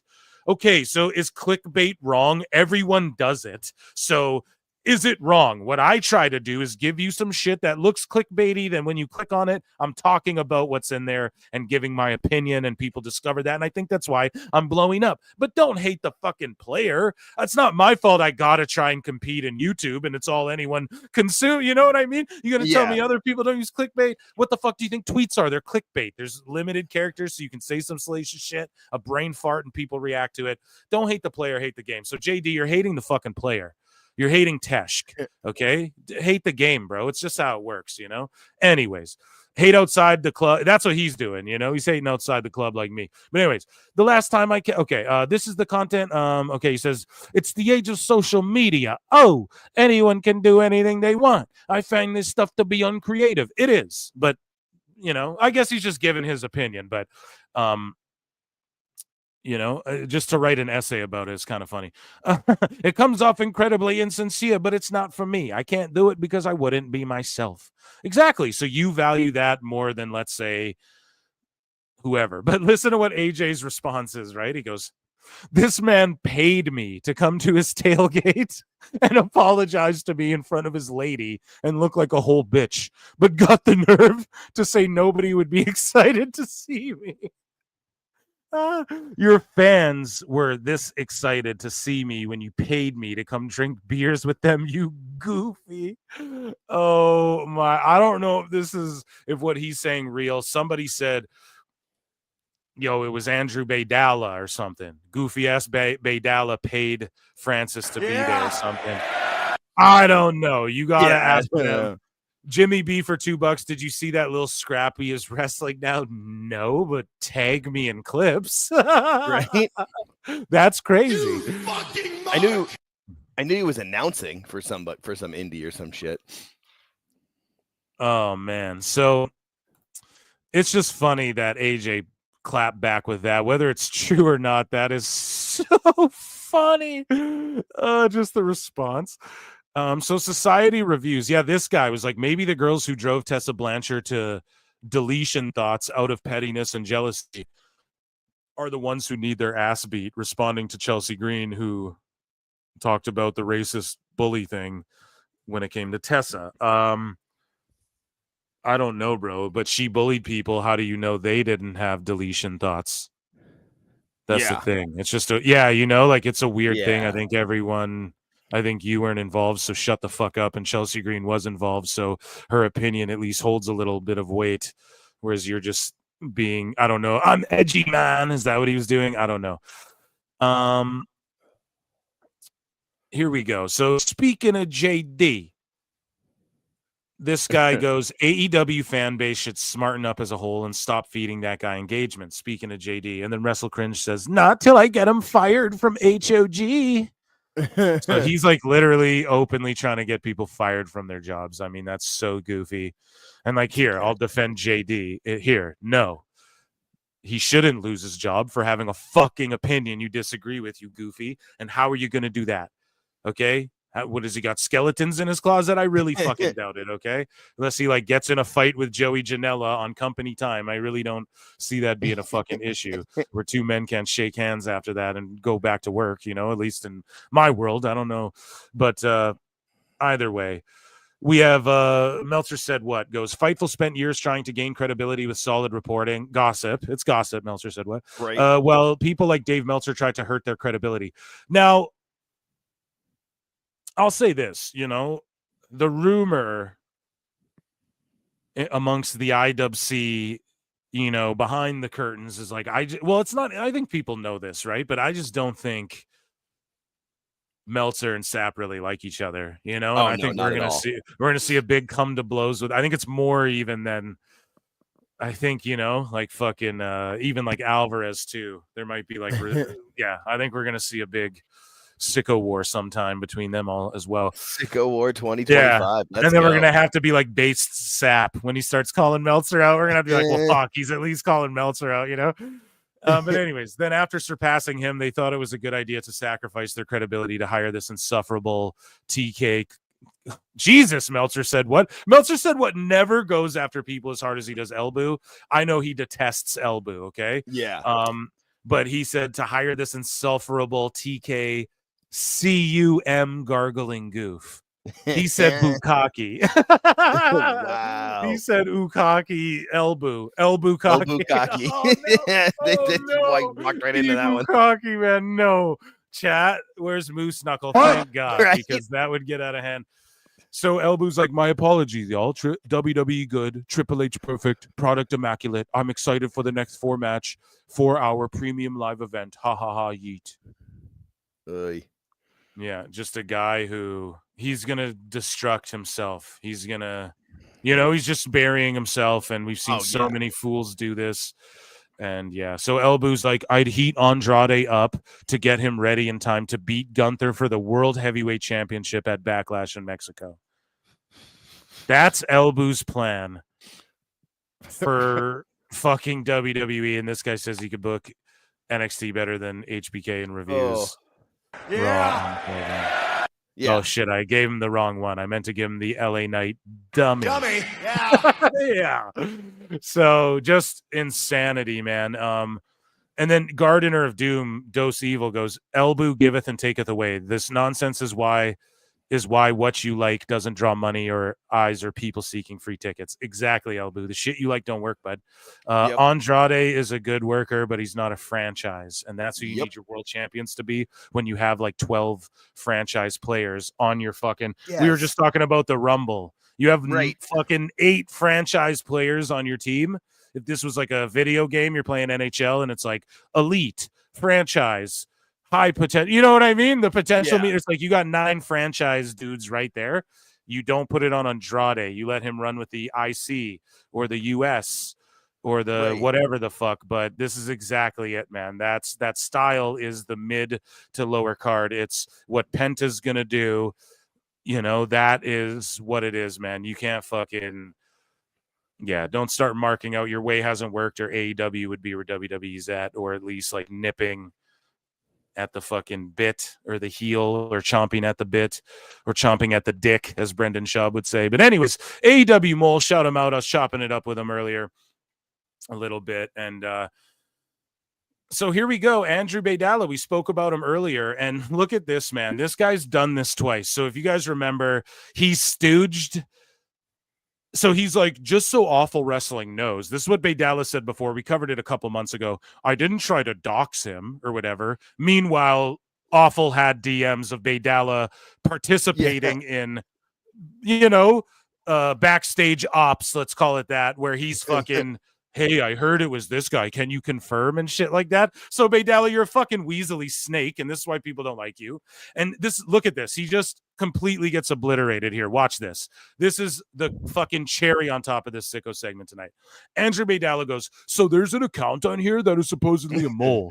I just heard of this account through a mutual friend today, so I looked it up. This account is already blocking me. Sounds legit. Are you guys ready? Drum roll, please.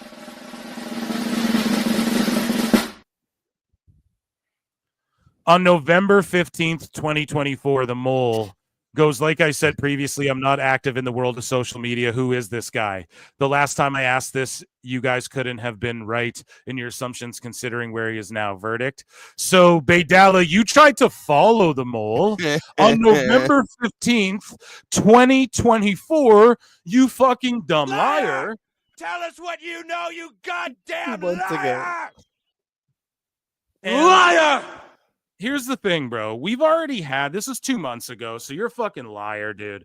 And that's why you're going overboard to try and over-explain how a normal person was like, oh, there's a mole account? Yo, they have me blocked. What the fuck? You wouldn't go like, I just heard of it through a mutual friend today, so I decided to look it up. Boom, you get fucking owned, bro. You get fucking owned because you're a dummy. And we've already started 2025, Jake. It's a big announcement here. Drum roll again, okay? Because we started 2025, and so many have already made it. I feel like 1 or 2 have already made it. But guess what, Jake? Guess what Andrew Bay Dallas just did? Can we get a drum roll? Guess what he just did, Jake? Ask me what Andrew Bay Dallas just did. What did Andrew Bay Dallas just do? You just made the list. He just made the fucking list, chat. So Medalla is one of our fools in 2025 now. Round of applause. We will continue to completely watch what he does. And proven liar. Yeah, proven liar right here, right? So proven twice now with like big things where he publicly goes out of his way because like he goes up to Awful and was like, Awful, just so you know, I didn't try to duck. Awful never said your fucking name, and then you just inserted yourself and stooged yourself, just like right here. Why? No one asked you. You just came out and go, so there's this account on here that supposedly, and they have me blocked. But meanwhile, you tried to follow this motherfucker, and you said you just heard about him today, and then threw some imaginary friend under the bus that doesn't exist because that isn't the case, because you just lied and we caught you, and for that you just made the list, and we will be watching you because you are untrustworthy. The best guy is Tony Pecan. That's absolutely true. STG 12 for $2.79. The best guy is Tony Pecan, although it isn't the holiday season. And that, ladies and gentlemen, was our fucking sicko segment. Stupid idiot. Our stoogey fucking sicko segment. Amazing stuff. Just yeah, dude, just incredible. Yes, it really is. It's just one. like, wow. Okay, it's late as shit here. It's almost 11 o'clock. I love you all. Follow me on X at prowrestletimes. Follow Jake on X at altjaketakes.on. Follow me on youtube.com/@prowrestletimes, youtube.com/@prowrestleclips is the main channel. Let's get to 6K. Thank you all so much. We don't typically go this late, but I just wanted to rock with you guys because they ended Raw early, I guess. So round of applause. Wednesday live show, Saturday live show, patreon.com/prowrestletimes. Alt Jake's channel is coming soon for sure. Yes, sir. We have it lock and key, man. It's fucking coming, and we have to do some Patreon shit, which I've just been slacking on, adding the fucking Monday show. I've been really busy, but that's clearing up a bit as January, as February commences. I think that clears up a little bit. So anyways, love you all. Kiss each other. Be good to each other. Jake, love you, buddy. Take care. I'll DM you. Peace. George, top mod of the top mod, Pete, Texas. Everybody, it's good to see you all. We'll see you all in the Upside Down. Until next time, peace. It is a fast-acting viral strain that infects the host immediately, and upon getting sick, the infected will become racked with coughs, sweat profusely, and start to get the shivers and chills. There he is, the legend. The man, the myth, the legend. can't literally run a promotion just for the AEW, what do they call them, sickos? Thank you very much, TikTok and AEW. See you tonight. Tony Khan started telling people there's no such thing as long-term booking anymore. It's week to week. The best guy's Tony Khan. We just secured the bag. It's not like I tried to be a character. It was just sort of happened naturally. But it was never something I intended. It was just something that happened because the wrestlers asked me to do things in matches, and I do them.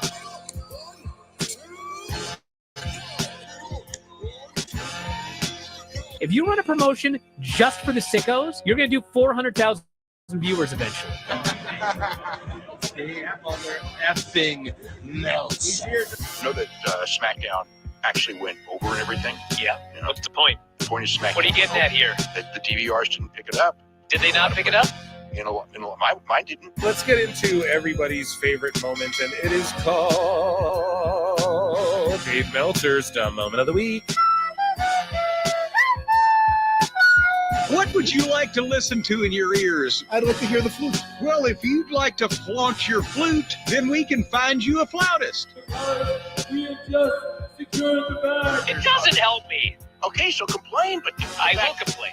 Let me have my misery. And when I heard that, I was like, what? Thank you, fuck you, bye, boom.